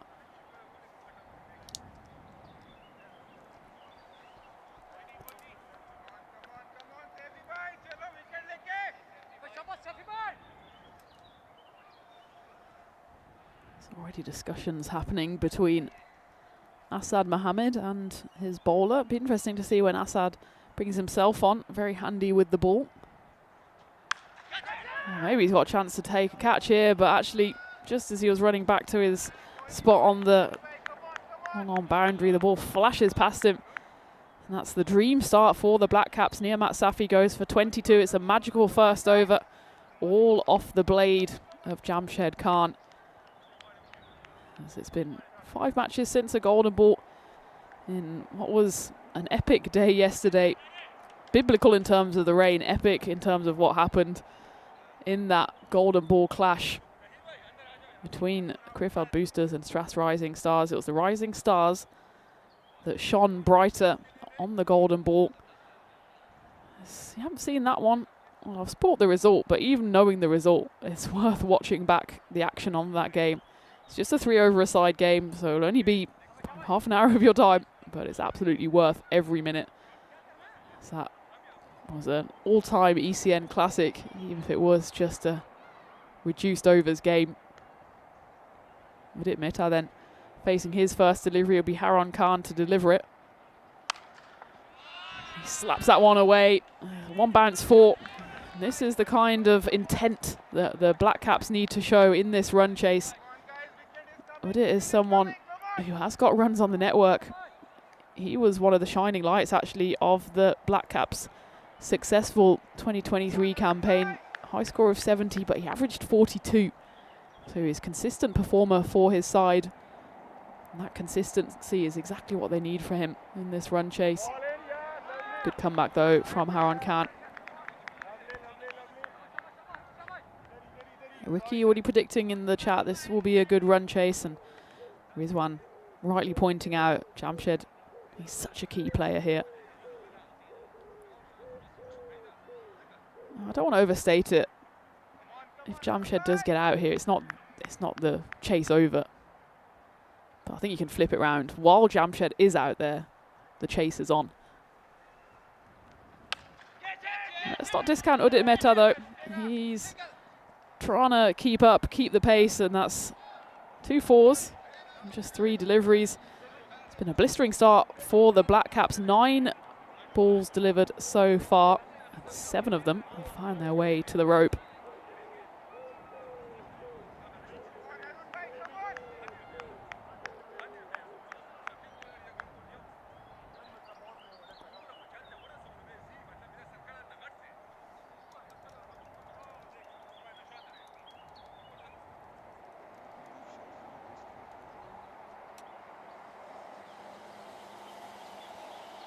Tries to go for the back of the hand, slow ball on this occasion.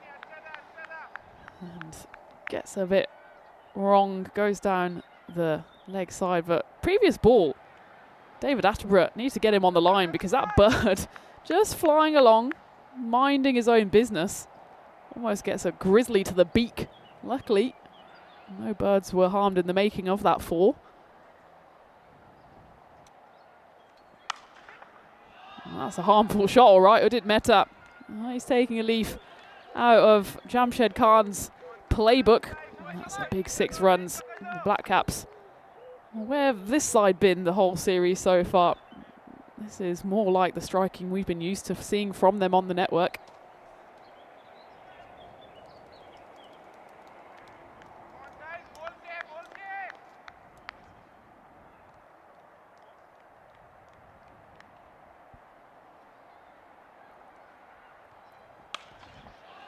Goes again, and this one will have the legs on it. Back-to-back 6s. Udit makes this over go magical as well. With that wide there, it's going to still be another ball to come. Double magic from the 2 openers between the Black Caps so far. Haven't actually run a single run. Haven't needed to. The power in their striking. And just like that, almost a third of the way to the total already.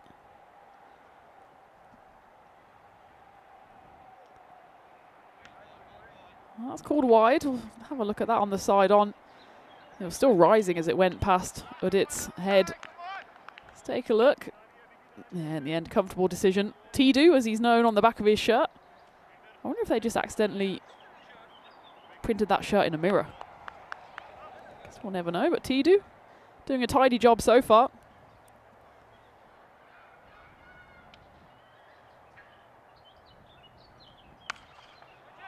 This one's going to go all the way as well.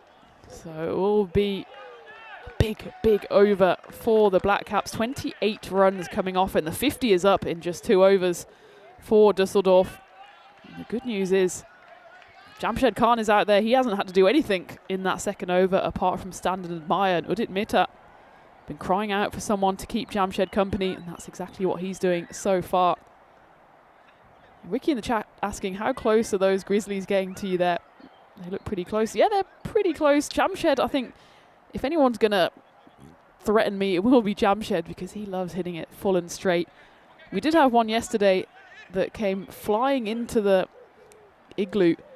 And, well, for context, I've got the big screen here with the play on. I've got my iPad. I've got laptop number 1. In between laptop number 1 and laptop number 2, I have my phone on a kind of steel phone stand. And the ball came flying in. We go into the third, and the ball will go flying away off the bat of Jamshed Khan. Another 6 to start the third over. It's Kiran Kumasawamy bowling this one. And I stood up to take the catch because I thought it would skip off the ground and fly into the igloo, but it skidded off the ground and went clattering into the back of the stainless steel phone stand. So much so you can actually see a bit of the white of the Grizzlies still on the back of the stand. So of all the equipment to hit, the best possible outcome was to hit the steel stand rather than all the expensive technology. So I was a bit in breach of the number 1 rule. But I'm still standing, my equipment's still standing, and that's the main thing. That's a good piece of fielding. We'll have to double check it, but I think he manages to claw that one inside of the rope and keep himself inside the rope at the same time. It will actually be the first runs that the 2 batters out there actually have to move their feet for.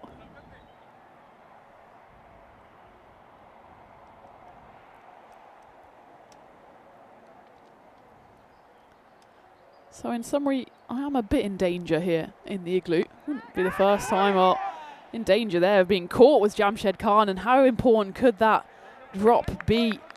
It's Bani Bra wringing his hands. The youngster, just 16 years old, I think. Double check that, because well, I've got an apology to make to the Mönchengladbach captain. I'll make that in the next game, getting his age wrong. The youngster here had the opportunity to catch what would have been a significant and possibly game-changing wicket, but it burst through his hands, and Jamshed lives to bat another day.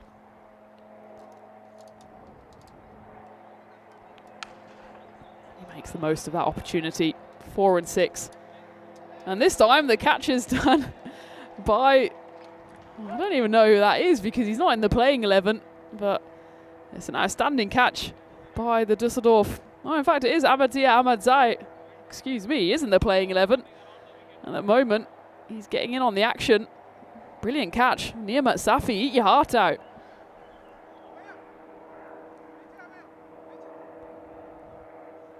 So there was 4 catches on the field in the previous innings. And by my count, there's now been 3 catches off the field. So the off-field catches are slowly catching up. Jamshed at the crease could even overhaul by the end of this innings.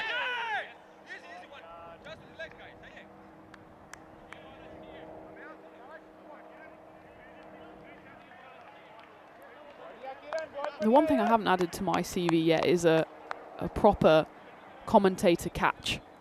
I've taken a few that have come into the igloo or the cage or wherever it might be on the bounce.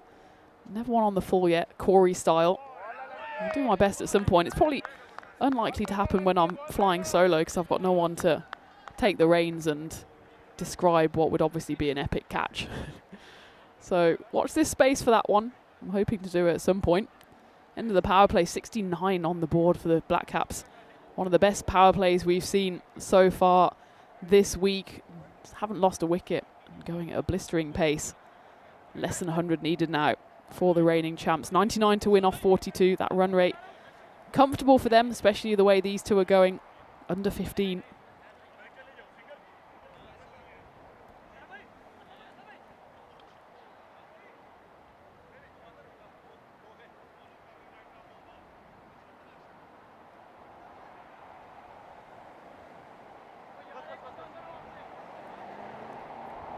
Rashida rightly pointing out in the chat, it's a missed catch. Is it dropping the match? That one opportunity. It was a tough one, you got to say, for Bani Bra. It's never easy on that 45. He's still looking down at his fingers now. Jamshed, you wouldn't want to get in the way of his hitting. Exhibit A. But you think you can't give someone of Jamshed's quality even a half chance. And that's what's happened, and he's made the absolute most of it, as he's now just one hit away from what would be a 13 ball half century, coming at the perfect time for the Black Caps, just when they needed their clutch player to come up trumps.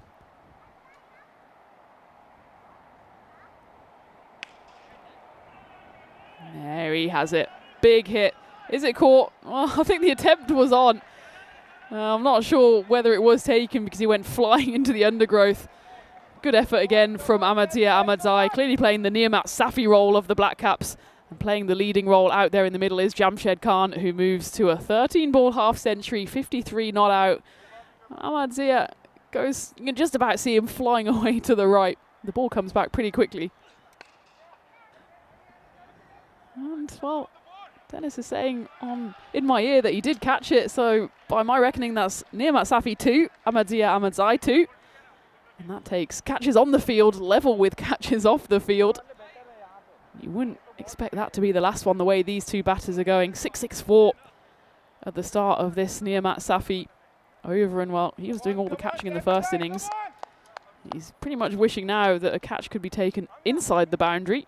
Jamshed Khan, though, has other ideas.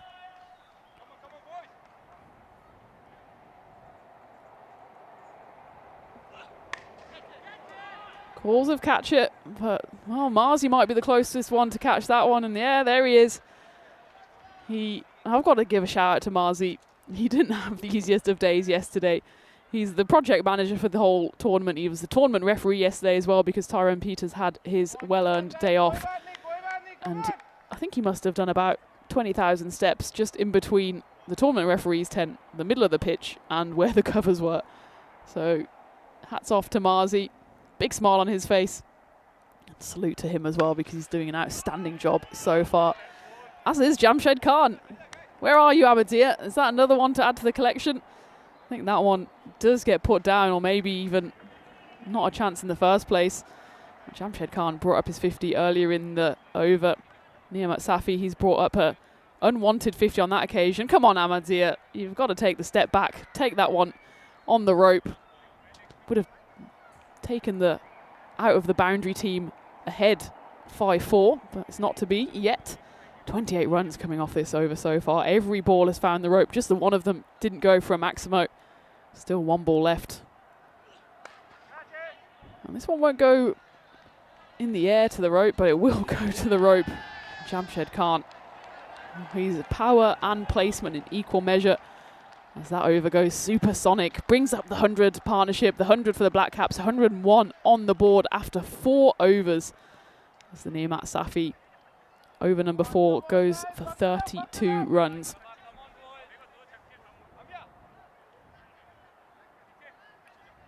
Hi to Lily Panda in the chat, who says if the ball flies straight and Tina goes silent, we'll just assume Tina took an epic catch. Yeah, maybe I'll just go silent at some point anyway and let your imaginations run wild. I promise if there's an opportunity, I will go for it, whether I'm on my own or not. Actually, I've opened up the whole side of the igloo. And of course, Rico's not in my way. So you could argue today might be the day. If Ahmadzia Ahmadzai can do it, if Niamat Safi can do it, then so can I. Niamat doing the fielding now right in front of me. So we might have to compete for the out-of-boundary catches. You won't necessarily want to see his bowling performance again. Goes for 54 runs in his 2 overs. Unfortunate for him, but he's coming up against Jamshed Khan in blistering form. Well, speaking of which, that one's relatively close to me. That would have required Usain Bolt levels of speed to get there, though. As Udit Mehta, he's only faced the 7 deliveries, mostly just watched Jamshed Khan's one-man show. But his 8th, he pummels to the boundary. Look at that, swinging the win predictor. 98% now in favour of the Black Caps. And he goes again. Well, Niamat Safi, maybe he just wants to take his seat outside of the boundary because he's had more success catching them there than on the field through no fault of his own. It's just some unbelievable striking from Udit. It's Asad Mohammed who's bowling this over. The captain from Bond Blue Star brings himself on, I'd say maybe a little belatedly actually, when he does come on and gets hit for back-to-back sixes.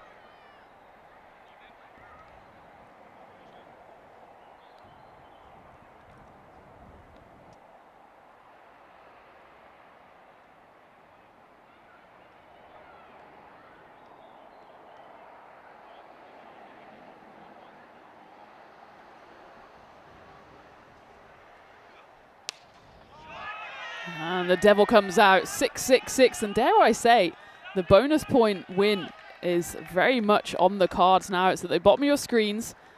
Certainly not beyond the realms of possibility with these two striking as cleanly as they are. And that's 9 consecutive boundaries in a row. Of the legal deliveries that have been bowled so far, only 5 of them haven't gone to the rope. There's been 2 wides in there as well. But otherwise, we're coming up to, what would that be, the 30th ball? It's 28 balls so far, and 23 have gone to the boundary, and Amazir Amazai brings up his hat-trick. 3 catches in the innings for him. The thumbs up as he takes another catch. It's a significant catch as well because it gets Udit Mehta to 50 off just 11 deliveries. Not too many people can keep up with Jamshed Khan. Udit can, unfortunately. Rush of blood to the head means he's out next delivery. Some good sportsmanship on show from Asad Mohammed, who gives Udit a round of applause before he has to depart. This time Asad right on the money. The fun is over for these two.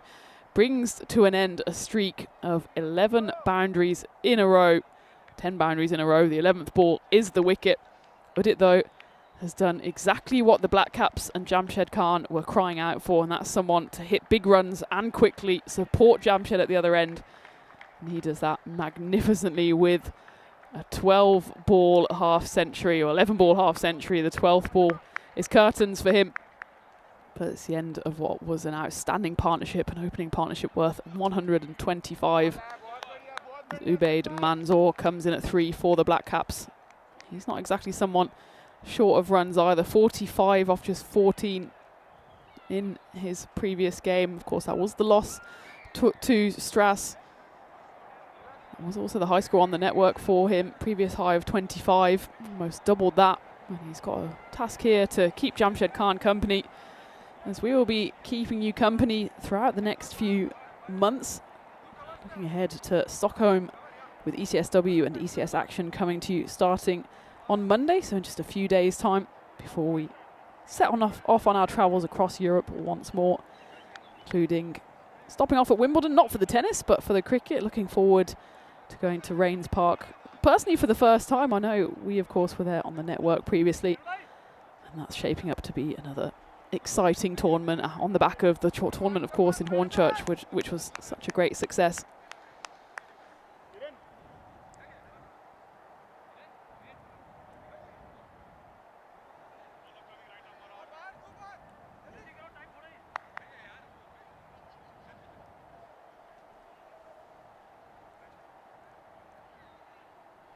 Jamshed Khan back on strike on 73. Will it be 73 and out?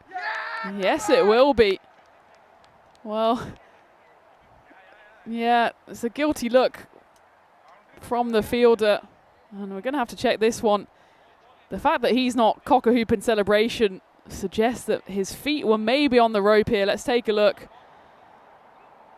Yeah, both feet down, I think. He then, if we go forward, then lifts his feet in a Michael Jackson-style tribute. But the right decision is made, and you can hear the cries of probably relief more than anything from the Black Caps dugout as Jamshed Khan lives to fight another day. Brilliant camera work there from 2 circles because, well, as we were saying earlier, Jamshed Khan wicket could be the change and the turning point in any game. And this time, though, he gets a bit lucky. It's unfortunate for the fielder out there in the deep because he couldn't really have taken too much more of a step in because the ball would have gone over his head. Maybe just, if I want to be super critical, he could have just made sure his heels were inside the rope. And then if the ball goes over your head, so be it. The most frustrating thing is taking the catch and being on the rope at the same time.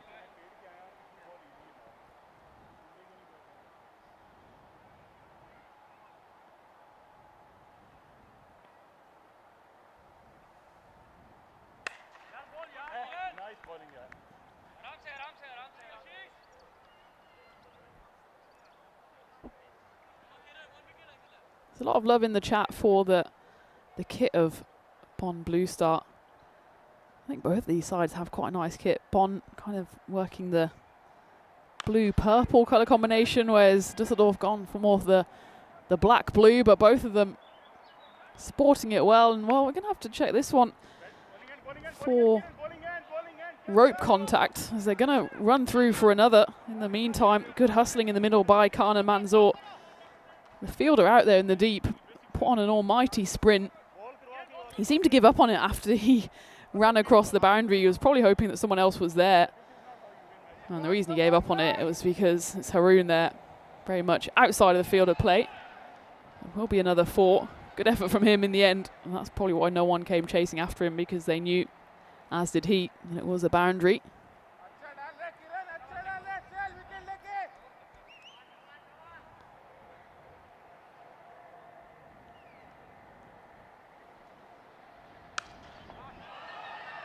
This one gets obliterated by Umaid Manzoor. Jamshed Khan, he's on 80 off 20. He might not even get a chance to get to that milestone the way the Black Caps are going. And, well, keep an eye on it as well, because that bonus point still very much in play, especially if this one goes to the rope. I mean, even if it doesn't go to the rope, if Jamshed Khan is on strike for the next over, you wouldn't put it past him even getting the 26, but this is an important delivery. Well, it will be then the 26 that Jamshed needs to see his side home with a bonus point. That one zips through for bowling of Kiran Kumasawamy.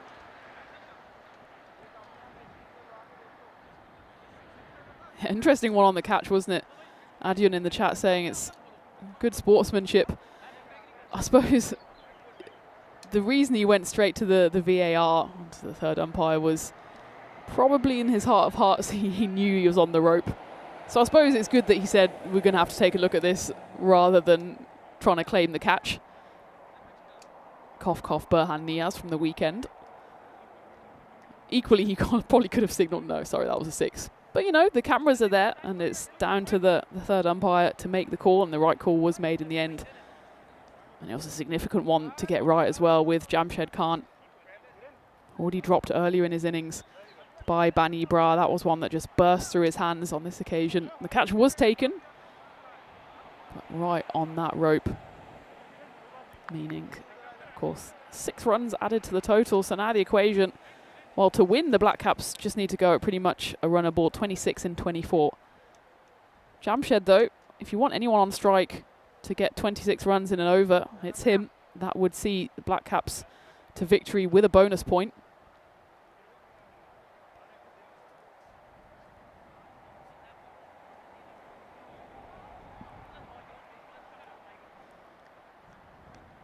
It will be Ameya Deshpande, who I think was the fielder standing on the rope in that incident, who's on to bowl now, number 19 for Bonn Blue Star.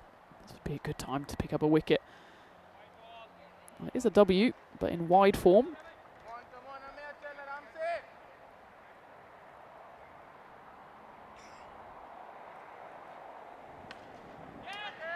Jamshed doesn't get hold of this one, and this could be the end of his innings, and it is.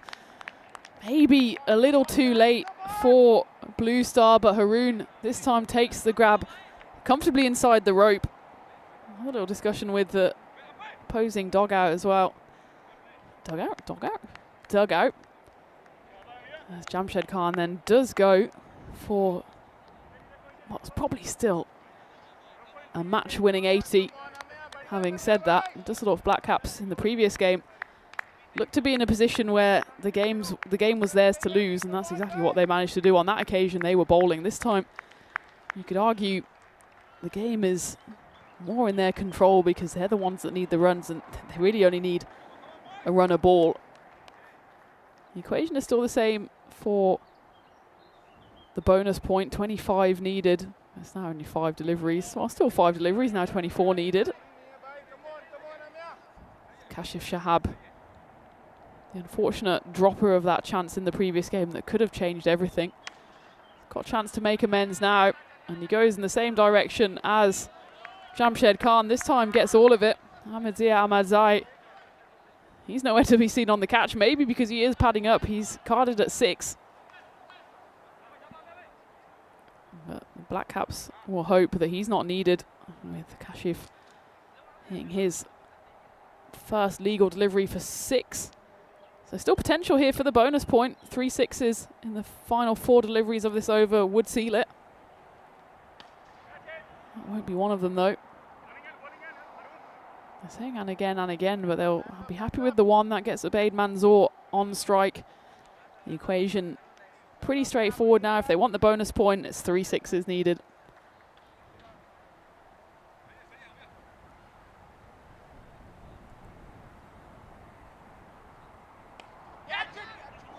It's going to take some chasing. Haroon tries to get his skates on, but the ball wins that battle. It'll be a 4, but probably means that Bond Blue Star will pick up a consolation point here, unless something goes wrong off the bowling here of Amir. A few of you rightly pointing out in the chat, it's unusual for Udit Mehta to score a 12 ball 50, and then it was an 11 ball 50, and then got out on the 12th ball, and somehow still play what is probably going to be in the end a match-winning supporting role. But when Jamshed Khan is out there, always going to play second fiddle. He finishes 80 off 21, but Udit, he was certainly a key part of that 125 opening stand for Düsseldorf, which means that now they are just 7 runs away. A 6 would tie the scores. Agonisingly, of course, wouldn't give them the bonus point. Well, I think there's a bit of confusion here. We're going to have to check the scores because the batters are celebrating. Ubaid Manzoor thought it was a walk-off win in the end. I'm pretty sure that scores a level. I'm going to have to double check on the scoring. Certainly the Black Caps can't throw it away from here. Ubaid Manzoor needs to put his celebration back in the box just for a moment. And it will be agonising for the Black Caps that they fall a ball short, potentially, if they do get this run on this ball, of the bonus point. I'm not sure the celebrations will be quite so wild once they do get it over the line.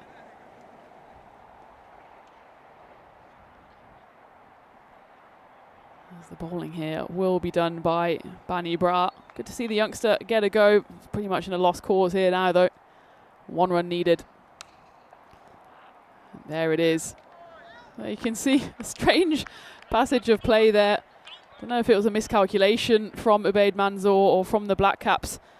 In the end, they get home comfortably. Let's not take away from this chase. It's an excellent chase, led primarily from Jamshed Khan and Udit Mehta, and a slightly sheepish grin there on the face of Ubaid Manzoor, who, well, if he was a fireworks show, he went off at about a minute to midnight.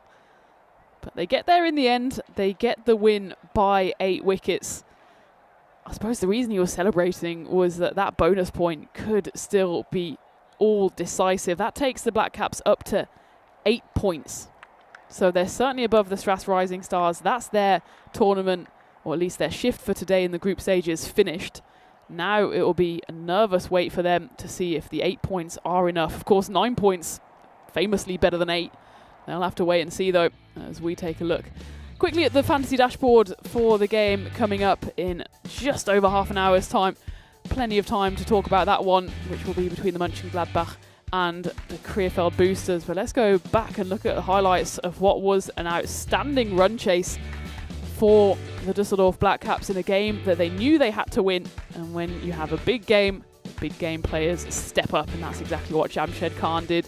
Alongside Udit Mehta, we need to give him plaudits on his 11-ball 50, which, as you guys were rightly saying in the chat, unusual that such an explosive knock somehow doesn't make the headlines. Ahmadiyya Ahmadzai, he was making headlines, taking 3 catches in front of the dugout for the Black Caps, as Khan and Mehta scored 15 maximos between them. Not 1 catch, not 2, but a 3rd coming your way from the bushes. And well, this opening stand in the end was worth 125. That was a key moment. There was 2 chances to get Jamshed Khan. First was dropped by Bani Bra. That one on the rope was taken, but very much on the rope. Jamshed then did eventually fall. This time Harun Khan saying, well, nothing wrong with that one, was there? Udit fell as well, but Ubaid Manzoor came in and he scored a quick fire, 26 off 7. Grins from him. A bit of a grimace as well from the Black Caps, because they did just miss out by 1 ball on that bonus point, and it remains to be seen how crucial that bonus point could prove to be. But the Black Caps, for now, have done everything that they can do, which is win the game that they knew they had to win. That takes them to the top of the table again for now. Rising Stars, well, it's looking increasingly unlikely that they will go through to finals day, because they have been leapfrogged by the Black Caps. Stras Rising Stars have 7, Black Caps have 8. The rest will come out in the wash in the next 2 games. But taking a look at the scorecard then, that's how you do a chase. 168 runs knocked off with the best part of 3 overs still to go. But the problem is, it was not the whole part of 3 overs. 1 extra ball needed. And that's why Bonn Blue Star will take the consolation point. Not much to cheer about from the bowlers. Niamat Safi, he joined Ahmadiyya Ahmadzai taking catches on the rope, but he saw most of his balls go to the rope as well. 54 runs off his 2 overs. A wicket apiece for the captain Asad Mohammed and Amir Deshpande, but both of them in a losing cause. So there you have it, match 18. Düsseldorf Black Caps keep their hopes alive. They will have an anxious wait now as the final 2 games of the group stage unfold. Will they make it through to finals day? Well, Bonn Blue Star, they still have a big role to play. They'll be back in the final game of Group B. That's against Krefeld Boosters. But before that, the Boosters are in action for the first time today against Mönchengladbach.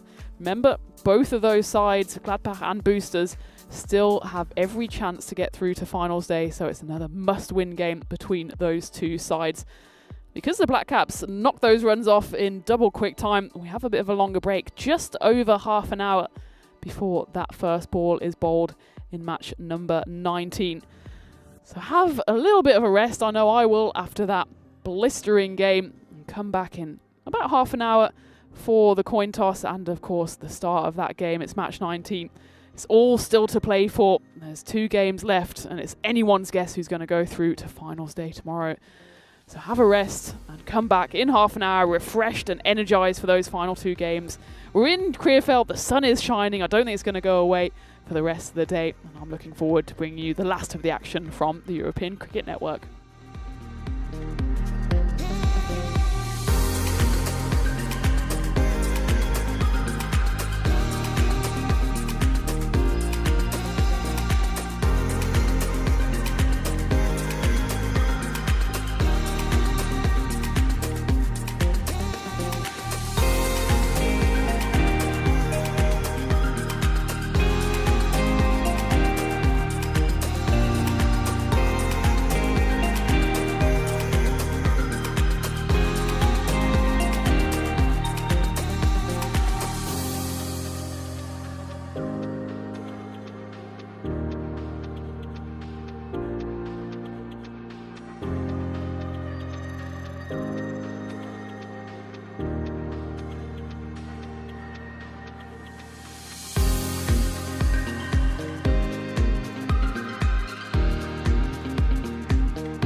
This European cricket event is proudly brought to you by HCL Software, Rado and 1xBet.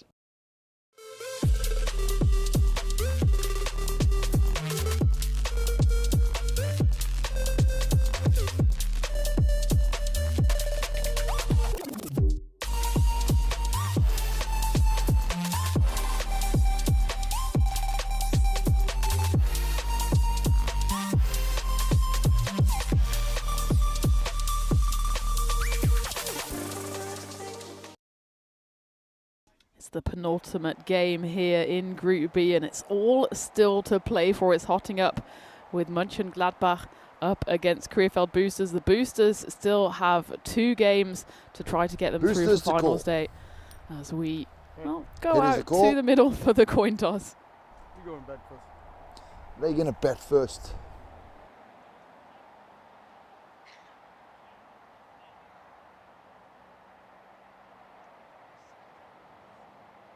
Well, you might have heard the audio here. There's just a few technical difficulties there. Boosters to call. You might have already heard the coin toss there. Maybe once the video is ready, we can go to it. But first, a bit of context for this game then. Boosters to call. So here we go with the coin toss. Head is the call. It's a head. You go in bed first. They're going to bet first. So just to underline the coin toss there, in case you didn't hear it on those 3 occasions, the Boosters have won the toss and they will have a bat. And I've spent the break, we've had about a half-an-hour break, trying to get my head around the standings table. I have 2 recommendations for you. 1, don't take your eyes off the action here for the next 3 hours or so, with the 2 games coming up. And my second recommendation is go to the European Cricket website and call up the standings table, so you can just take a look at the permutations, because they are aplenty. Taking a quick look at the fantasy dashboard. Boosters unchanged from their 2 games yesterday, and Mönchengladbach, unsurprisingly, also don't make any changes, having won the game earlier in the day against Strasse by 18 runs. Boosters firmly ahead in terms of the win predictor. But one thing is clear, if Mönchengladbach, and I have been doing the calculations in my head, if Mönchengladbach win this game, they will be through to finals day. It's their final game of the group stage. This would take them up to 9 points if they win, or 10 with a bonus point. And given that Bonn Blue Star and the Krefeld Boosters are playing against each other in the final game, not both of them can get up to 9 points. So Mönchengladbach certainly have their fate in their own hands, as though do the Krefeld Boosters as well. They have the advantage of having 2 games left. A win here wouldn't guarantee their status in the finals, because that would take them up to 7 points, or 8 if they win with a bonus point, but it certainly would give them every chance of going through in the final game, which is the Boosters against Bonn Blue Star. So I predict that there will still be plenty of twists and turns before the day is out, as 5 sides here all scrapping to get into the top 2. It does mean that we won't be seeing the rising stars tomorrow, despite their shock win earlier today against the Düsseldorf Black Caps, by virtue of their inferior run rate and, of course, 1 less point against the Black Caps mean that at least 1 more side will be leapfrogging them.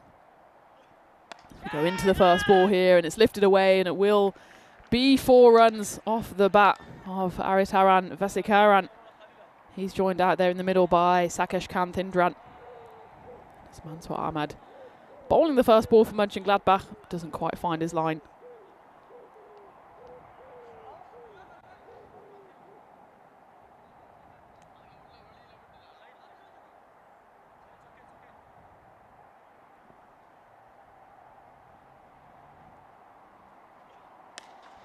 This one is clubbed down the ground, and Aritaran, he was in some form yesterday, smashing 82 not out of just 32 deliveries in that DLS win back in Game 11 over the Black Caps. And he's started as he means to go on here.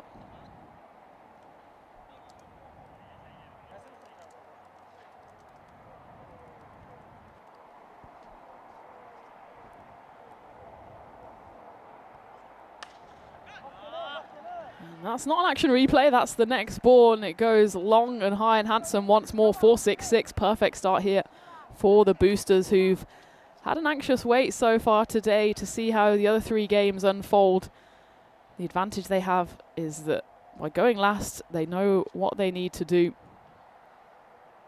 Certainly, 1 win probably won't be enough to see them through unscathed, so getting 4 points either in this game or in the combination of today's game and the game coming up after this will give them every chance. As all the birds are circling, and certainly the other teams will be circling around these fixtures as well to see how they unfold. Dusseldorf Black Caps, they gave themselves an opportunity by winning that previous game. Oh, it's an outstanding effort as it goes down. Athletic piece of fielding there at point. It's Mansour Ahmed with what would have been one of the highlights, not only of the day, but of the series, flying away to his right.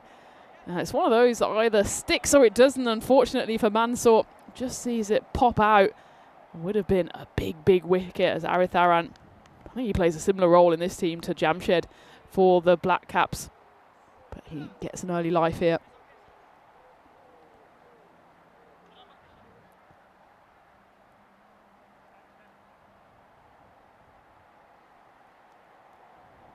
Brings the left-handed Sakesh Kanth on strike. As is often the case with the left-hand, right-hand combination, just toys a little with the lines of the bowler, and Mansour Ahmed will have to give that one another go.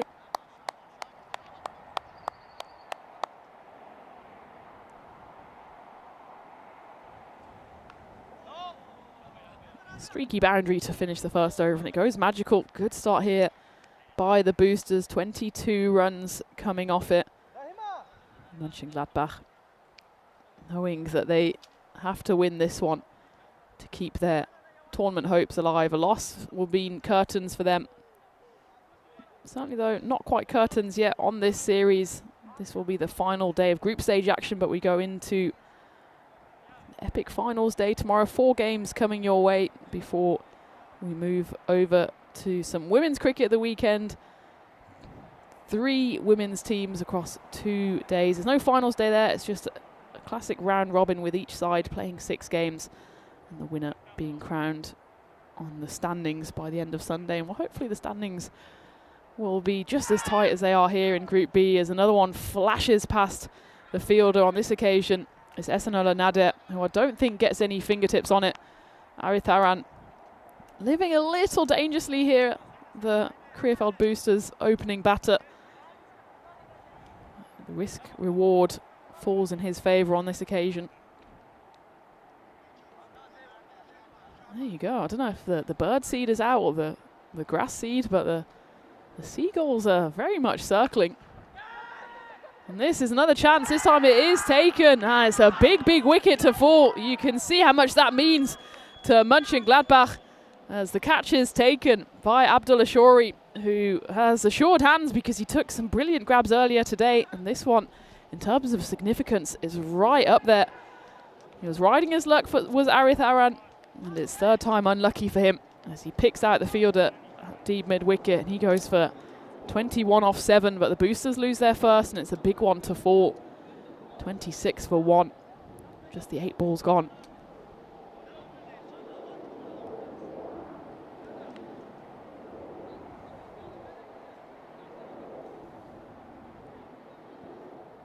You've got to love the enthusiasm of this young Mönchengladbach side. Really lit the tournament up so far as Abdul Rahim is bowling the second, and he's really up and about here as the ball there is tossed to the captain, Elias. And I've got an official apology, or possibly you're welcome to Elias, because got his age wrong. I've been calling him the 18-year-old so far, but I've accidentally shaved a decade off his actual age. He's 28. But, you know, if I had the power to make myself 18 again, I certainly would do that. Elias, still a young captain though, 28. Leading his troops here very, very well. I know his family's watching as well, so shout out to all of Elias's friends and family. I'm sure you're proud of him here. Doing a great job for Mönchengladbach, and well, still within a chance here of getting his side into finals day tomorrow, and that would be some achievement for the side. Remember, they didn't play back on the network in 2023 in our previous series here in Krefeld, so it's a debut for them. It'll certainly be a debut to remember if they do get through to finals day. They were unfortunate victims of the weather yesterday. They lost that game to the Black Caps, which was reduced to 8 overs. Then there was the game against Blue Star, which was completely abandoned. So the first game that they did play this morning, which was the full 10 overs, they did show us what they could do, especially with the ball. With the bat, they only managed to get to 91 for 5, but then they skittled Strass Rising Stars for 73. So for the Boosters, it'll be a case of getting runs on the board and hoping that the Gladbach frailties with the bat come true again. Having a chance for a run out here. Abdul Rahim, though, instead wears one. I think not quite in the face. It was a bit of a vicious Tortuga as the throw came in. It was the not teenage captain Elias throwing it in. And in the end, well, it just misses the stumps and Abdul Rahim's face. They managed to jog through for one. So end of the second, 28 for 1. Win predictor very much in favour of the Boosters. Maybe because of those aforementioned frailties in the Gladbach batting lineup. But a couple more wickets here. And that could certainly throw a cat among the pigeons and a cat among the standings as well, which we certainly will have to keep an eye on. And just like magic, they pop up onto the screen. So you can see why things are so fascinating is because these two teams are playing each other.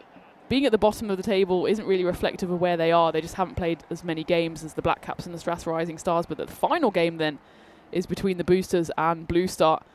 And again, it might be a case of a winner-takes-all matchup going through to finals day tomorrow. That also depends on what happens here. But if you want to run through all the permutations in your head, don't have the time to do it now before the end of the innings, but go to the website, call up the standings or take a screenshot of the standings that were on your screens just a moment ago. And just play through what may or may not happen if each team picks up 3 or 4 points. Big hit. That's going to go all the way. 6 runs. Sakashanth Indran gets his first Maximo of the innings. And this is the beauty of the power play. Not the power play. Well, there is a beauty in the power play as well, but this is the beauty of the bonus point, is that in every game, teams take points off each other.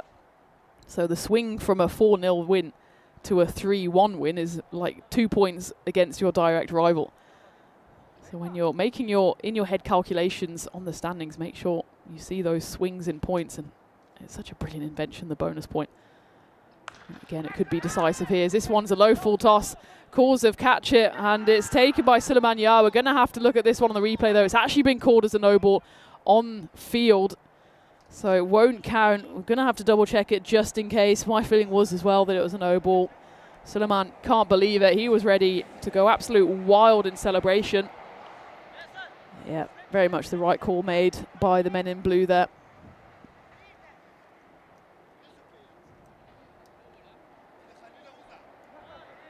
So instead of it being a wicket for Abu Bakar Safi, it's a free hit coming up. It's clubbed away. Shouldn't go all the way to the rope. So he gets away with it, does Safi.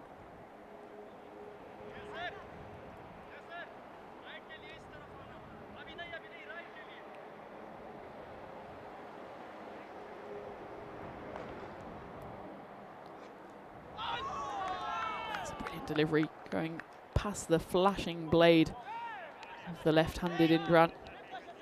Given the first over went magical, 22 runs coming off Mansour Ahmad's effort. It's been a brilliant comeback so far from Mönchengladbach. Picked up the wicket, and the next 10 deliveries gone for just the 15 runs.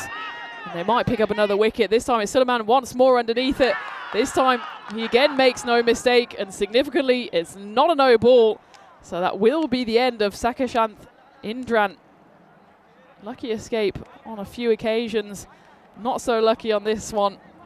Suleiman, he wasn't going to drop that one, having been robbed of the previous opportunity. And this time he can go into the celebration as the Boosters lose their second in the power play, 37 for 2. Mönchengladbach feels like they're dark horses in this competition. We gave them not too much hope yesterday, picking up just the 3 points, not picking up a win.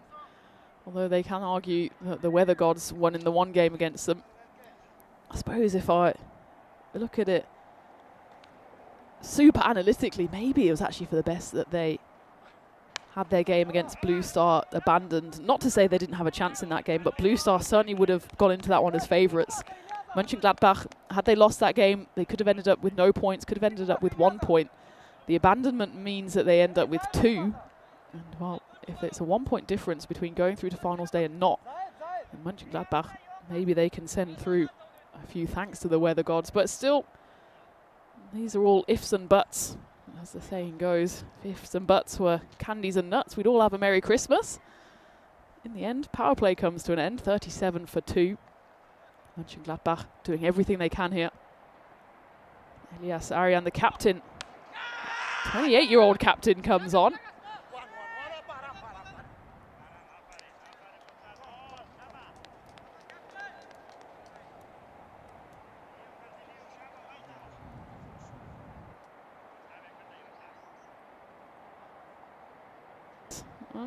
Again, good to point out the shoes here of Mahintha Mahendran.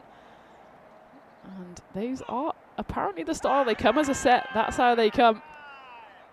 Maybe it's good for those of you who struggle with your lefts and your rights. Clearly it's orange left and yellow right. And just a bit of bat on floor, bat on ground, and there you go. Good to see he's got his shoelaces tied up as well. Not always the case. We have a few errant shoelaces here on the network, but Mahintha, not only an excellent player, also been coordinating a lot of the local organisation. Been doing an outstanding job. A big thank you to him, but of course, as soon as he's on the pitch, all of those thank yous go out the window and we remain firmly neutral. He did get his first half century on the network in that game 11. 53 not out. He shared an unbeaten stand, opening partnership stand with Aritharan Vesikaran. Strangely though, doesn't happen too often. The team that didn't lose a wicket also didn't win the game, as the Black Caps won that one on DLS. But Mahintha this time still hasn't lost his wicket, although he has seen his fellow opener Aritharan on that occasion back in the shed. Mahintha, the captain, drops himself down to 4 on this occasion.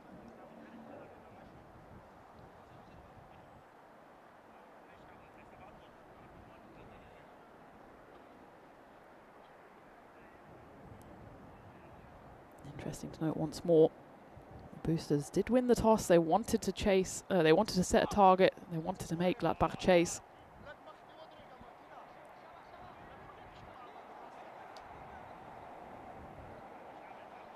Adian in the chat showing some love for these kits as well. Both of the numbers out there in the middle, pretty stylish. I do like the light blue, dark blue combination of Mönchengladbach and the Boosters as well. The Boosters have one of the most colourful badges, which again you can see on the shirts, but also on the network if you want to have a close look on the website. I suppose we're dominated by blues and blacks in the Krefeld kits. We do have the red of the Rising Stars. Unfortunately for them, I think we've seen them for the last time. Getting to the end of the 4:39 for 2. This has been an outstanding comeback from Mönchengladbach, given 22 of those runs came in that first over. That's the big spike in the run rate, but since then they've reeled it back excellently. In the previous 18 deliveries, just the 2 boundaries scored and the 2 wickets. Mönchengladbach doing everything they can to ensure that they don't have a big chase on their hands. Clubbed away. This one should go the distance. It says hello to the bushes. Ziad Afghan coming on to bowl this 5th over. Mahintha doesn't need any time at all. Rocks back on his yellow shoe to hit that one away for 6 runs.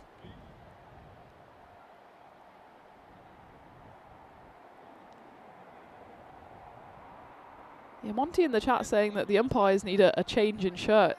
I suppose it's not the end of the world to have a colour clash in terms of umpires. Yeah, maybe if you just take a quick look at the screen, you think, why isn't the fielder trying to catch that one? And it might be the umpire. This time it's the man in blue signalling the 4 there. And speaking of fielders trying to stop that one, probably should have put in a better effort here. Having said that, the ball was pretty much past him by the time he arrived. No full frontal dive on that occasion. It'll be back-to-back boundaries though for Mahi. 6 and 4, and he'll be certainly hungry for some more here. And again, the fielder out there. It's Khalil Yousafzai who's not able to slap that ball back into play. I just think Gladbach have their field placements a touch wrong here. The man in the covers is too straight.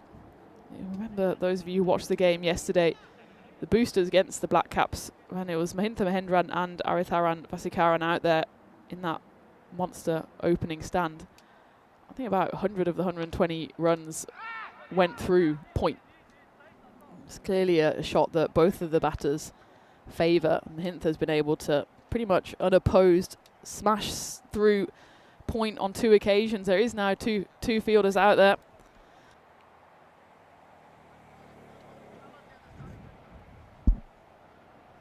Final ball then. 2 balls left, in fact, of the 5th, and that one's going to race away.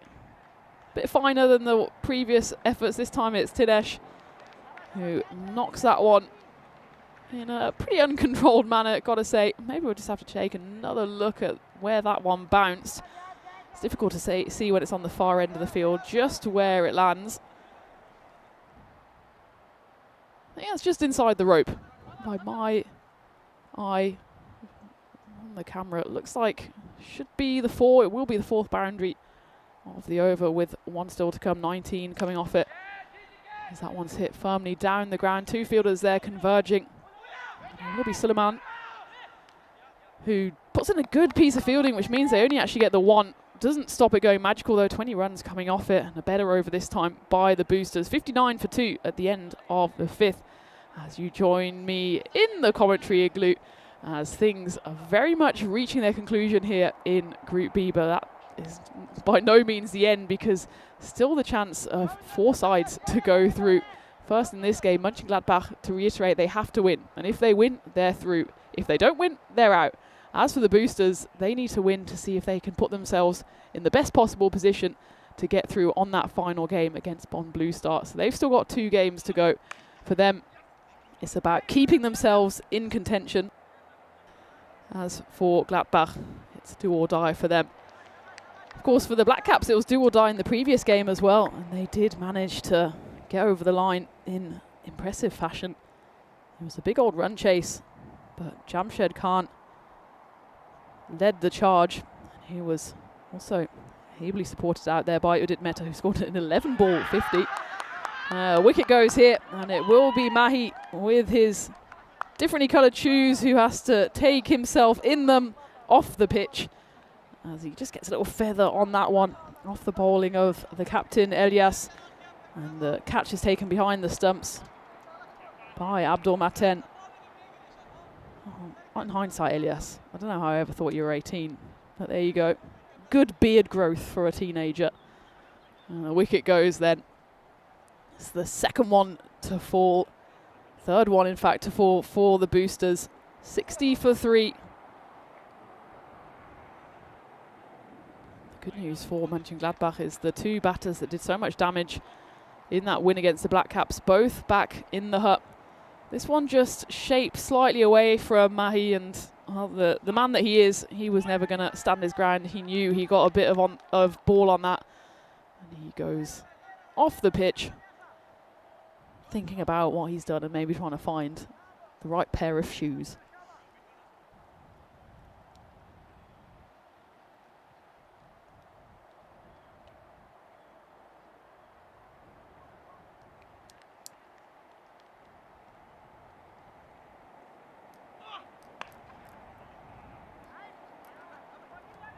Aritharan Thivakaran is the new batter, joining Thinesh out there, who is just going along at a runnable 9 so far. You will say these Boosters batters are mostly untested. As I mentioned, only the 2 batters were needed in that game 11 and game 12. That was the 3-over game, which probably not quite a fair reflection on where these Boosters batters are. But they've got a job on their hands here. Outstanding over so far from Elias Arian. He almost gets a second wicket as that one jumps over the despairing dive of mid-wicket. Does go for a boundary. Much needed one for Dinesh.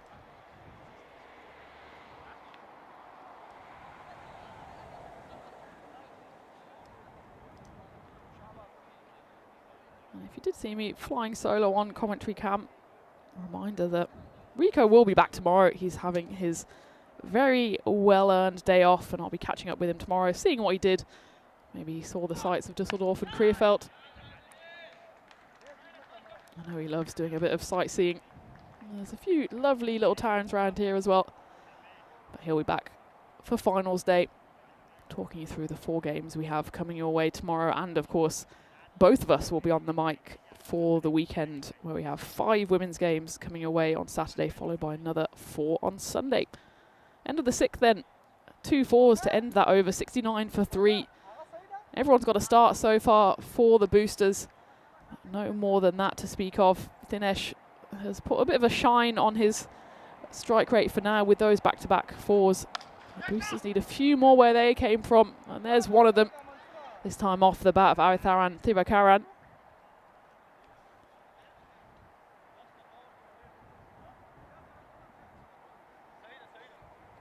Again, the question poses itself, what would Mönchengladbach be happy to chase? An expected score up towards 120.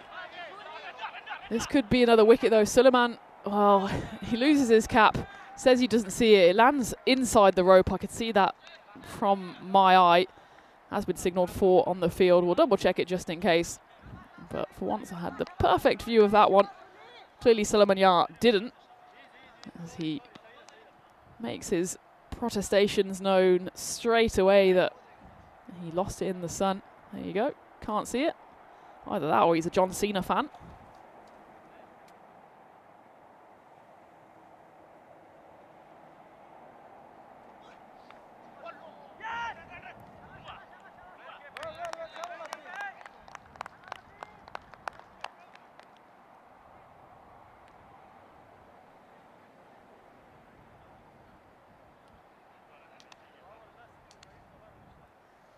Going back to the umpire chat as well, I suppose you've got to keep the shirts in a colour that's neutral. I think it'd be more off-putting for the batters to have a umpire standing there in bright red or bright orange. I know you have some variations on kit in international games. You certainly shouldn't be confusing the bowler with the umpire. The umpire's the one standing still. The bowler's the one with the ball in hand. Well, I suppose here Safi, he tries to hide the ball, but Aritharan certainly knows it's coming at some point. Chance of run out here, and it's fumbled. It would have been out of the frame, would Aritharan. It was a dangerous run. Went straight to the hands of Abdul Rahim. He did pretty much all he could do, threw it in, and it's just not collected cleanly by Safi. In his haste to throw down the stumps, he forgets the part where he has to pick up the ball. The next one goes to the rope, so it's a boundary to finish the over. So 17 runs come off it. And again, just the last 8 balls or so have gone back in the direction of the Boosters. Last 8 going for 25. So I mentioned the weekend's action, and here's a sneak peek at it. I promise you we won't say Baden-Württemberg United every time, just for Rico's sanity more than anything else. So it'll be BV United usually. We had the V versus W chat earlier in the week, so the W in German pronounced like a V. So we'll go BV United versus the Western Warriors. I suppose there we could go VVV, but Western Warriors, not too much of a mouthful. And then DJK Munich will take to the stage in match 2. BV United in particular have a big old shift on Saturday, don't they? Playing 4 of the 5 games. Each team playing 6. So the other 2 sides will play 3 on Saturday, 3 on Sunday. Whereas BV United play 4 on the first day and then 2 on the second.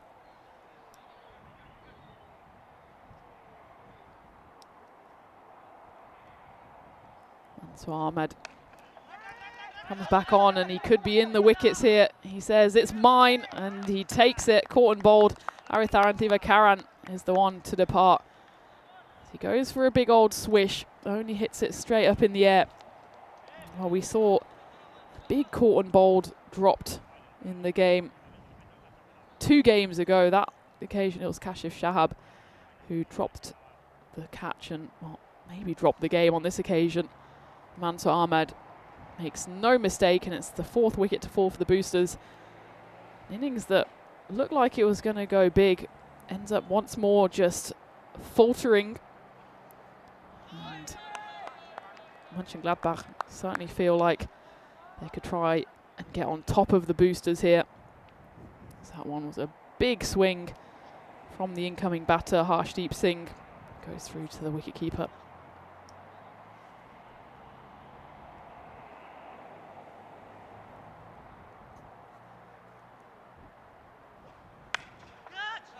That's a lovely shot. It's a stand and deliver shot from Harshdeep Singh, who quickly learns his lesson from the ugly swipe on ball 1. It looks like he's stolen one of Mahinta's shoes as well. He's got the double orange pair. Clearly working for him so far as it skips away 1 bounce 4. They're not quite as luminous, are they? More of a soft orange. I mean, still bright. You'd still be able to guide your way through the woods at night with those on. 4 and 6 for Harshdeep Singh. And this innings has had a few twists and turns.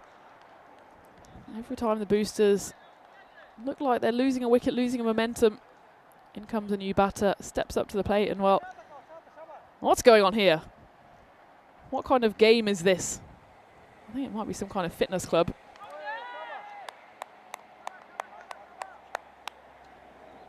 It's some kind of, yeah, maybe fitness.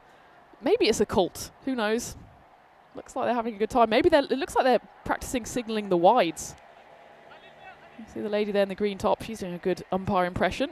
Green top would be good for the umpires as well. High up in the air. Chance for another wicket. Again, momentum stopper, but it's dropped.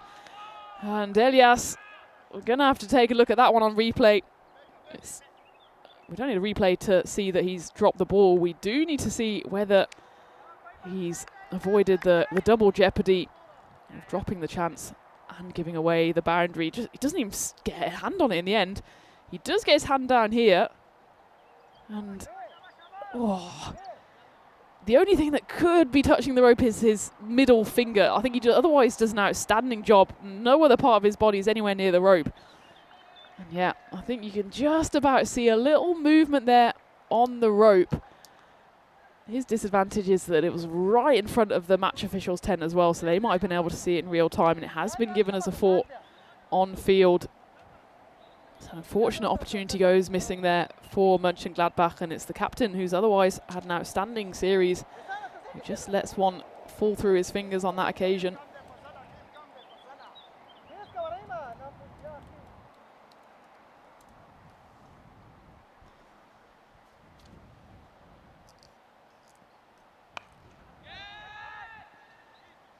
Will drop short of the man at deep mid-wicket. Monty has a solution to the umpiring issue, and they're going to get overthrows here. Frustration for Mönchengladbach. The umpire kit bag should include a reversible bib with dark colours like all black and dark maroon. Yeah, I mean, we're not made of money, Monty, come on. But I do understand that you want the umpire to stand out, but the problem is you want them to stand out and blend in all in one. In any case, they're doing an outstanding job out there in the middle, and on this occasion the man in blue can raise his hands like he just does not care. 6 runs. Dinesh Rajakulasingham got off to a slow start. He moves across to 30 off 15, and they're signalling the 6s as well. There you go. It's how many people are there? It's probably like a 20-person Maximo. Maybe they're just copying whatever the umpires do. I want to see the umpires give a leg bye or something, because I think that's good. That's a good leg stretch. That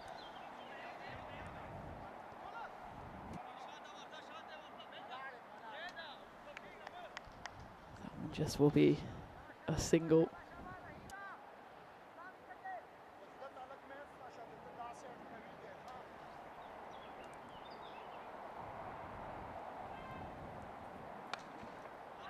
Up in the air, chance for a catch. It doesn't have the legs on it, or does it?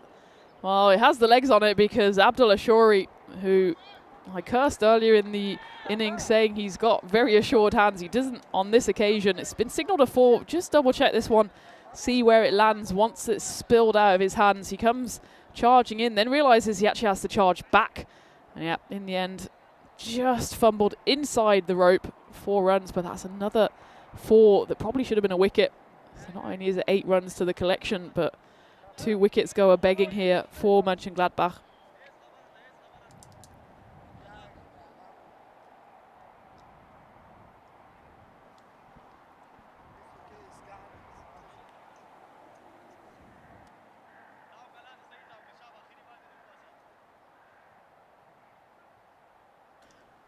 Final ball of the 9th then. Shouldn't go to the rope. Should just be a single. And it's lobbed back in. So 115 on the board for the boosters. 1 over left. Mönchengladbach. If they can put a tight over in, then they'll keep the boosters to a below par score. And then their destiny is very much in their own hands for Gladbach, knowing, if my calculations are correct, and sometimes they are, most of the time they are, a win would take them through. So it's all on the line here. Final over is a big one. Ziad Afghan went magical in his first over. Won't be bowling it. He's the only one that's bowled before, but it will be Ehsanullah Nader, who hasn't bowled yet, to bowl the final one. Big call here from the captain.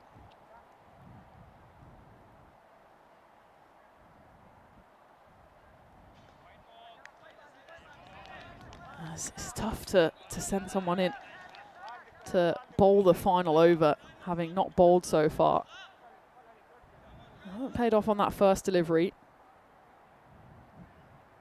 I'm just double checking my notes, because I don't want to get an age wrong of another Mönchengladbach player, but Ehsanullah is just 15 years old.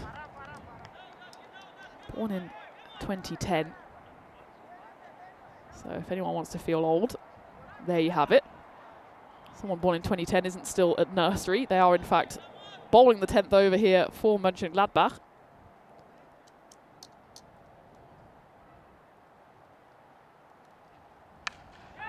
High up in the air.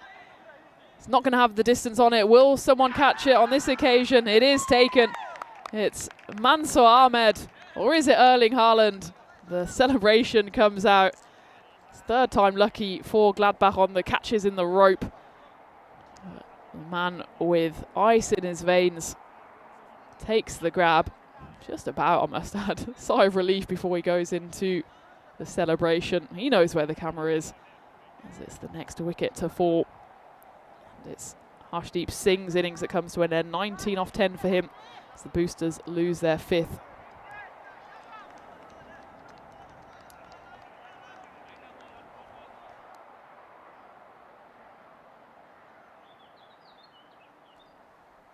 Ahilan Ravithran is the new batter.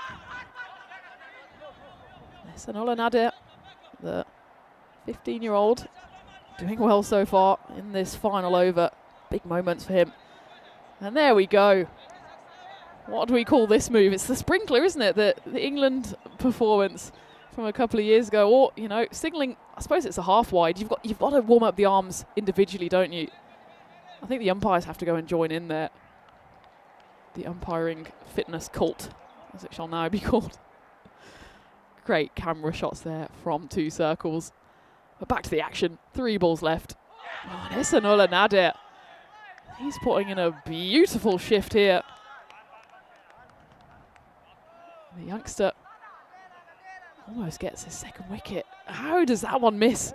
There's a lick of paint away from the 2nd wicket in the over.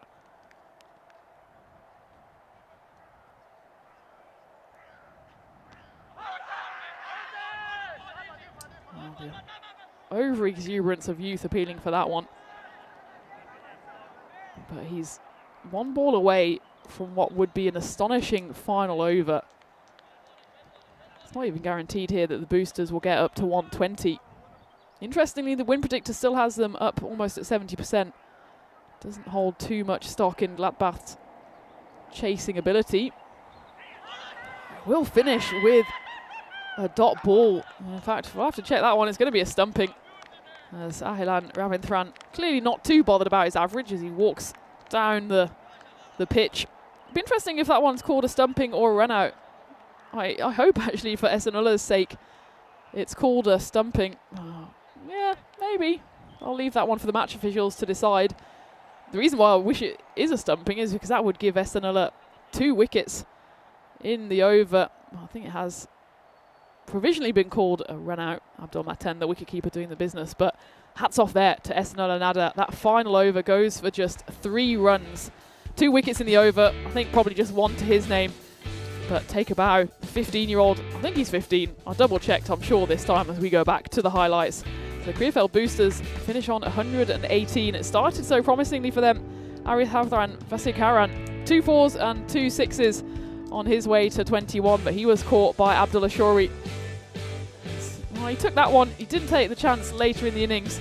Sakashakanth Indran came and went. A few chances went up. Sulaiman Yar, he caught one off a no ball. This time the legal delivery was snapped up as well. And that's the one that did end up taking the wicket.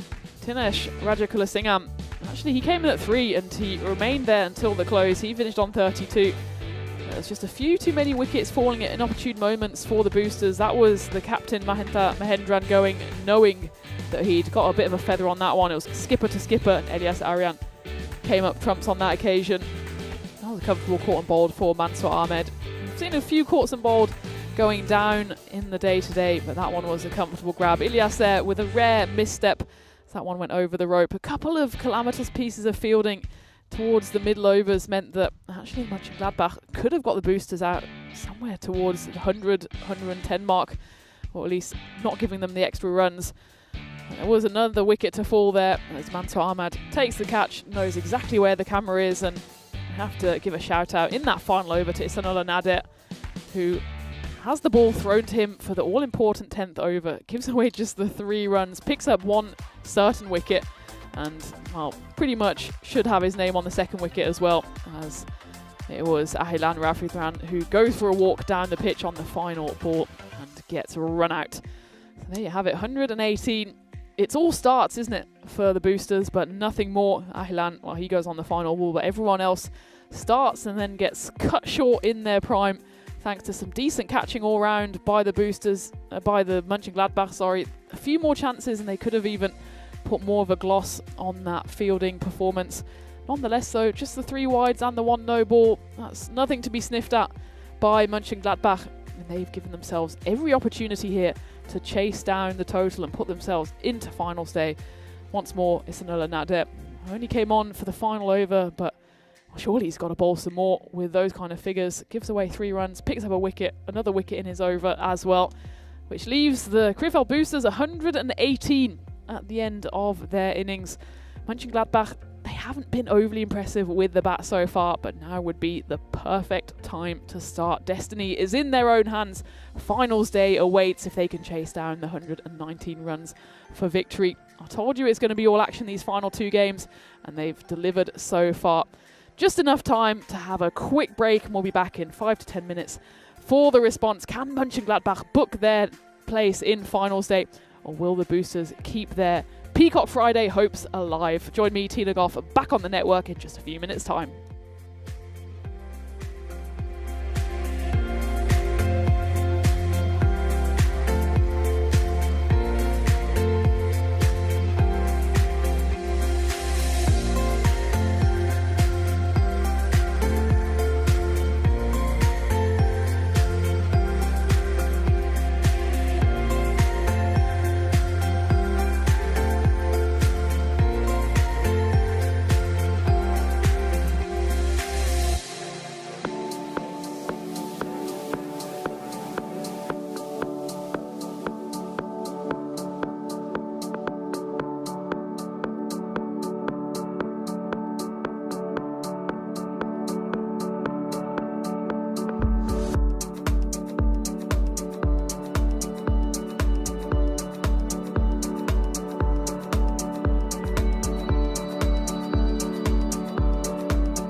This European cricket event is proudly brought to you by HCL Software, Rado and 1xBet.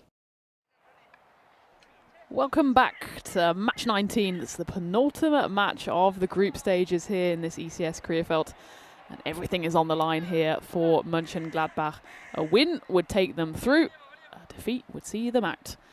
Bonus point though, still very significant actually to both sides. Mönchengladbach, of course, not only want to go through, they want to go through as winners to give them that double chance on finals day. Krefeld boosters, they have the exact same aim in mind. 118, we've seen figures like that chased down in 7 overs or less before. Probably though by sides that have shown a bit more batting pedigree than Mönchengladbach. Also, we've seen teams skittled out for less than 82. So all points still to play for here as we go into the run chase.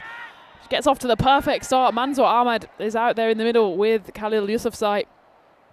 And it's Mansour who hits the first runs of the chase. Low full toss bowled there by Lovejeet Singh. And it skips away for a flat 6 to start what could be a finals day run chase for the Gladbach side.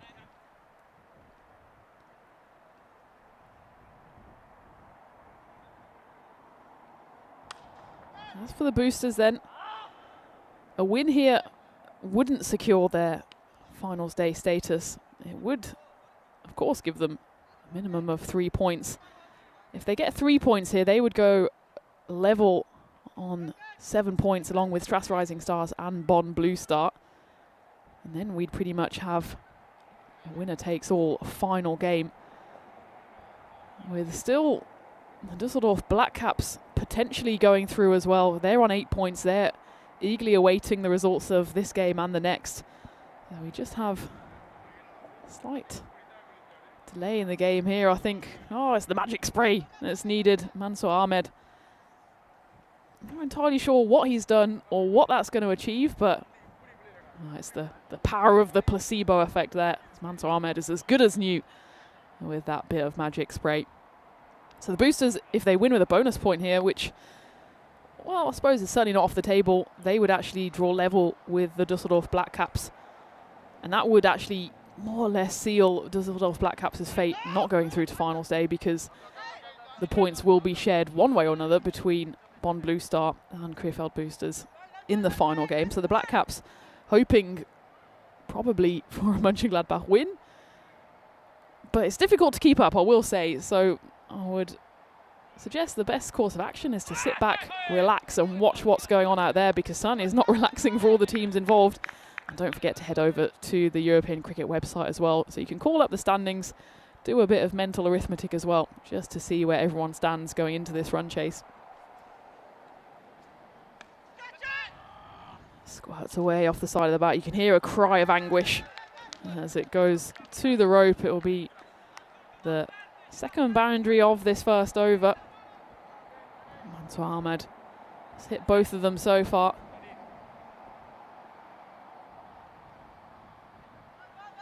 For Mönchengladbach, you feel that they really need someone in the top order to stick around and guide this chase. They haven't had too many big individual scores so far. Bearing in mind, in their win earlier today, they got to 91 for 5. The highest score on that occasion was Mansour Ahmed, who's out there now. He scored 39 off 25. Captain Ilyas Aryan, he contributed 22 off 11, but not too much else to speak of. And yesterday, the highest scores were in the 30s, 31, 34 respectively for Suleiman Yar and Abdul Rahim. So they need someone here to guide the good ship Gladbach into the finals. And well, we wouldn't say no to a golden ball either. 6 matches. It was in that epic 3-over bash yesterday, which went the way of Stras Rising Stars. I think Krefeld boosters probably cursing their luck on that occasion, because they maybe could have, probably should have actually won that game against the Rising Stars, which would have given them, well, 2 wins in 2. As it is though, they're going to sweat it out in the last 2 games to see if they can secure their spot in tomorrow's finals day.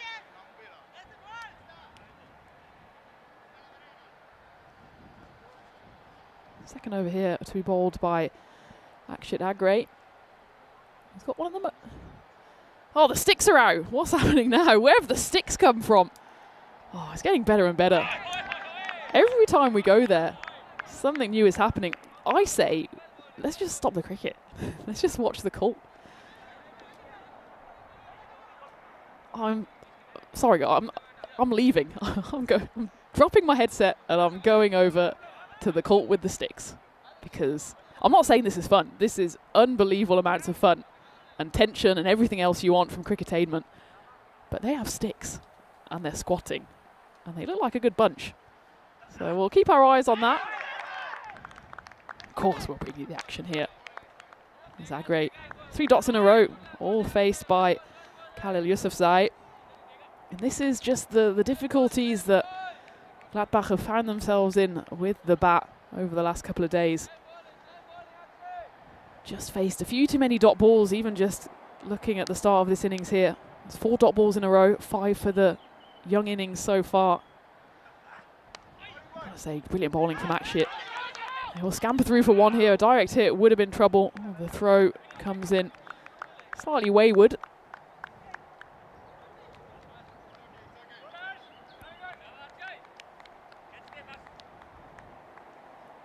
It's good fielding done to stop a handful of runs, but then the throw, you can see, not really any kind of work to be done there by the keeper, Second Chant Indran. And he gets straight through him. Akshit Agre, well, he deserves that for his over so far. 3 dots, single, it could have been a run out, and he gets lucky. Well, not lucky, it's all skill on the 5th ball. Gets one straight through the gate of Mansour Ahmad. Mönchengladbach lose their first 13 for 1. Akshit Agre, he's been one of the standout bowlers for the boosters. He just bowls consistent line and length, forces the batter to do something, and on that occasion all the batter can do is take, well, a significant step down the pitch and an ugly swipe that misses everything. But Agre doesn't miss. Gladbach lose their first 13 for 1. Unlucky for some, and Gladbach on this occasion seeing the curse of the 13.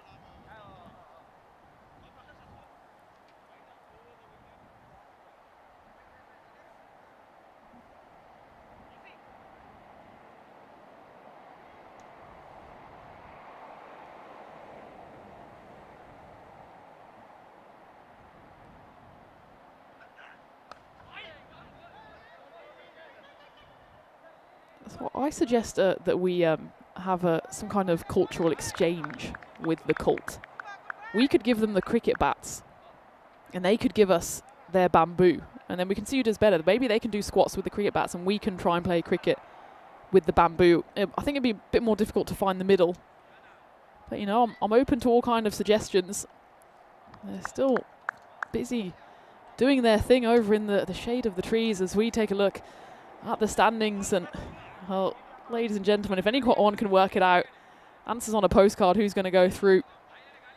We do know the Strathclyde Rising Stars won't be going through, despite the fact they're in 2nd place, because the teams still to play are going to be taking points off each other one way or another.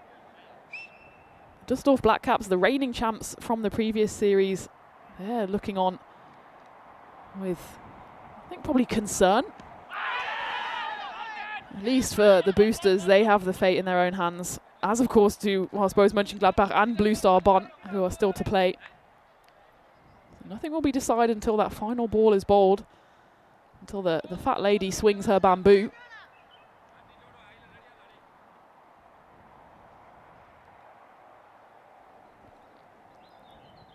Zaratharan Thivakaran to bowl this 3rd over, the final one of the power play.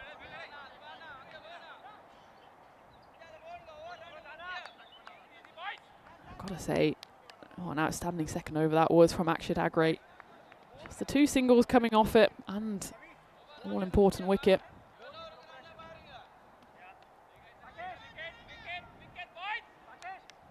You know why they're taking a selfie?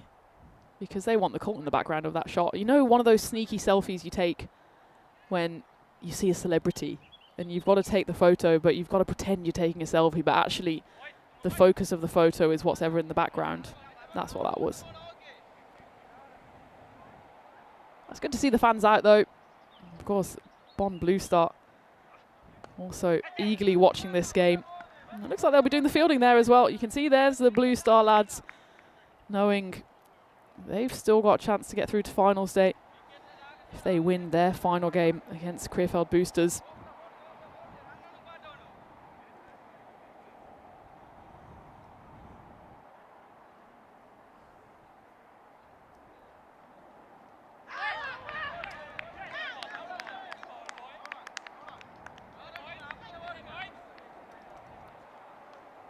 Well, since it's World Emoji Day, apparently there is a bamboo emoji as well. Dreamy Echo Studio, he's posted it in the chat.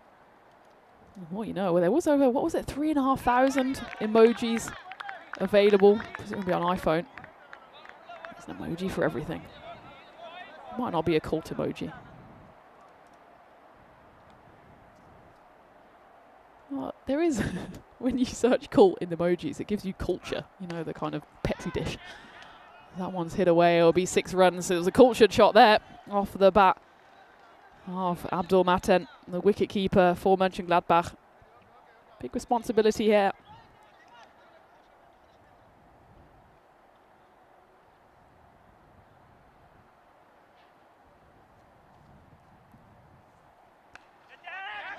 This might be the end of his innings as he hits it straight up in the air. Wicket keeper to wicket keeper. And the Krefeld Boosters glovesman takes the simplest of catches. It's Sakashanth Indrant, makes no mistake.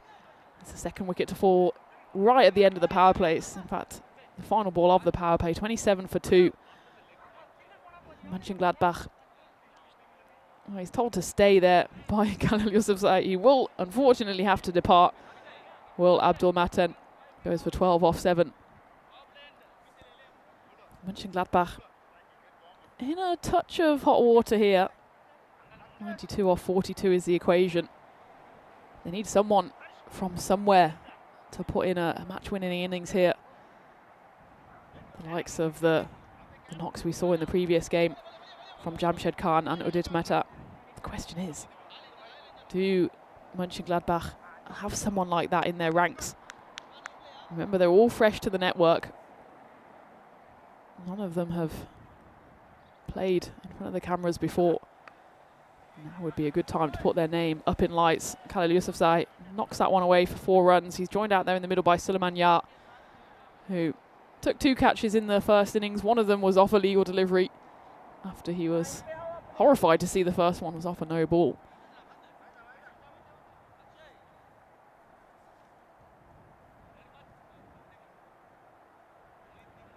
Akshit Agre bowling this one.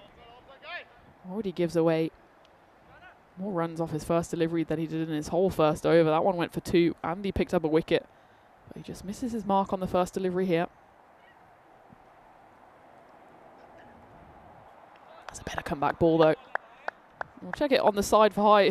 Well, certainly a slightly curious look on the face of Akshit Agre, but we just run that one through once more. I think he's okay. Seems to go past the visor here of the batter. Yeah, good call by the men in blue. That will be his one for the over though, I'm sure of that.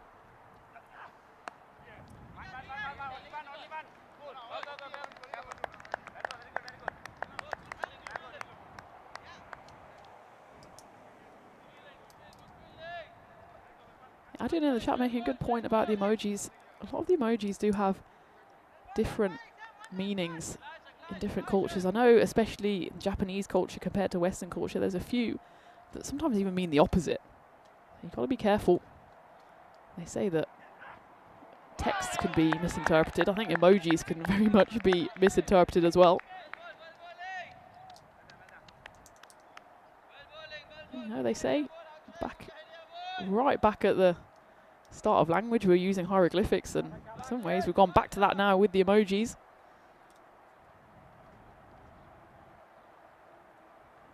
Suleiman Yar misses out on his first delivery.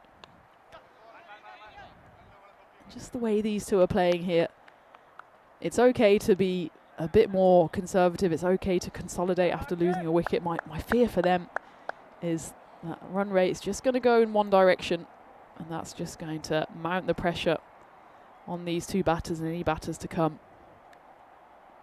I'm not sure they have the big hitting potential to just swing themselves out of trouble. And certainly the edges will help, but it will just be the single. Lots of work to be done out there on the boundary by Harshdeep Singh.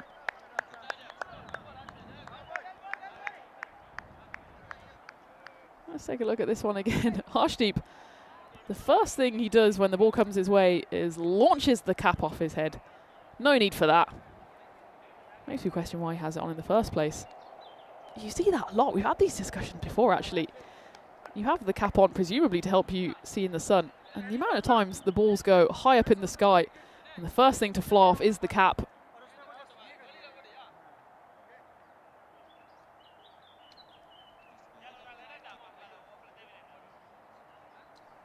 End of the fourth then, 34 for 2.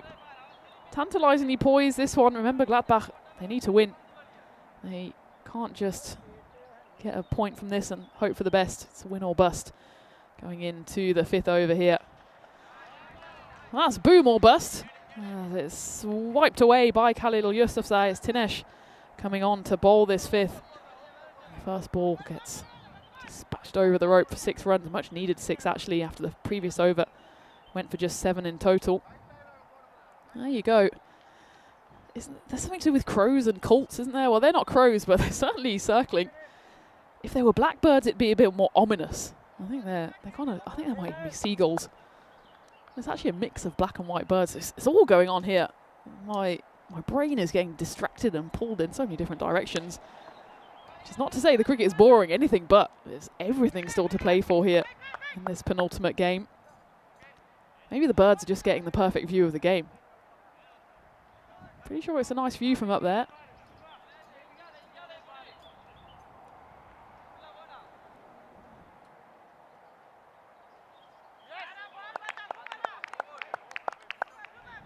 It's been a decent comeback from Tinesh after his first one was smashed away to the rope. I do have to agree with Ravi in the chat, who says it's getting tough for the batting team. It's not the biggest of chases, but those swings and misses are just symptomatic of the Gladbach batting that we've seen over the last 2 days.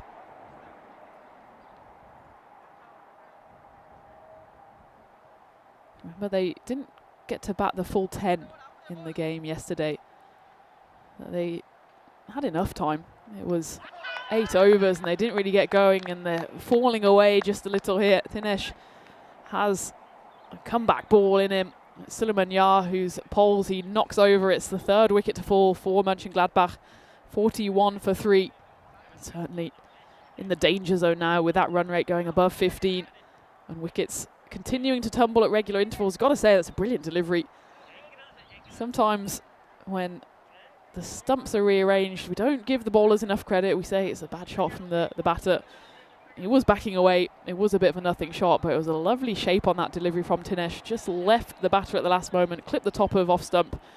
Good delivery in any form of cricket, and Gladbach 41 for 3 now. Worth another look at this. Just takes the pace off a little as well. Beats the batter in the end for flight.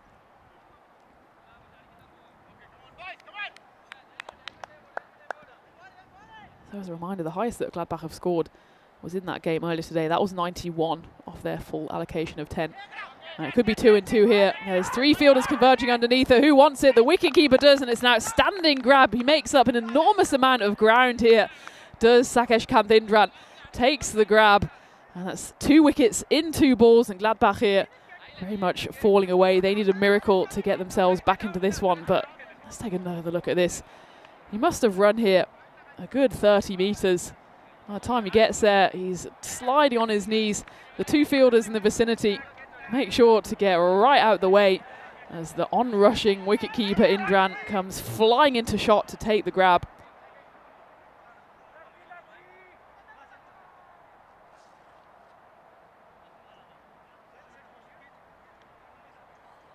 Will be the end of the over though, so we don't have the chance for the hat-trick, but we do have the chance to tell you if you're fluent in Hindi or you want to be fluent in Hindi, go on over to our European Cricket Network Hindi channel, where I'll bring you all the latest news, highlights and excitement from the European Cricket Network.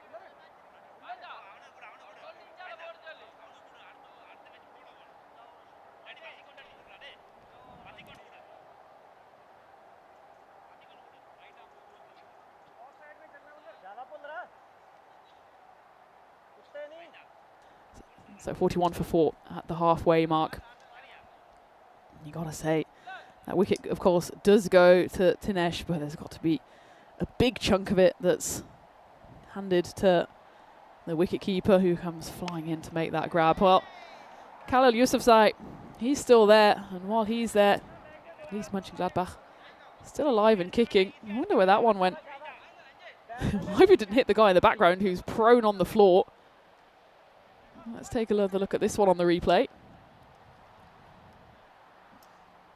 It's a lovely pickup by the Gladbach number 10.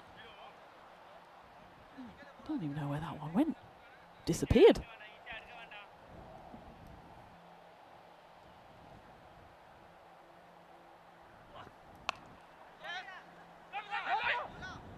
Bit of hesitation, but they do run through, and Elias Arian, the captain of Mönchengladbach, comes to the crease.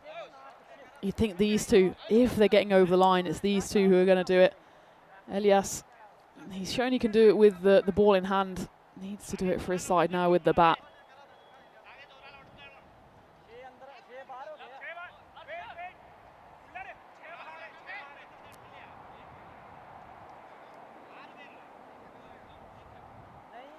Hi to Trip, who's joined in the chat. Joined at a good time as well, Trip, because this game is coming to a conclusion one way or another, and then whichever way this one goes, we set up a tantalising final game between Boosters and Blue Star, and I'll just keep a slight eye on that bonus point margin as well. 83 will give Gladbach 1 point. And it's a significant one because even though it won't be enough for them if they end up on the losing side, it could mean the difference between going through and not going through for the Boosters, given that, of course, they would then lose that bonus point. So still so many things up in the air, including that ball, as that one flies away off the side of Elias's bat, and it goes away for 4 runs.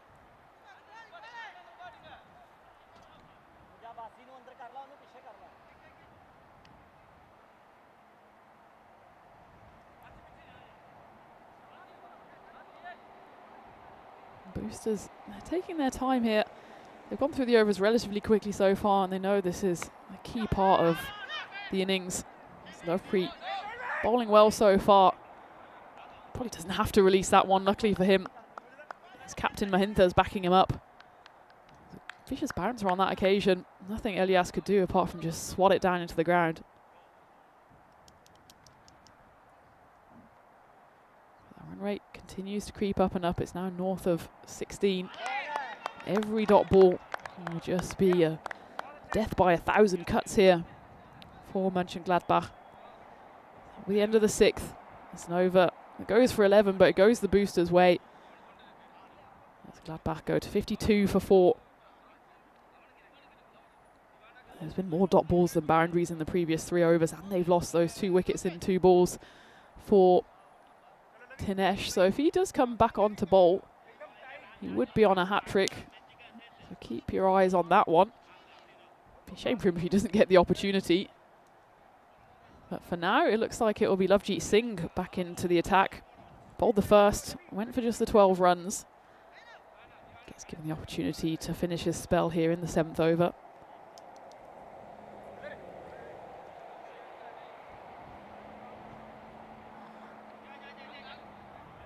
Tripp says he's got the exciting task of mowing the yard later. Luckily for the ground staff here at Krefeld, they have an electric robot mower. I don't know where the robot resides, but every evening before we go, we have to disassemble the European cricket banner you can see in the background there, because apparently the robot doesn't do well with obstacles. And the reason we know this is because we had a national team training here a couple of years ago. And you know you have the batting cages, and you often have a bar to secure them to make sure that no one does a secret midnight net. And we accidentally left that bar on the middle of the pitch. Of course, the robot mower thinks, oh, my path is clear. And it was, until it went straight over the top of this metal bar. And in the contest between metal bar and robot mower, the metal bar won. What didn't win was Germany Cricket's bank balance, because of course we had to pay for the damage. Lesson learned. As that one goes flying away, and Khalil Yousafzai, if they are going to mount an unlikely comeback here, he will surely be at the front of the charge. As the emergency services sirens go here, and that's maybe because it's heating up in the middle.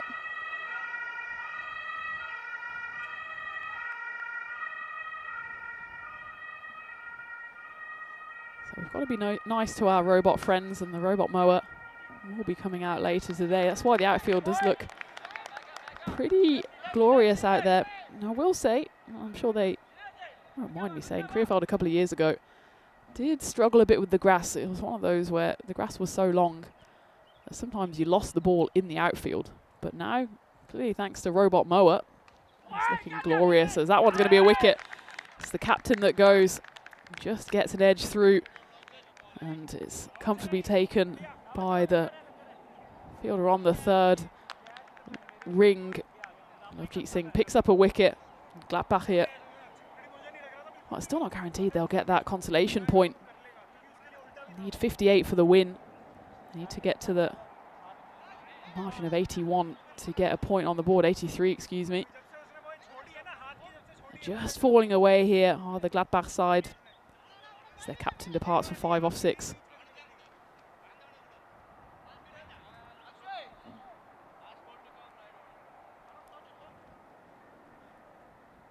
Abdullah Shori in at number 7 for Gladbach. They need something to happen from somewhere. Boosters giving them absolutely nothing with the ball at the moment. Yeah, Tripp saying it's a Roomba that mows. Yeah, pretty much. It's probably about 3 times the size. And it's quite ominous looking as well, as it moves about the field here. It's a huge field. It's not just cricket, but also football field. So it has a task on its hands. We have a task on our hands going into the final game of the day, which is coming up in almost exactly an hour's time. Adam Mangal comes in for Bond Blue Star.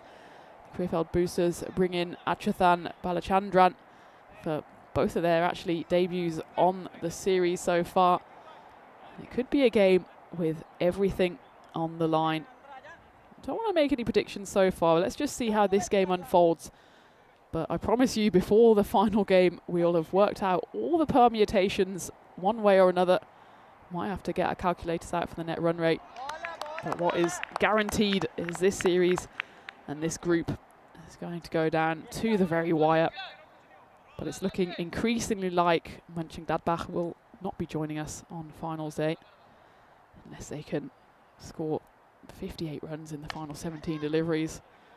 There might be 6 of them, as it drops into the netting.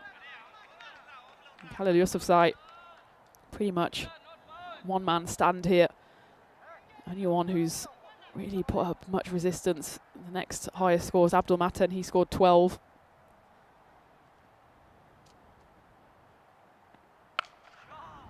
There's 2 and 2. I must say, I just looked down for a moment, but I could call that as a 6 just by the sound of the crack of the bat. As Yousafzai moves to 42. I would like to see, I don't want to sound patronising, but if Gladbach do go out at this stage, I would like to see one of them get to 50. We've had a couple of 30-odd not outs. This would be the first milestone for the Gladbach side. And that, ladies and gentlemen, is a commentator's curse. So he's got 8 to get. Can he get there? Well, he's doing his best while he's still out there. Let's never say never for Mönchengladbach. 40 needed in 14. Significantly, they're getting closer to that bonus point. Remains to be seen whether it will just be the 1 point or 3, but that could be a big bonus point in the context of the game. Oh, call time is over. They had bamboo. They were walking up and down. They were squatting. And that is absolutely job done. So well done to all those people. Surely they're coming over now to watch the last few overs of this game and the tense final game. Otherwise they're going to miss out on an absolute thriller. I know none of you in the chat will want to miss out on that one. Khalil Yousafzai then just 1 short of the milestone. Abdullah Shori, this one's got to go to the fence.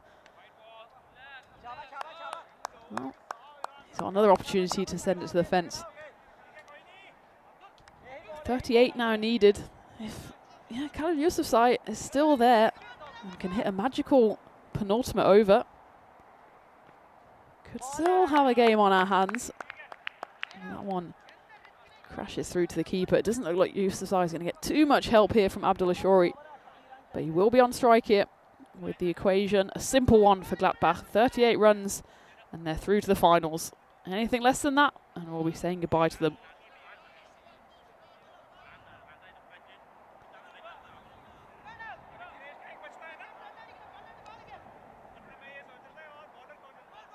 So there you have it, just on that over, it goes for 20. It's a magical one, in fact, with those triple sixes from Khalil Yousafzai. Just a little flicker of life on that worm, just trying to peek its head above the golden line. Gotta say, it's all now on Khalil Yousafzai. He's facing up, he's one short of his half century, and it will be Aritharan Thivakaran. And he could have run through for a single there, but Khalil, I think, recognises, as do we, that if they're going to get through here, he needs to face the majority of the remaining 11 balls. Can't afford to face too many dot balls.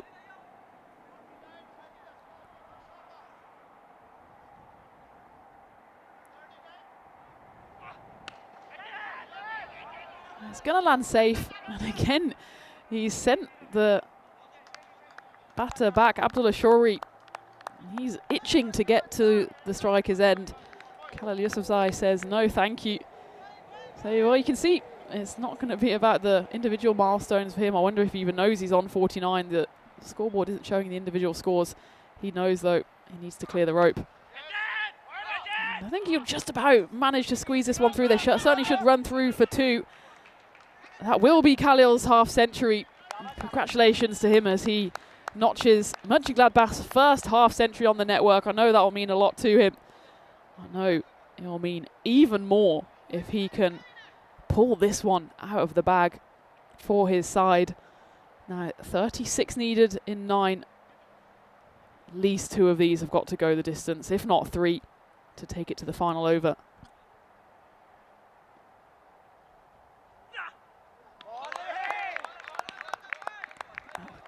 Smack on the pads of frustration there from Khalil. Even if he doesn't get his side to the finish line here, he can hold his head up high. 51. Next high score 12 and 11, otherwise single digits. Seems to be just a step too far for him and for the Mönchengladbach side. As every ball here is celebrated like a wicket.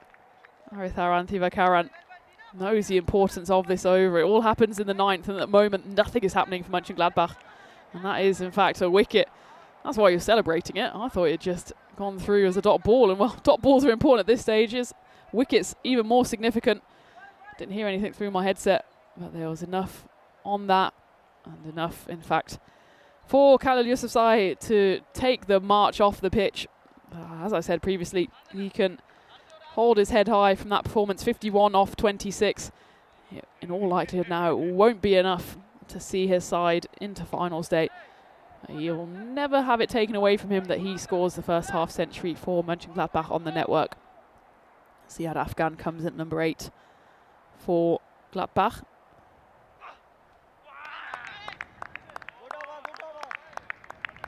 What an outstanding over that was from Aritharan Thivakaran. A nerveless 6 balls from him, knowing that if that over did go wrong, Mönchengladbach could have made it a very tasty final over. As it was though, just the 2 runs coming off it and 4 dot balls plus the wicket means that, well, the equation is still a simple one for Mönchengladbach. 6 balls, 6 sixes required. I'm imagining it'll be Tinash to come back on. In fact, it won't be, so he'll be denied the hat-trick in a cruel twist of fate, because the captain Mahintham Hendran says, give the ball to me, I'll finish this off. First one by 2 shoes, it goes through to the wicketkeeper.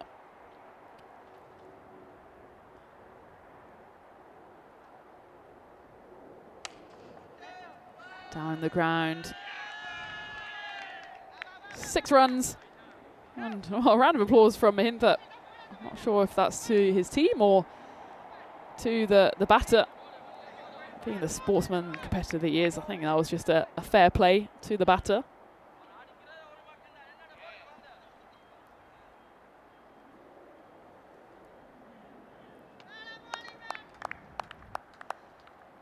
Looks like it'll be a highlight that's few and far between for Abdullah Shori. Still gets the 6, but misses out on the next one.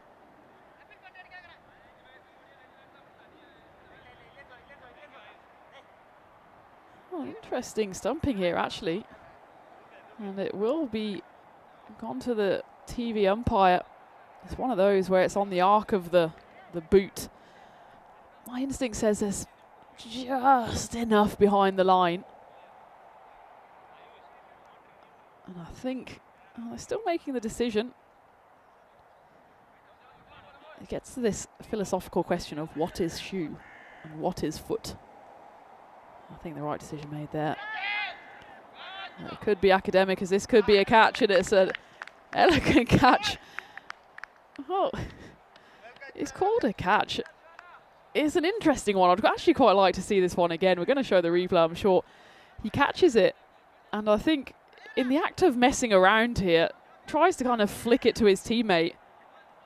Does he catch this one cleanly? Oh, well,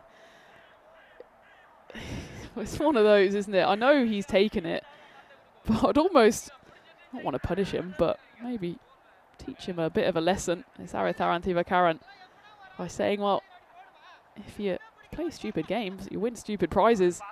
We are just waiting for confirmation. Well, that's 2 balls to come. I think the wicket has been given. But you don't want to mess around when it comes to catches. I know at this point of the game it's pretty much neither here nor there, but net run rate still might come into it, and a wicket can affect the net run rate. Wicket has been given, so it's a bit of a lucky escape really for Aritharan on that occasion. It might be 2-2 here, although the umpire remains unmoved. The appeal was forthcoming, and well, by my eye, that is out. And yeah, the umpire now will go to his priorities were on reassembling the stumps, and now he's going to go to the TV umpire, and almost immediately he signals for the review and then immediately signals out.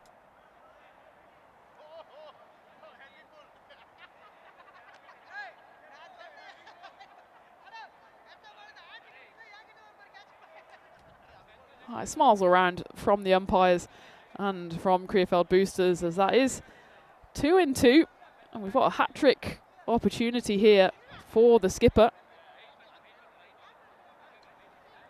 It will be a hat-trick if it transpires to finish off the game as well with 1 ball left. There you go. There's the finger. Smile. It's a smiling assassin finger from the umpire. Well, by my calculations, it is a hat-trick ball. Everything seems to have just ground to a halter here in the middle, but Taukia Khan, who will forget that quadruple wicket maiden. And Mahendran has the chance here to squeeze his name into the Hall of Fame. He pretty much bowled this 10th over just to bring an end to the proceedings. But it'll be a nice little bonus for him if he gets 1 orange shoe and 1 yellow shoe onto that Hall of Fame.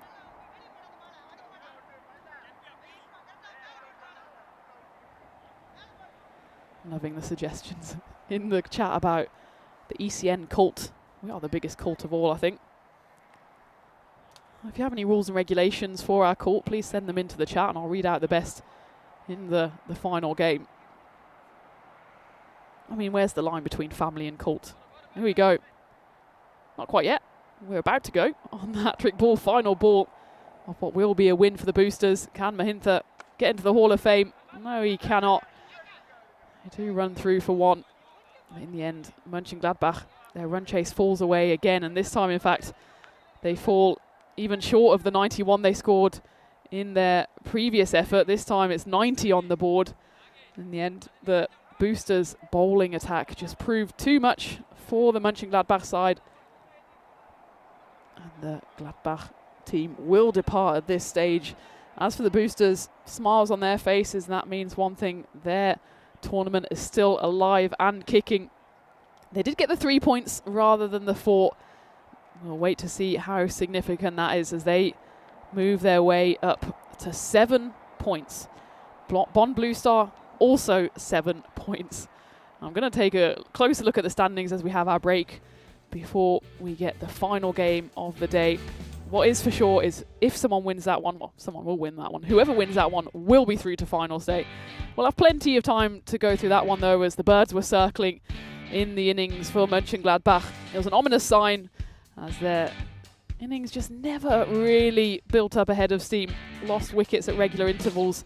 Mansour Ahmed was clean bowled, and then Abdul Maten, the wicketkeeper, hit a couple of big shots before he hauled out as well.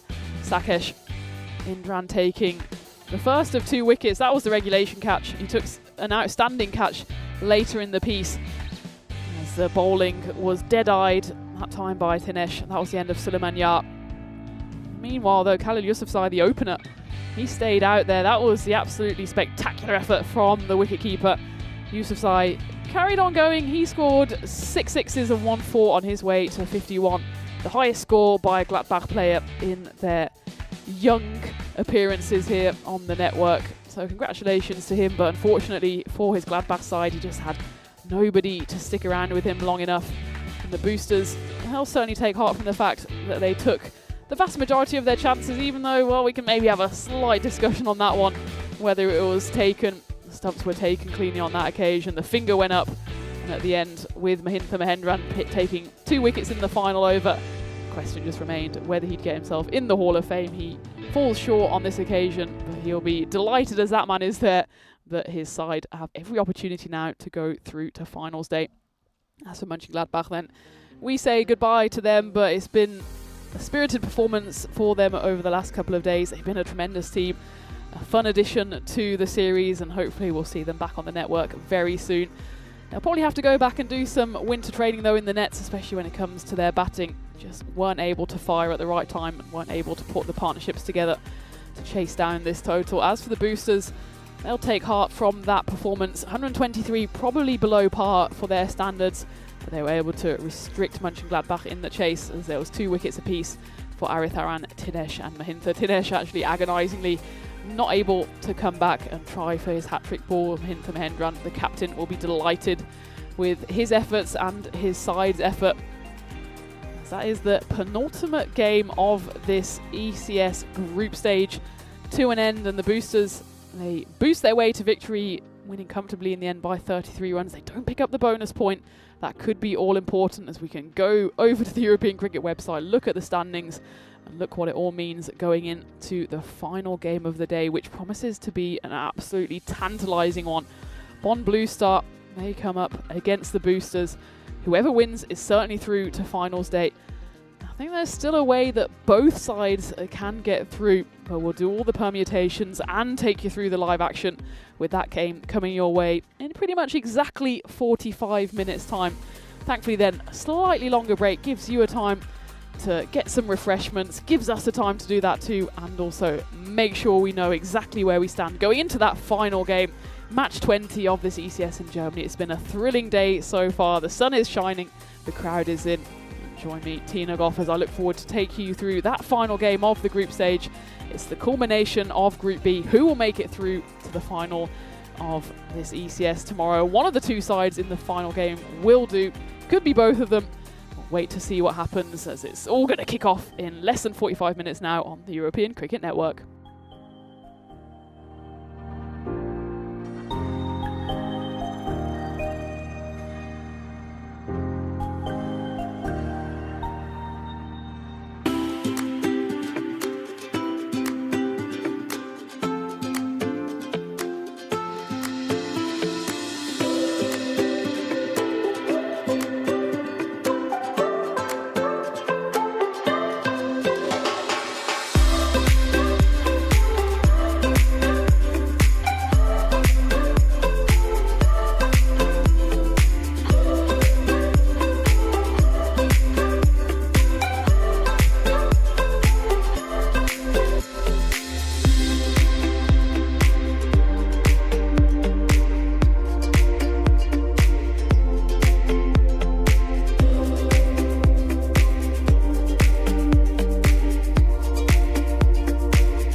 This European cricket event is proudly brought to you by HCL Software, Rado and 1xBet.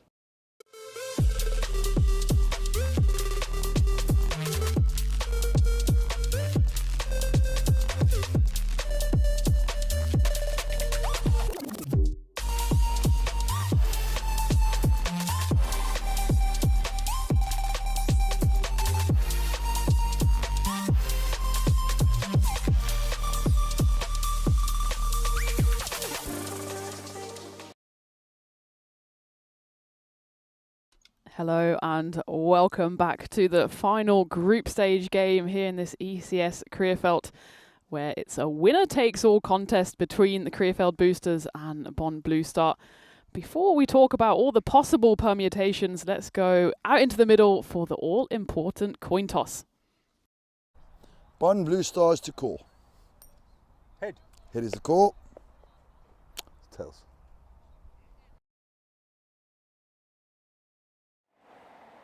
So there you go. The Boosters have won the toss and they once more want to have a bat first. And that is, of course, on the back of their 33-run win against Gladbach, which has put them in a situation here where a win will take them through. They love setting the score and they love defending it. They are coming up against the Bonn Blue Star side, though, who are in the exact same situation. We've done all the calculations and we now know that the winner of this game will go through in first place, a change apiece as Adam Mangal comes in for Bonn Blue Star and it's Balachandran who comes in for the Krefeld Boosters.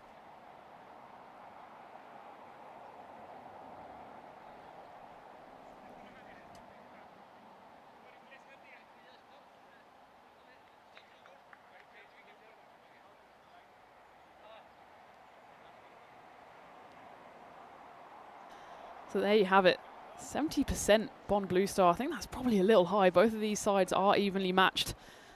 But we have done the crunching. Independent adjudicator, also known as Vinny, has double-checked, triple-checked and quadruple-checked once more because it's so tight on the net run rate.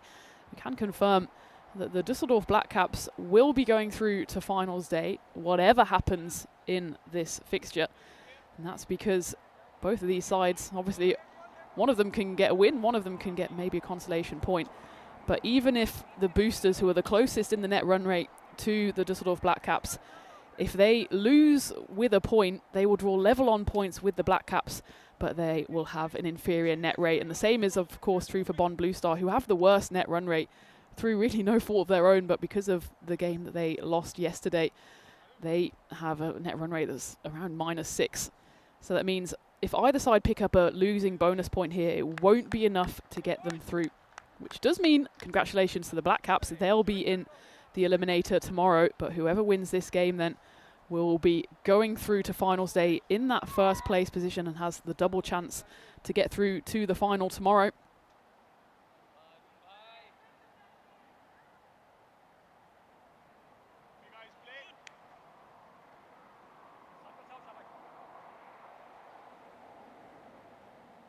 First ball then, here we go, and it's a big old swinger from Harun Khan. Promising signs at least that he's getting a bit of swing, but it's too much for the umpire's liking. Aritharan Vasikaran, a familiar opener for the Boosters, and he's joined out there in the middle by Sakeshkanth Indran.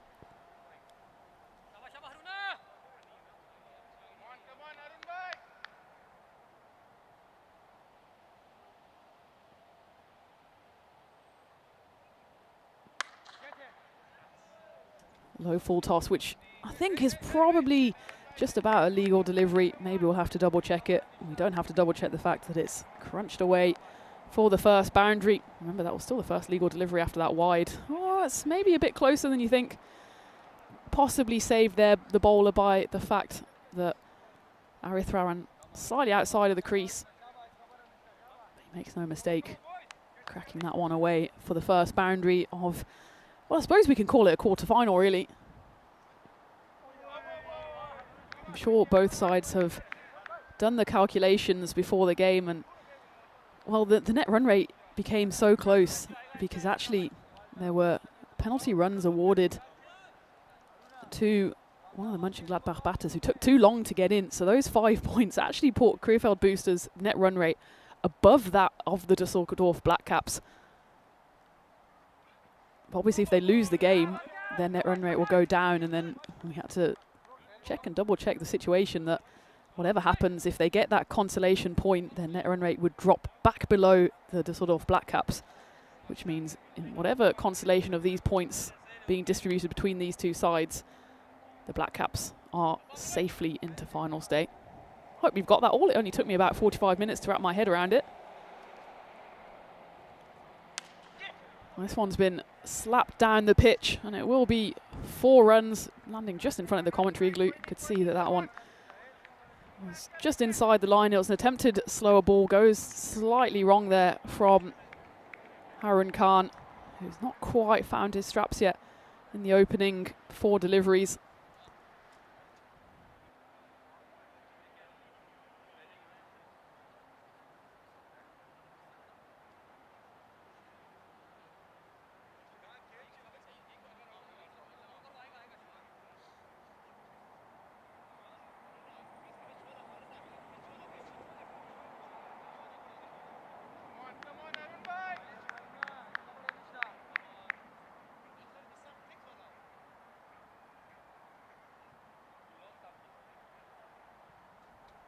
Oh, we've got another towel incident here. We had this earlier in the week. The towel, I think on that occasion, was it the towel? Or no, in fact it was the bowler's mark that flipped up as Harun Khan entered his run-up. I think Aritharan just slightly put off by that.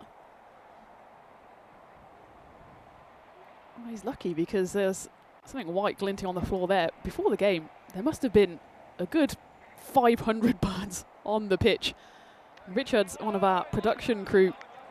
He went out like a 5-year-old child running through a sprinkler and went and cleared the field of the birds. Something out of a Alfred Hitchcock horror film, but he got every single one of them cleared. So the birds are cleared, the coulter's cleared, and we are cleared to go into this final tantalizing game.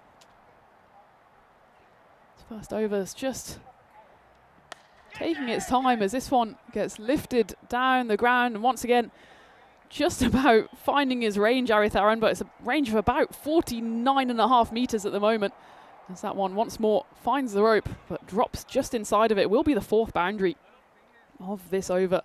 Still 1 ball to come. It's been just a bit of a flat start here from Harun Khan with the ball.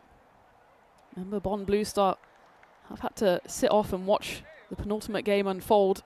Meanwhile, boosters, they've had a break themselves, but a slightly shorter break, and have come out firing here. Final ball of the first. It's a better delivery. Harun Khan leaves his best ball till last as he gets to the end of the first over. 14 on the board for the boosters. It's a solid start from them, if not breathtaking, as we take a look at the calendar for 2025. And while I've been flying solo all day, but I have a special guest joining me for the final game, and he's a bit of a German cricket legend, not actually in these parts, but up in Hamburg. I've known him a good few years now, and he's been doing in the past great work for THC Sea Club up in Hamburg and further afield. Steve Applin, welcome to the commentary tent. Welcome, Tina. It's a real pleasure to be here at the home of German cricket in Krefeld, and sitting here watching another T10. I had the chance to see some in Spain, and yeah, you said it took you 45 minutes to get your head around the permutations. It's still taking me time to get my head around this T10 stuff. It's amazing. Yeah, it is really amazing, isn't it? It's all action, and well, we've seen 4 games so far today. Every single one has been more eventful than the next, and well, I don't know how much of you saw of the action you saw yesterday. There was a lot of rain falling, but somehow it's actually transpired to set up what is basically a quarter-final between these two sides. I mean, I saw an amazing 3-over game, Yep. which was just incredible. It was magnificent. I mean, how are you supposed to keep up as a commentator? I don't know. I was watching it from the comfort of my living room. and it was wild, but it was super exciting. Yeah, well, that's the cricketainment we promised to bring you on the European Cricket Network. And, well, 3 overs is even maybe a little too short for our liking. But that was an absolute thriller as we saw the golden ball come yesterday. Well, direct hit, and it could be trouble here. And we're going to have to go upstairs. I think Bond Blue Star like the look of this one. It's going to be a tight one as they go for a rush single. But it looks like he might be in trouble. Let's have a look at this on replay. It's a brilliant piece of fielding. Pick up and throw. And let's take a look. We're going to have to go super slow-mo. The direct hit. And he's gone. He's gone. What a piece of fielding that was. One of those ones where it's only a direct hit that will do it. And it will be Sakashanth who goes. He hit the ball. It was his call. And he goes for a golden duck, not being able to complete the run. What a piece of fielding that was. It was, and I think if he's right-handed, he's had to get his body round. Yeah, he's come in there. That's a good throw. He's only got about a stump to aim at. Yeah, 1 stump to aim at. That's all he needs. And Adam Mangal, who's into the attack here. Well, Dennis on production reliably informed me that Mangal in Russian means grill, and he's cooking here. It was less his work and more that of Niamat Safi. Well, we know how good of a fielder he is because in the previous game, he took 2 catches. Unfortunately for him, both of the catches were in front of the dugout off the field, but he showed what he can do, and it's a brilliant start for him as well because he did take a bit of a beating in that previous game, went for over 50 on his 2 overs, but has come back flying, getting that early breakthrough for Blue Star. So after that breathtaking start, we haven't really been able to introduce you yet, Steve, but you've been involved in German cricket for a long time. Yeah, it's a consequence of being old. For the viewers at home, I have a slightly grey beard. Well, we've maybe got coming at the end of the 5th over at the halfway stage, so if you can last that long, then viewers will be able to see you. But how did you get involved in cricket in Germany? Wait till the end of this ball. Adam Mangal goes for just the single so far, and this one's going to come into our commentary box. And, well, it's all action. We're not going to get a word in edgeways at the moment. That's why I learned in Spain to watch the ball. You were talking and it asked me to start my story, and I'm like, okay, he's about to bowl, and there's the etiquette of commentary, but there's also life preservation, which is one of the things that I found out in Khartoum with all the superstars. Well, the one thing you know how to do as a commentator, especially a female commentator, not to bring gender into this, is multitask. So I'm happy to adhere to rule 1, which is protect the equipment. I say. As that one blazes over the short third, and will be back-to-back boundaries for Tinesh, who's come in at number 3 here for the boosters. So, origin story for Cricket Germany for you. Right. So, I think it's one of those things. I'm an expat. I came to study in Germany. And there was a thing called British Day. As the wicket falls. And it's a chop on there by Adam Mangal, who provides his first wicket. And Tinesh, that's a big wicket because he is able to score the runs and quickly on this occasion, though. After the back-to-back boundaries, he departs and the boosters lose their second, 23 for 2. There's quite a big inside edge there, right? He's really chopped that. Yeah, you can see just outside off stump, but all he can do is help it on to middle stump. Second wicket falls, still in the second over here. Adam Mangal into the side. And, well, he didn't get the first wicket to his name, but the second one absolutely will go down as his in the book, even though it was a bit of an assist from Tinesh as he has to depart for 8 off 3.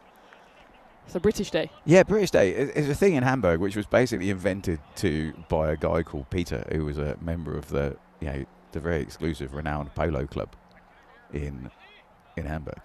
And he wanted to play cricket on a polo pitch, and the members wouldn't let him. So he came up with British Day. Well, if you give something a name, it gives it a bit of, I suppose, that's gone. Credence, as that one goes going to go all the way for a big 6 runs.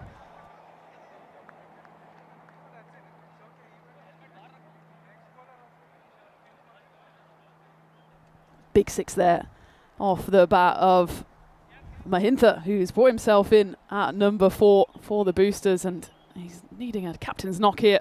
15 runs come off the over, but 2 wickets as well. One to Adam Mangal and one very much to Niamat Safi as the Boosters 29 for 2 after 2.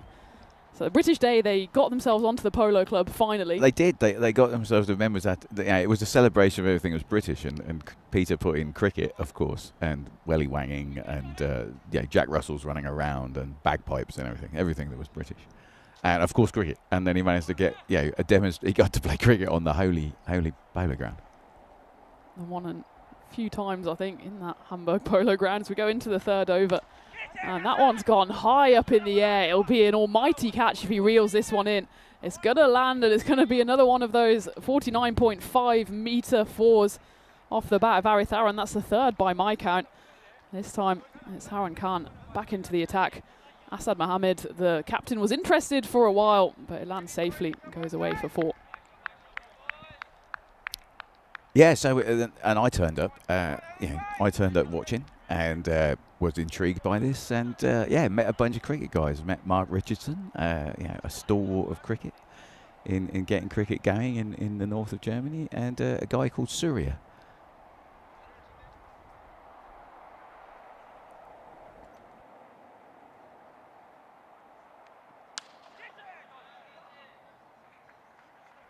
One's club down the ground, 4 runs. And Syria, he played for Germany back in the day. He was a very good player for Germany. And and I met them, and then they said, I was quite surprised to see cricket. And then they said, why don't you come to training on Friday evening? And that was like, I don't know, 2000 or something. Yeah, about 2000. And that was that's how I got into cricket in Germany. You did play a bit in England, didn't you? But it wasn't your main sport. Oh, that one's vicious on the helmet. Hits him right on the grill, and that's a nasty one. Yeah, I don't like getting hit on the grill, I have to say. I'm short. And these bouncy Astro pitches. That hurt. I imagine. We're going to have an umpire's check it. It's actually one of the few times this week that he has been hit straight on the grill. Given how bouncy this pitch is, it hasn't happened as often as you would think. Smiles all around. You're not selling yourself at the moment, old and short, but I think you're doing yourself a bit of a disservice. And, well, the batter out there, Arith Aran, he's not the shortest, but that one was nasty. Good delivery, though, you got to say, from Haran Khan. He's hurried him through there, hasn't he? He's late on the shot, and it's just beating for pace, really. Yeah, and he's lucky he doesn't step back on his stumps. I've seen it a few times before in cricket as well, where the helmet flies off and goes onto the stumps, or the ball. Just ask the Indian players last week about the ball tantalisingly rolling back on the stumps. We don't want to talk about that again. This one goes up in the air. This should be taken. Comfortable grab, and it will be the 3rd wicket to fall in the power play. The Boosters 37 for 3, and well, Arith Aran, he said he was okay to continue. Clearly, though, just still had in the back of his mind that bumper, and Haran Khan, well, you got to say, that's the old 1-2 trick, isn't it? He goes for the very short one, hits him on the grill. The next one, he takes his wicket. Good take, I think. Solid. He's got under it. He's got the sunglasses on. Looking into the sun, I think, there, isn't he? Yeah, well, there was no one looking into the sun yesterday, but today, again, we've got the best part of the day. Game 5 always seems to bring out the sun.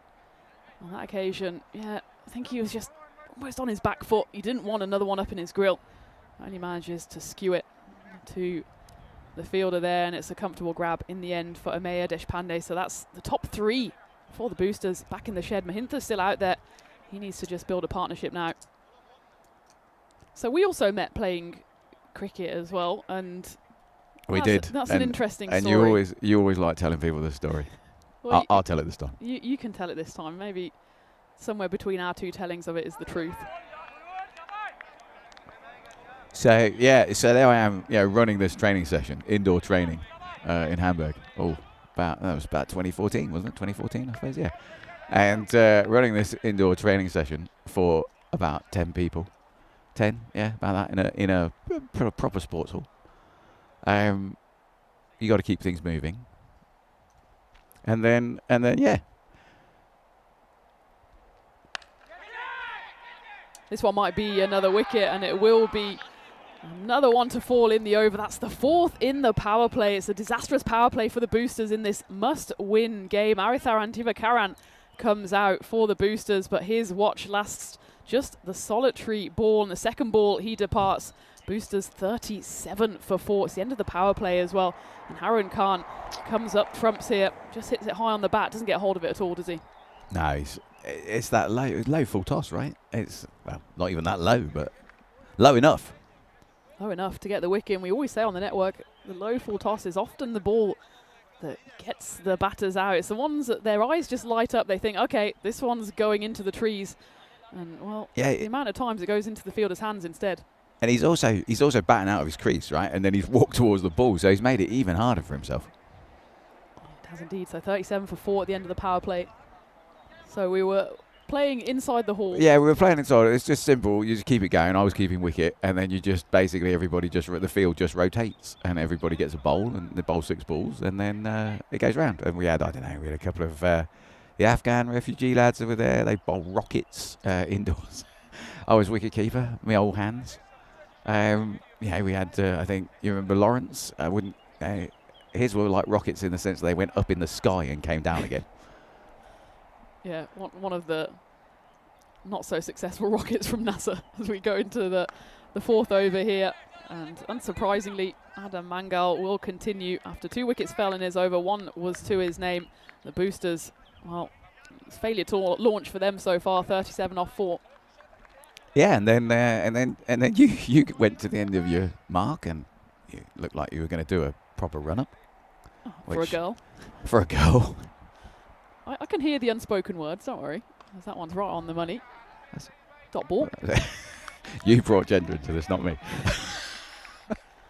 Yeah, and I stood up because standing up indoors is quite normal as a keeper.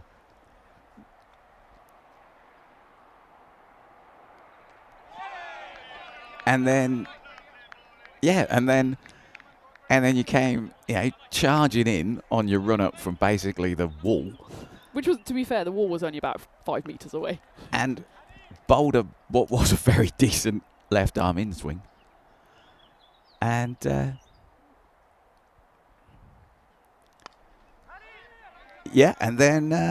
took it. It was fine. It nipped off the floor. Yeah, it took a nice bounce. I took it cleanly in my hands. And you followed through in your run-up, got about 2/3, probably 3/4 away down the track, looked me in the eye and said, you sure you want to stand up? Well, just looking after your own interests, clearly. I think it was maybe one of the last times you did stand up to me indoors. I was back in my seam bowling days. As this one flashes through, and Adam Mangal, well, where has he been hiding? He comes in for the final group stage game for Bond Blue Star, and at the moment putting outstanding figures, 1 for 16, 1 ball left of his spell. Man with 804 on the back of his shirt. Let's put the boosters in a real predicament here. Lovepreet Bhullar has joined Captain Mahintha out there. Well, he's going to get lucky on this occasion. Will just be the one. He will keep the strike, getting to the end of the 4th, 39 for 4. So you must have seen a lot of development in German cricket in the last 20 years.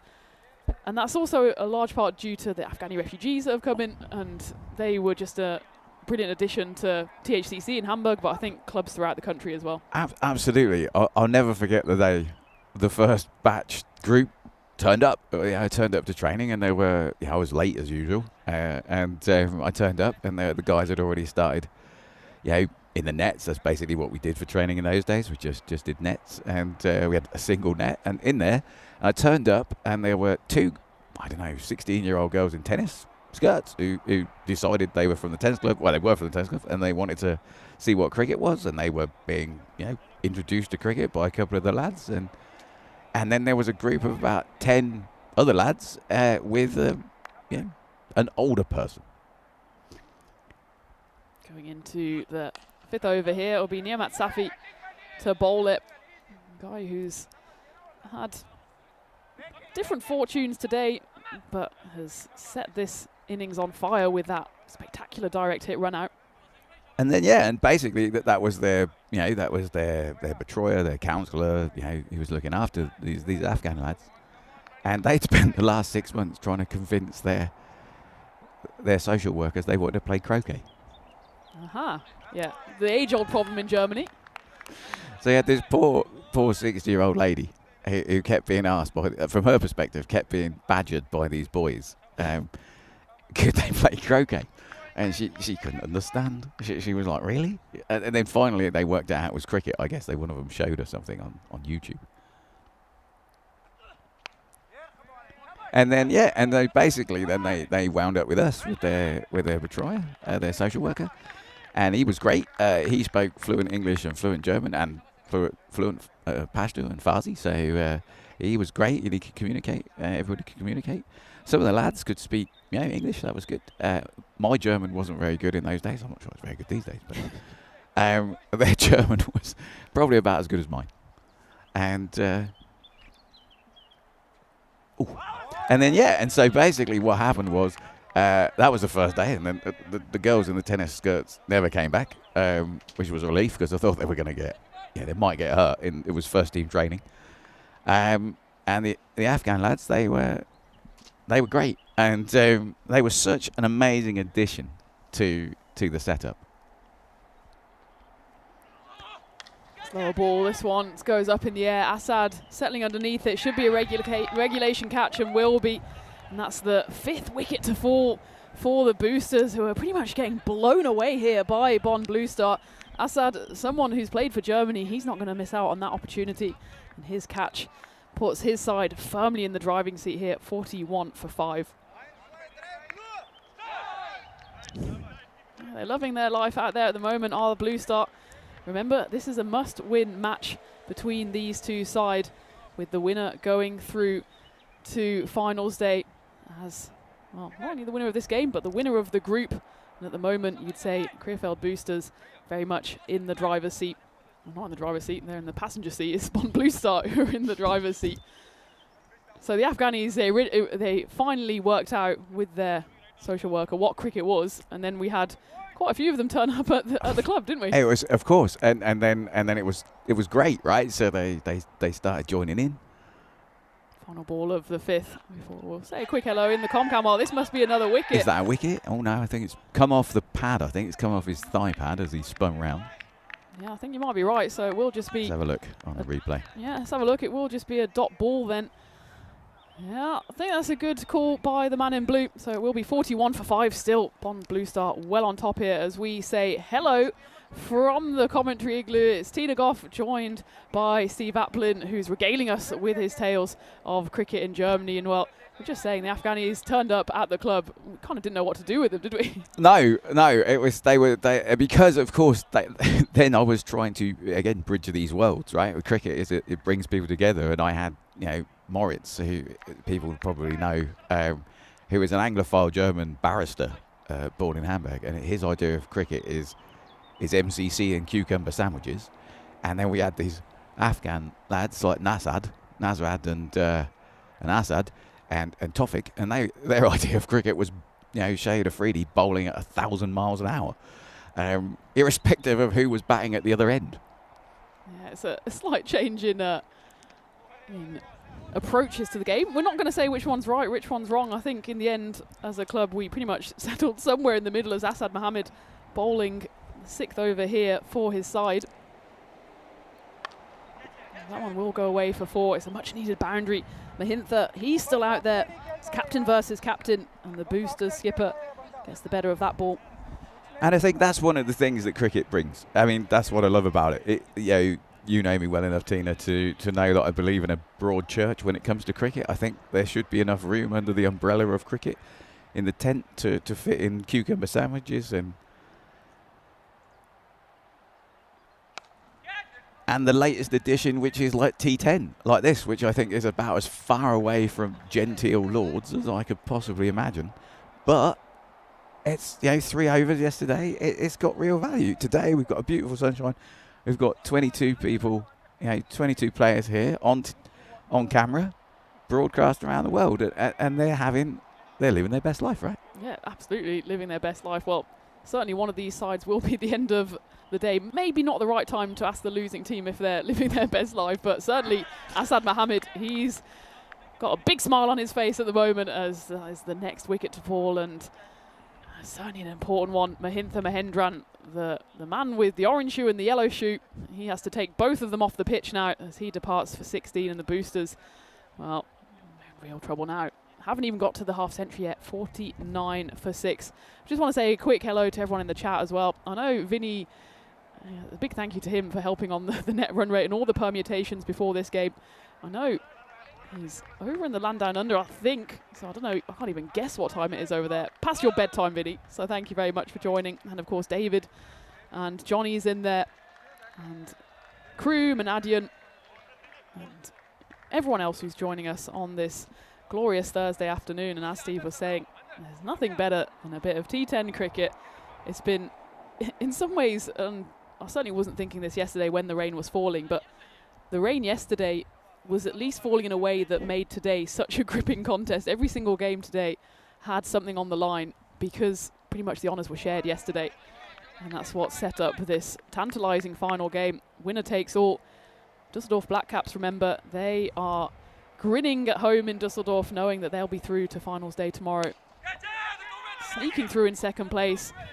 That's an outstanding effort there from Niamat Safi. Well, he took 2 on the boundary. That one probably would have been the best of the lot. Manages to not keep hold of it, but keeps hold of all of his teeth instead. Yeah, so you've watched a bit of T10 cricket over the last year or so, and I think it's got a lot going for it. I think it's got a lot, and you know, Tina, going back to that indoor session where I met you, and I'm trying to juggle all the people getting involved. You've got 2 hours, you've got a 2-hour session. You want people to go away feeling like they've joined in, and I think that's one of the evolutions of German cricket is the participation, right? And T10 actually, perversely, I would say, offers that. And the reason it does is because you get so many games in a day. Yeah. So you get a lot of opportunities. You can have these little tournaments because, amateur level, when you don't have first team, second team, third team, old boys team on Sunday, which of course you do in established cricket teams. Or it's a no ball called here. We're going to take another look at that one. It's called by the umpire, and you can see him pointing out there. It's actually a back foot no ball. And he's being told here, both by the umpire and his skipper, Asad Mohammed, just where his foot landed. Yep. It's a lesser known rule, but it seems to happen quite a lot now on the network here, but it's a very clear rule, isn't it? Well, I think it's because you're watching. You're watching. I think it's good. You got all these replays going. Yeah, well, 2 circles show us the replays, and the match referee as well, Tyrone Peters.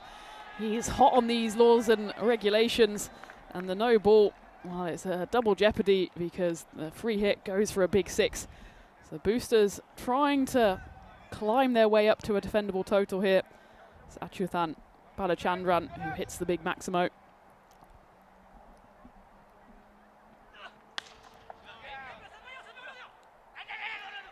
Oh, misfield there from Asad Mohammed, a rare run from the former German international.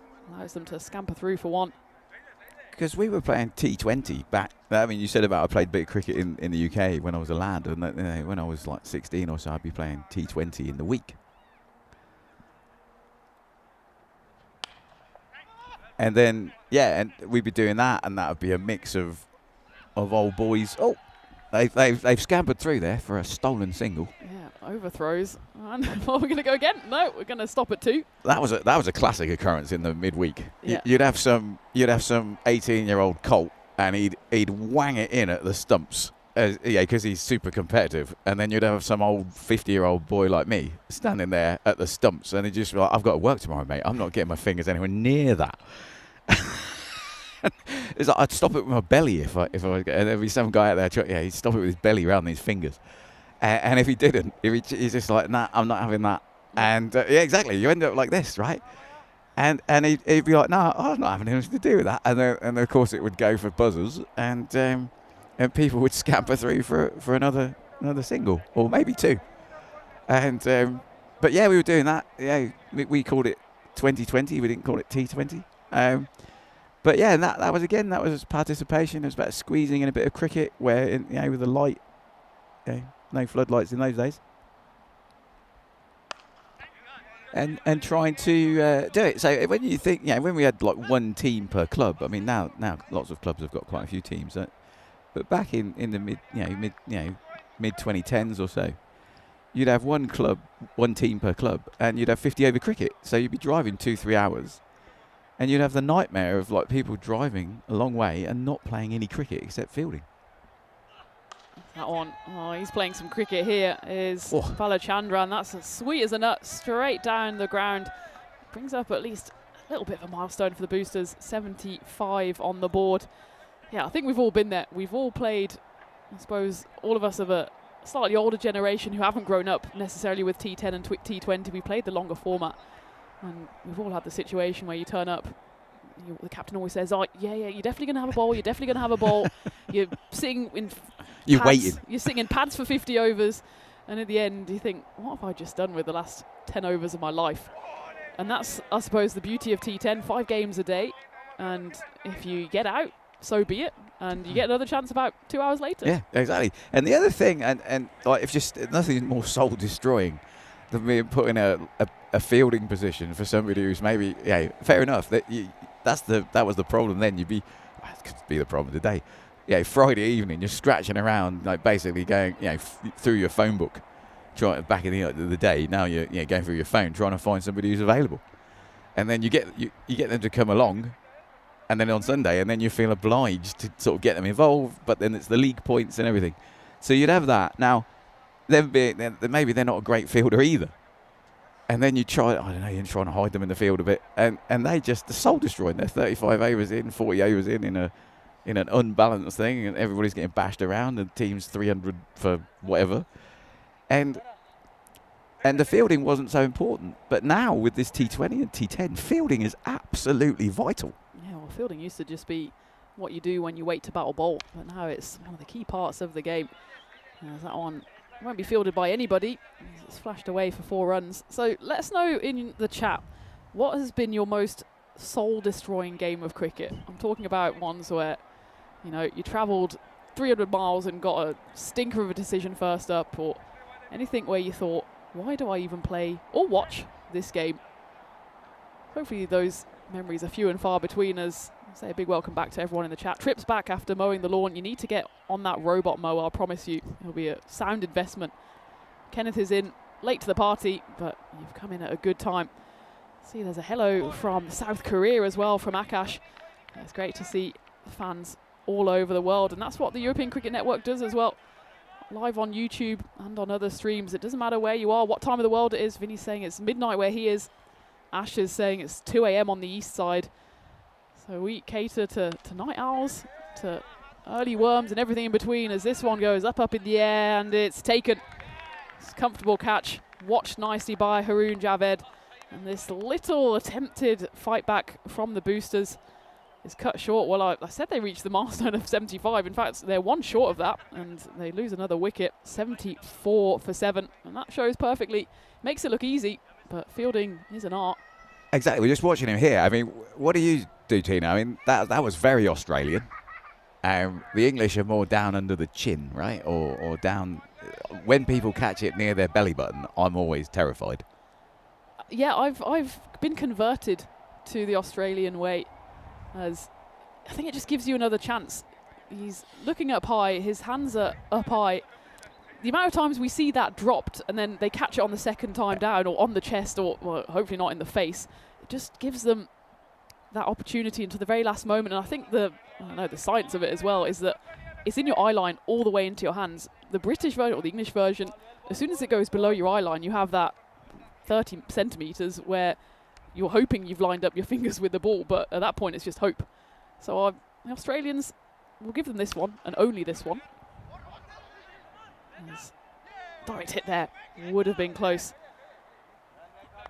Strip asking who the guest commentator is. It's Steve Applin, who has been involved in German cricket for a good 20 years now. The men in blue are doing an outstanding job. You were erstwhile on the DCB umpiring panel as well. I was. Yeah, it's true. I think I was an elite umpire at one point. Sounds like you didn't know much about it. This one, it's hit down the ground. Direct hit would be out, and well, even with let's have a look at this. We're going to have a look. Kieran, he seems happy with this one. I think he might be struggling again. Will Balachandran. Again, it's a smart piece of fielding. Good pick up and throw from Haroon Javed. And actually, a smart piece of fielding here as he throws it underarm. And, well, going to have to go to the next frame. Oh, it's a really difficult one, isn't it? We're going to have to go back. I think there the bail is dislodged, because if you just go back a tiny little frame, Dennis, you can see there the left bail is not on. There you can see the bail is up in the air, which I suppose you've got to go on the next frame. You can see it's up in the air, and then the next one, just if gravity is doing its thing normally in Krefeld, I'd say that one is out. There you go. The umpire raises the finger of doom. And that was a brilliant piece of fielding again, wasn't it? Yeah, it was really good. And I think, due credit to ECN. I mean, so when I was an elite umpire, and I think I did the top game I did was some semi-final somehow. And if I'd have had this technology, boy, would I have had a lot less arguments. Well, that's the kind of one where probably if you're the umpire, and absolutely no criticism to the umpire, you probably would give it not out, because you think, well, direct hit, yeah, sure, out. But as soon as it's not a direct hit, you think, yeah, he's probably got enough time. We can watch it again here in real time. It's an outstanding throw. But you just think, yeah, maybe he's down. And even then, in real time, you have no idea. I mean, this is the problem. Yeah, I mean, you know that I have quite a lot to do with technology. Oh, ouch. Just as well he's got a bit of padding there, as that one gets him right in the midriff. It will be the end of the 8th. An outstanding over from Kieran. Goes for just the 6 runs, 2 wickets coming off it. Of course, one of them was the run out. He played his fair share in that one, though. The Boosters, well, I told you they got to the milestone a couple of overs ago. Now they have inched their way to 75 for 8. Surely below par score, unless they go absolutely ballistic in these final 2 overs. Yep, speaking of technology. Yeah, exactly right. VAR in soccer, in football, right? And they look at it for about 10 minutes, and they've never had the benefit of the doubt in football. They've never really introduced that. They tried a little bit to give it to the attacking player, and then they've never really implemented that. Whereas in cricket, that was the rule of umpiring, where we didn't have technology, was if you didn't know, you didn't give him out. Go into the 9th over then, and it will be Haroon Javed who shone with that run out, who could have implemented it himself. In fact, it's Asad Mohammed. Correct myself there. The captain who comes on. But again, he could have almost implemented the run out there. Direct hit, he would have been a goner. Lovejeet Singh in to bat with Ahilan Ravindran. And they're just trying to scratch their way up to any kind of total here. Good delivery, though, on that occasion from Asad. I mean, I'm wondering, Mr. Maximo is a lover of technology. When's he going to bring the first Hawkeye set and get it? He'd probably build one himself. Yeah, well, Vinny, it's only midnight where you are. Come on, get to work. Again, a bit of a miscommunication, and he's been sent back, has Ahilan. And, well, the fact that there's been so many run-outs in this innings is credit to the Blue Star fielders, but you've also got to say, Krefeld Boosters, their heads are in the tumble dryer at the moment. So I don't know whether they're coming and going. And in the end, once more, a direct hit certainly would have been interesting. Lives to fight another day. Vinny's asked, what kind of work do you do? Tell us about your work with technology. Go to the end of this ball first. It's a wicket. Well done. That's a very well disguised, fuller slow ball. And he's just come in. I mean, he bowled a bounce of the ball before, and it went up round shoulder height, even over shoulder height. And now he's just trotted up and basically got one to loop down and land on the base of the stumps. Worth taking another look at this one, whether it's a Yorker or actually a full toss. Just about counts as a Yorker. Does the business, though. The 9th wicket to fall for the Boosters, 76 for 9. That's York the stumps, not the batsman, not the batter. Yeah, absolutely. Well, Ahilan, he's in a hurry to get his kit off. Won't necessarily want to see that innings again. 1 off 7 for him. I will say it's not entirely his fault. It shouldn't be down to the number 9 batter here to try and get the runs for the Boosters. 1 ball left of the 9th. And then we can come back to that question from Vinny. It goes down, leg side. So it won't be the final ball of the over. The amount of times we say that, we just put a curse on ourselves. And Asad, I often say that it's almost a criminal offence to bowl a wide as a spinner. As a batter, I think that's a manufactured wide, but as a keeper, I'm super happy. Low full toss. Remember, they're on their final wicket here, are the Boosters. So any run here is pretty much bonus run territory. And it will be 4 runs, 82 for 9 at the end of the 9th. So tell us about your job. Yeah, so that's how I ended up in this this country. So I ended up coming for I got on a train in the summer of '96 to do an internship at a particle physics laboratory in Hamburg, which is called DAISY, Deutsches Elektrosynchrotron.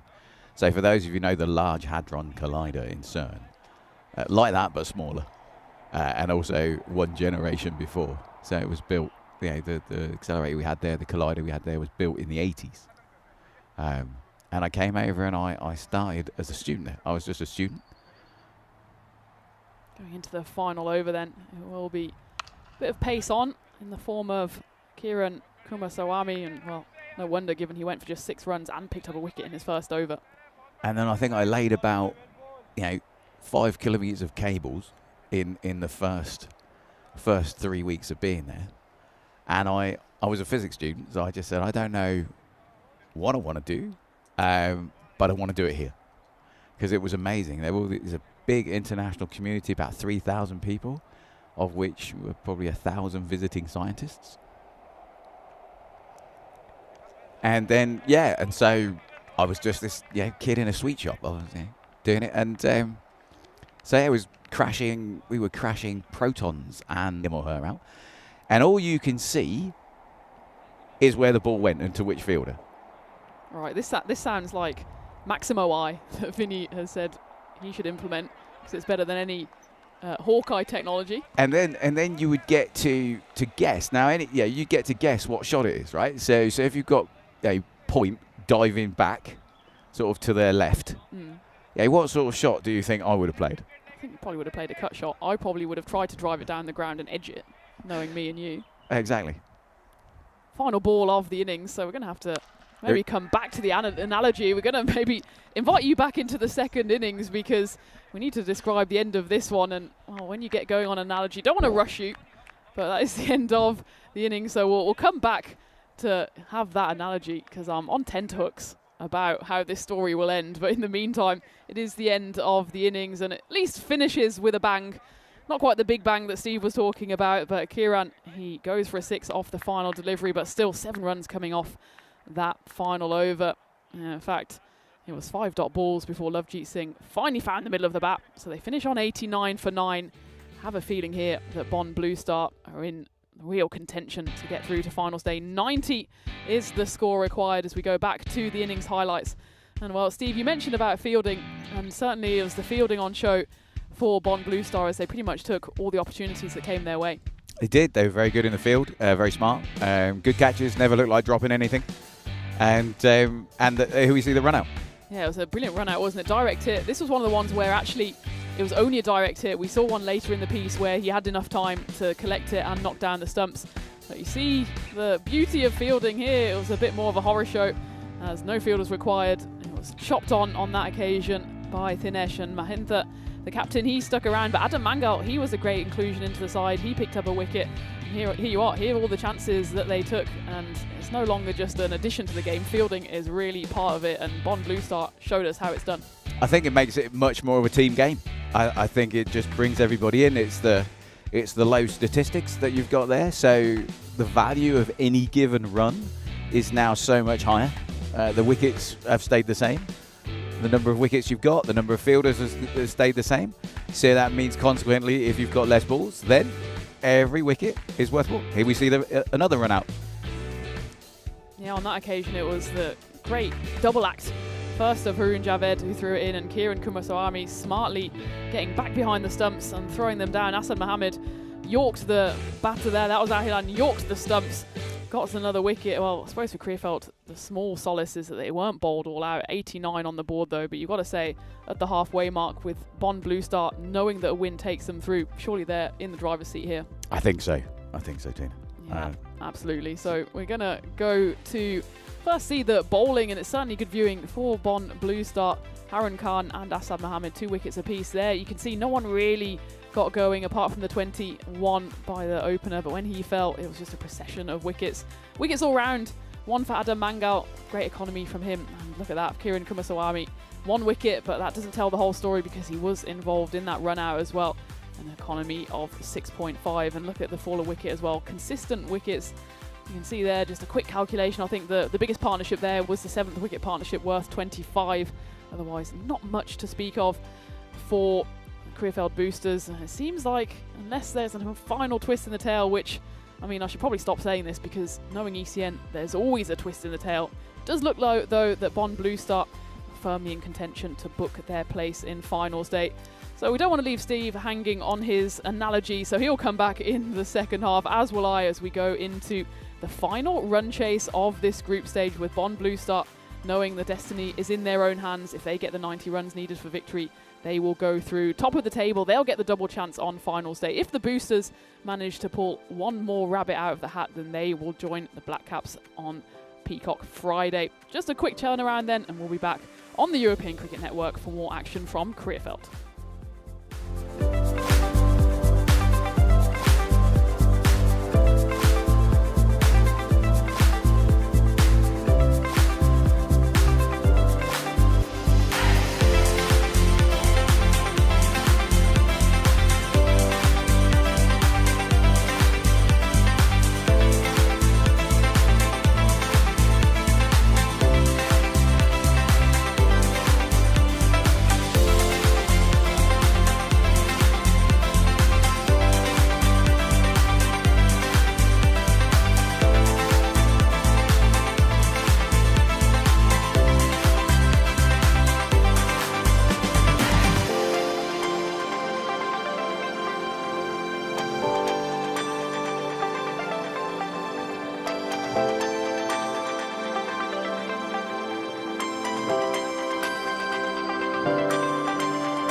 This European cricket event is proudly brought to you by HCL Software, Rado and 1xBet. The chase is on here for Bond Blue Star, and there's a spot in finals day up for grabs as well. The birds have come to watch the action because nobody wants to miss this final innings unfold. It's match 20, Group B, and there is the equation. In fact, the equation is a pretty straightforward one. The bonus point is on the line, but we know that the Dusseldorf Black Caps are already through in second place, so only a win will do for either of these sides. It's Krefeld Boosters. Well, didn't quite get ready for takeoff as they only managed 89 off their 10 overs. The birds, there you go. Alfred Hitchcock vibes have returned at Krefeld. Richards, where are you? You need to go on the bird scattering run. We're going nowhere because we want to see how this action unfolds. With Akshit Agre looking like he's going to bowl the first over here. Harun Khan on strike, Zahir Abbas at the non-strikers for Blue Star. And that's pretty much the perfect start here for the Boosters, knowing they don't have too many runs to play with. Any dot ball could be important here.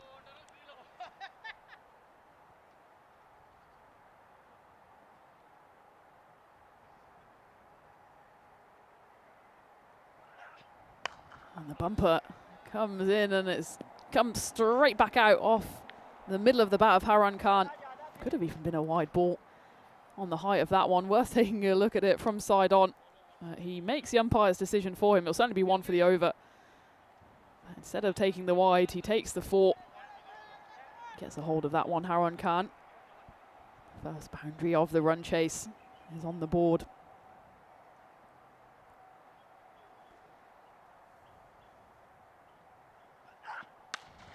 Oh, that's an elegant, I don't even know what you'd call that shot. A bit of a swat.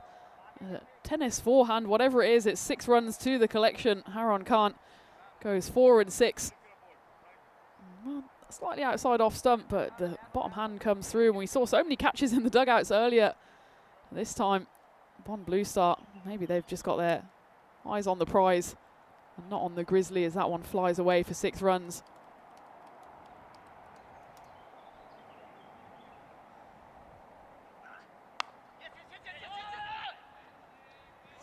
Through for a single. That win predictor, well, almost says game over. 99% to Bond Blue Star. I don't think that quite does the Krefeld Boosters a service, because we've seen certainly smaller totals defended.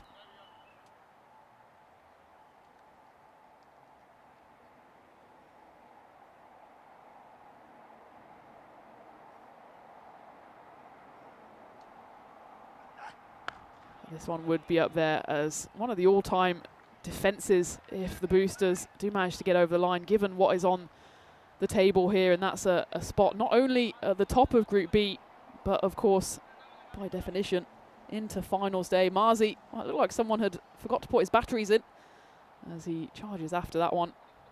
Doing some good work on the boundary there. I'm not sure what he's doing. Is he vandalising the field? I hope not. Goes in the same direction. There is a fielder out there. Should just be the one, but this is already an excellent start.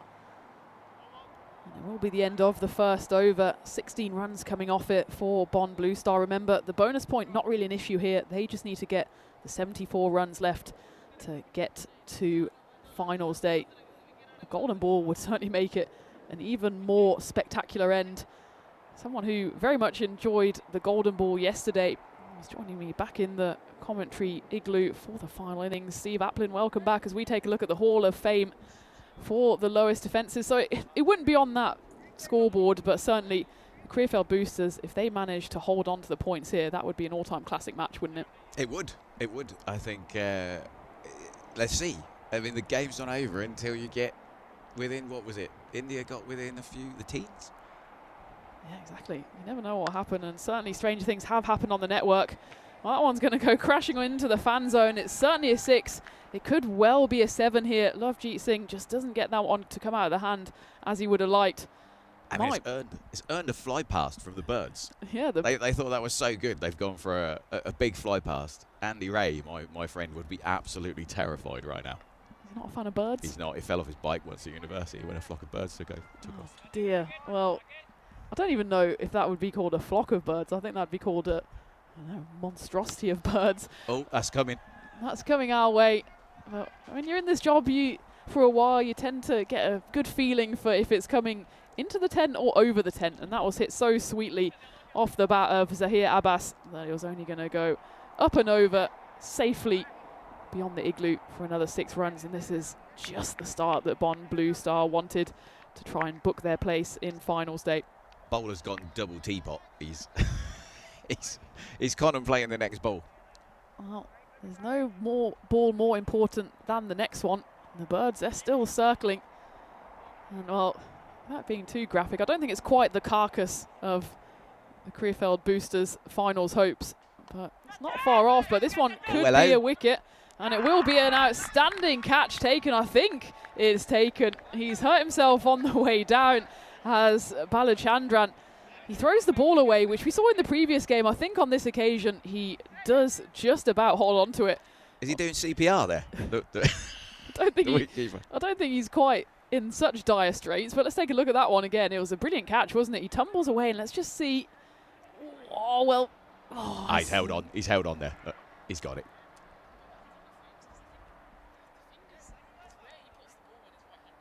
It's just a question of where he puts the ball when his right hand goes down there. It's one of those, was it Mitchell Stark for the Ashes last year? Is Marzi going to look and see if there's a divot and if it's got a seam in it? Well, it could be one of those where the match referee has to make the call, and Marzi, he's a man of many talents, and one of them is running on with a medical bag. I think that's the beginning and end of his talents when it comes to medical bags. Looks like he's okay. Well, he's made a miraculous recovery.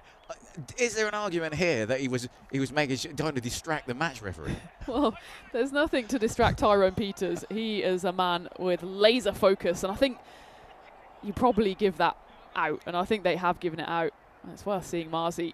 I wouldn't exactly say he went with a bit of urgency. He took a look at it and he said, yeah, I can count between 1 and 10 ribs. You should be all right. And it is the first wicket to fall as Bond Blue Star lose one, and Zahir Abbas is back in the shed. That brings out Ameya Deshpande. 28 for 1. Still though, Blue Star, you don't need to be in any hurry here. 62 needed and 51 for win and to get into the finals day, but almost 2 in 2, and it's disaster for Krefeld Boosters when you're chasing such a low total, defending it even. You can't afford clumsy misfield like that one. You won't want to see this one again on the replay. Will Ahilan Ravinchan go straight through him? Can't even really blame the outfield on that one. So you're in the middle of an analogy, Steve, talking through where cricket and physics converge. Lovejeet Singh is bowling the second over. And this one's going to go up in the air. And it should be another wicket. And it will be a second wicket to fall in the power play. This game is not done yet. Ameya Deshpande hits his first ball for 4. Probably should have just been the single. And then he holes out on his second delivery. Bond lose their second, 32 for 2. I feel another low-scoring thriller on our hands. Bond just needs to settle down here. They've got so much time. They don't need to go all guns blazing. They can pretty much get there in singles alone. And I'd say that's a bit of a brainless shot from the batter. I think so, yeah. He didn't need to do that. Everything's going well for him. He's got the feel, and this is the swing, right, in the emotions of the fielders.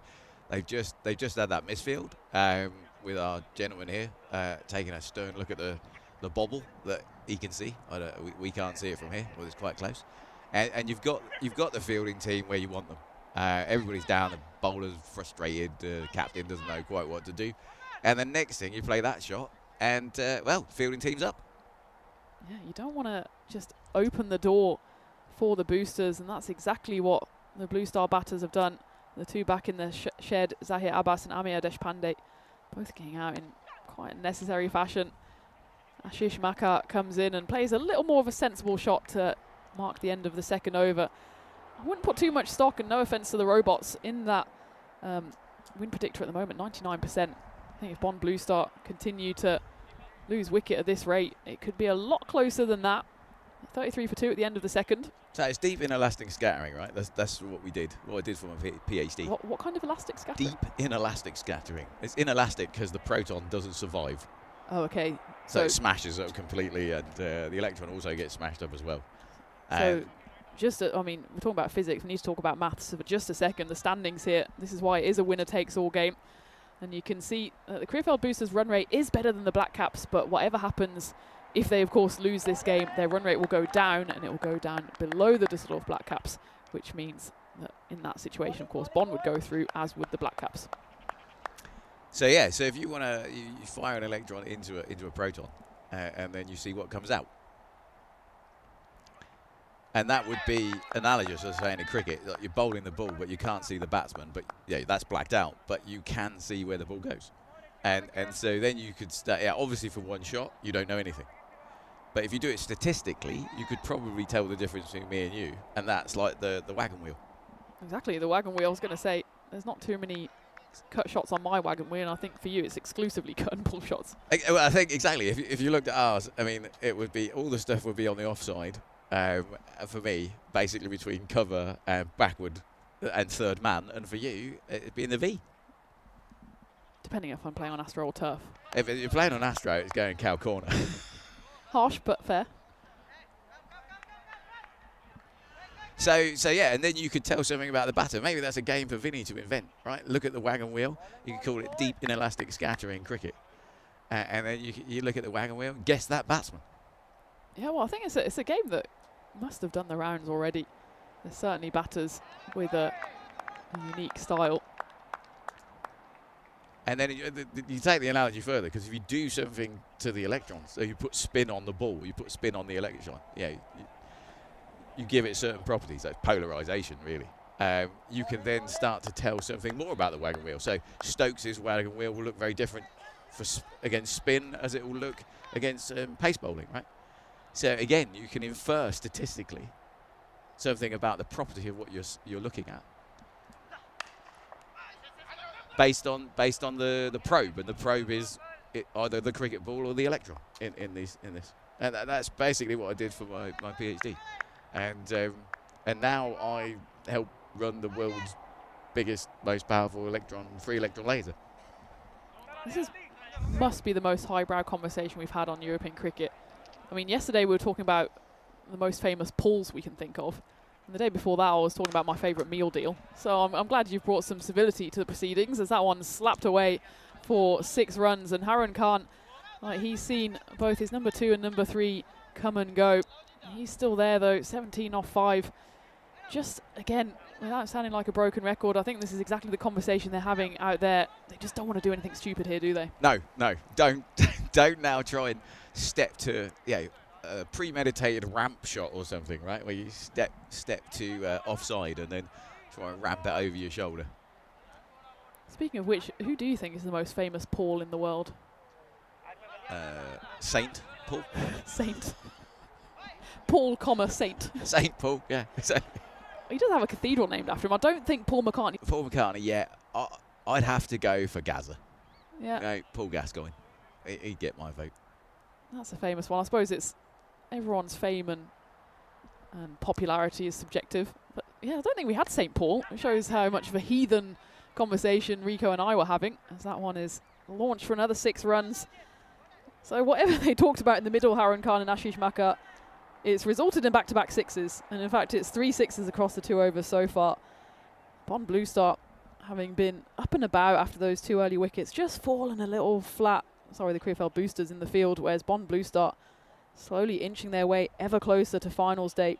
It's less than, well, it's just about a run a ball needed now, 43 and 41. Remember, the bonus point is in play, and it's pretty much immaterial at this point.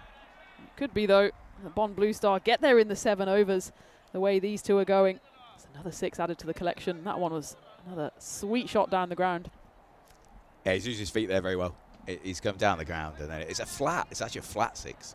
He's got a lot of distance on it. It's come over the rope here near us, and it's cleared the rope by a good 10 to 15 metres.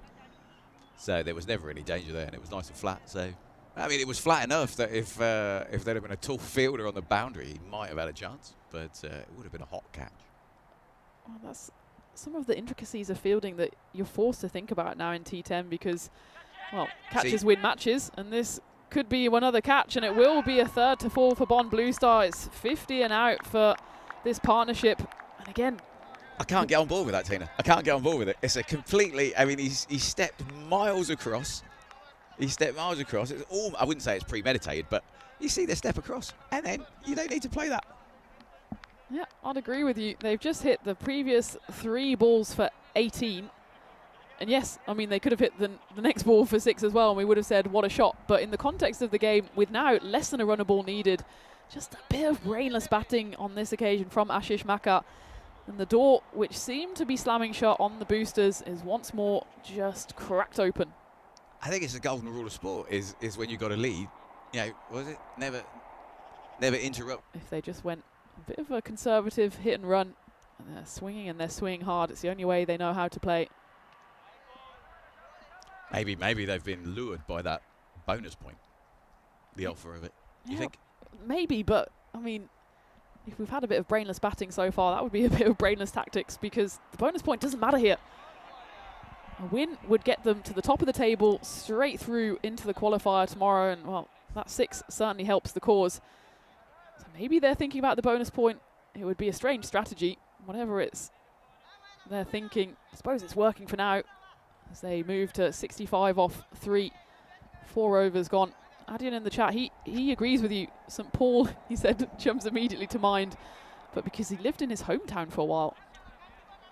Marsalforn is where he left Malta from after his shipwreck-induced stay in the country. Well, that's true. That's true. He was on the way for an audience with, Paul McCartney? With Caesar. But yes, yeah, that's true. It's cheating, rather. I think it's cheating, right? Because all the Pauls subsequently are sort of named after him. So that's true. He was the original and best Paul. It's Mahendran, the skipper. 2 shoes. He comes on. Well, I suppose everyone has 2 shoes, but he has an orange and a yellow pair. I suppose single makes a pair of. I don't know what do you get when you mix orange and yellow. You get a wicket. That's what. That one flies to 3rd, and it's the 4th wicket. And I'd still say Bond Blue Star. Surely they can't throw it away from this point. You see at the bottom of the screen the equation for the bonus point. 25 off. Well, now 16 for that, but it's 25 and 34 for the win. That's all they need. And Steve, he's shaking his head in the dugout at that shot. Yeah, I mean it's okay.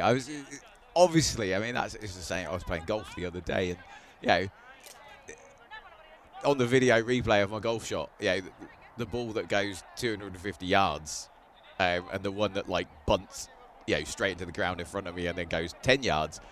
The swing generally does look the same, or it looks very bad after I've hit the ball, depending on. It's not actually turning the ball; it's the idea of turning the ball. Come on, you're a physicist. It's not about the actual experiment. It's about the idea of the hypothesis. No, that's the theorists. I'm an experimentalist. Okay.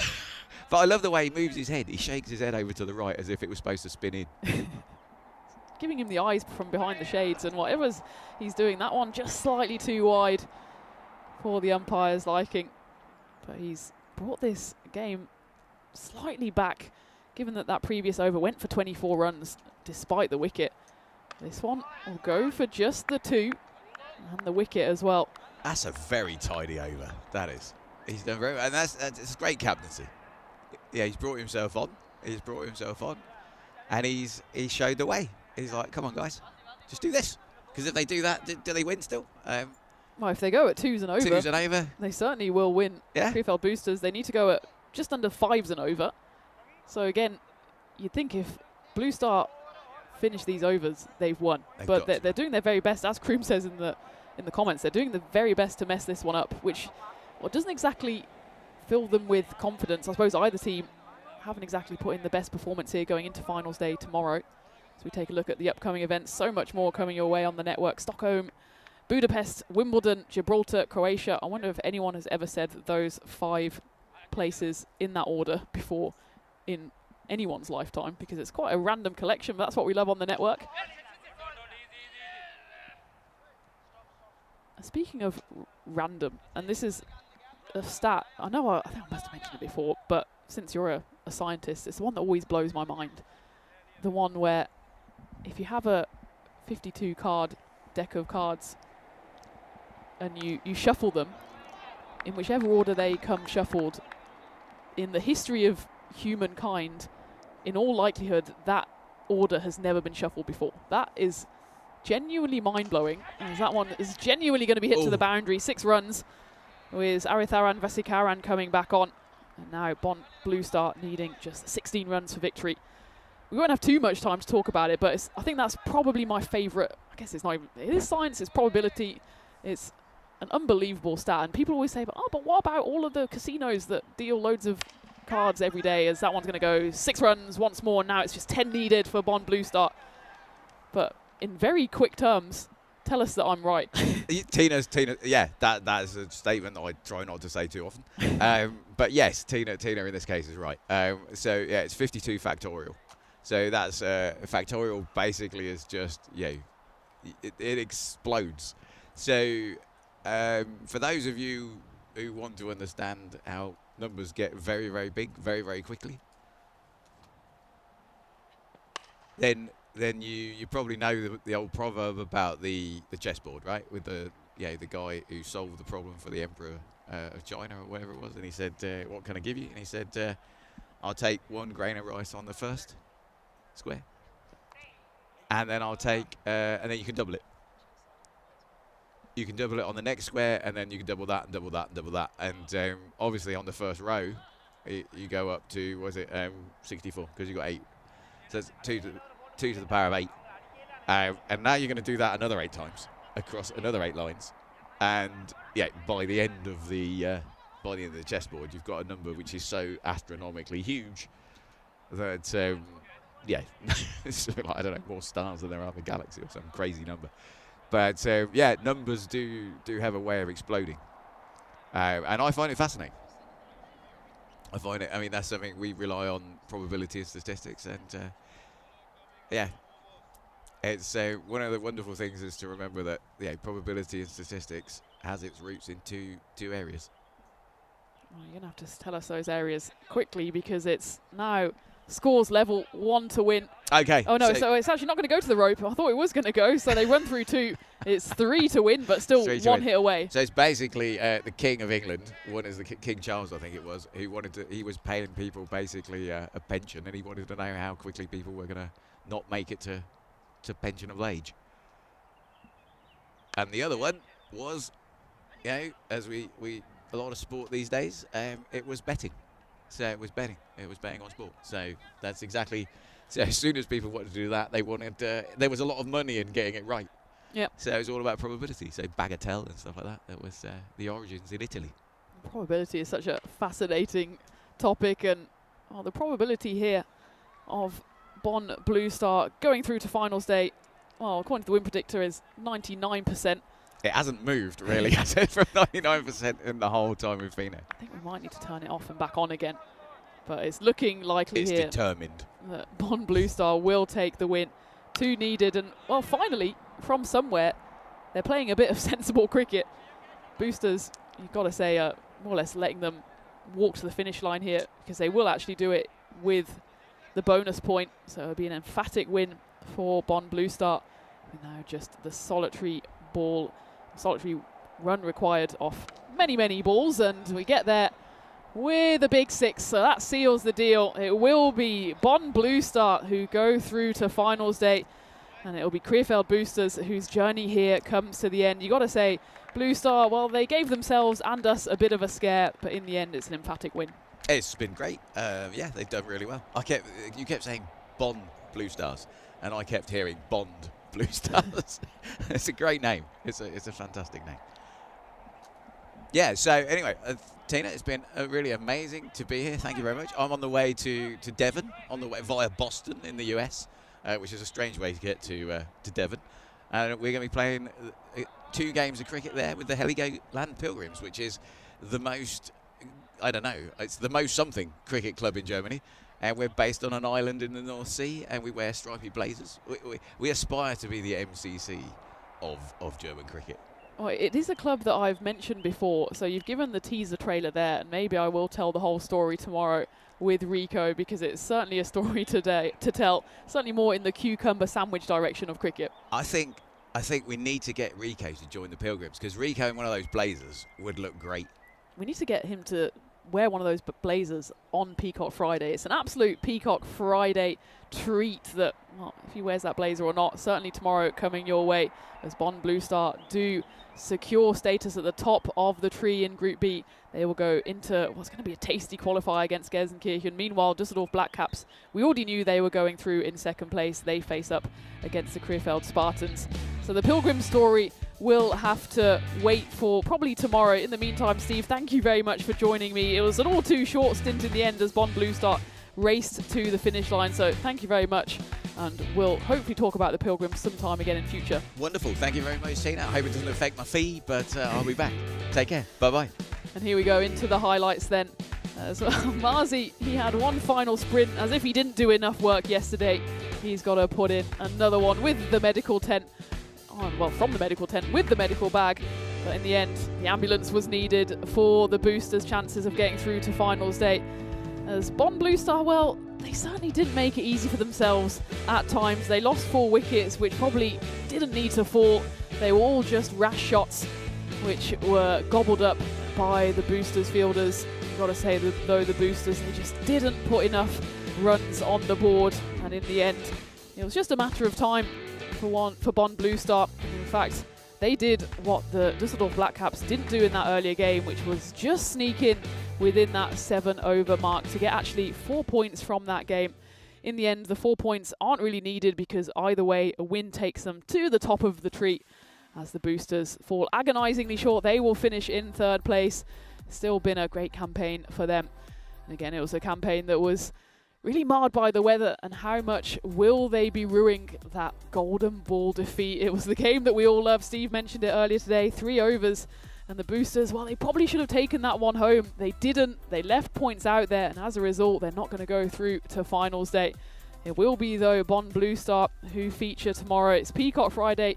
Don't quite have the green and white and red stripy blazer ready for Rico. We'll talk tomorrow about Helgoland Pilgrims and maybe get Rico on for the next Peacock Friday. It promises to be a brilliant day of cricket. But first, let's take a look at the final scorecard here. As the Bonn Blue Stars, they do find their way home. And it's really Haron Khan to thank for that one.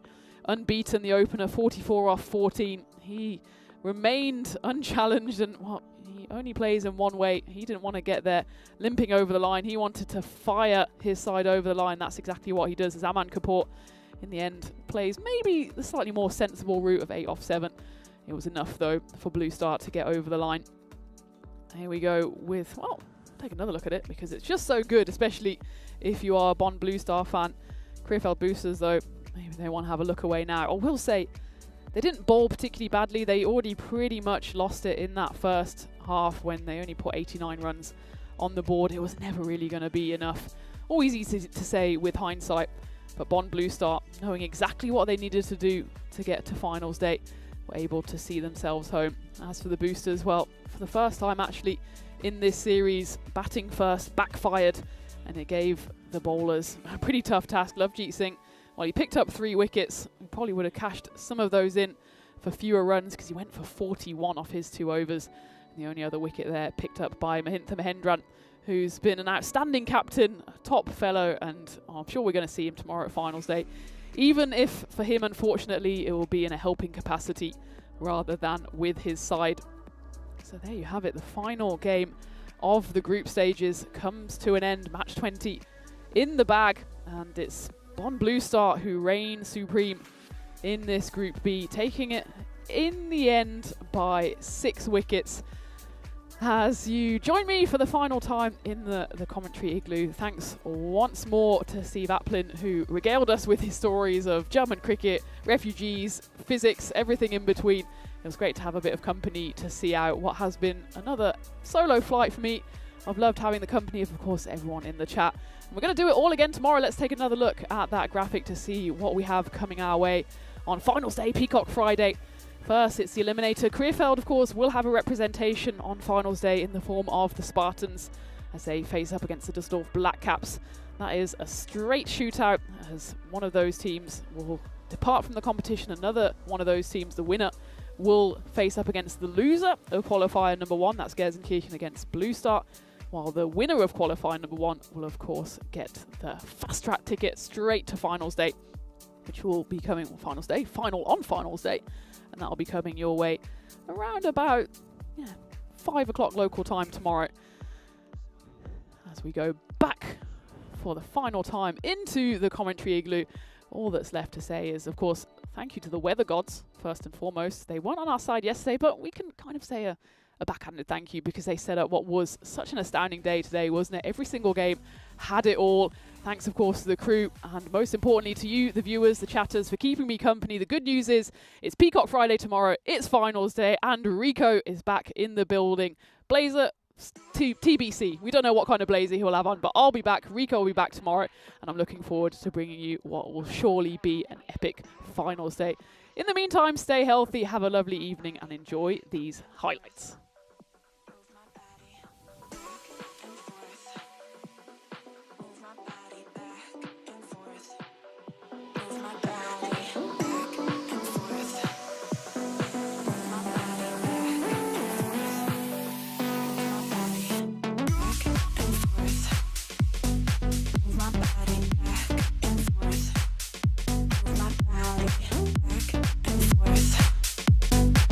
My body back and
Bye.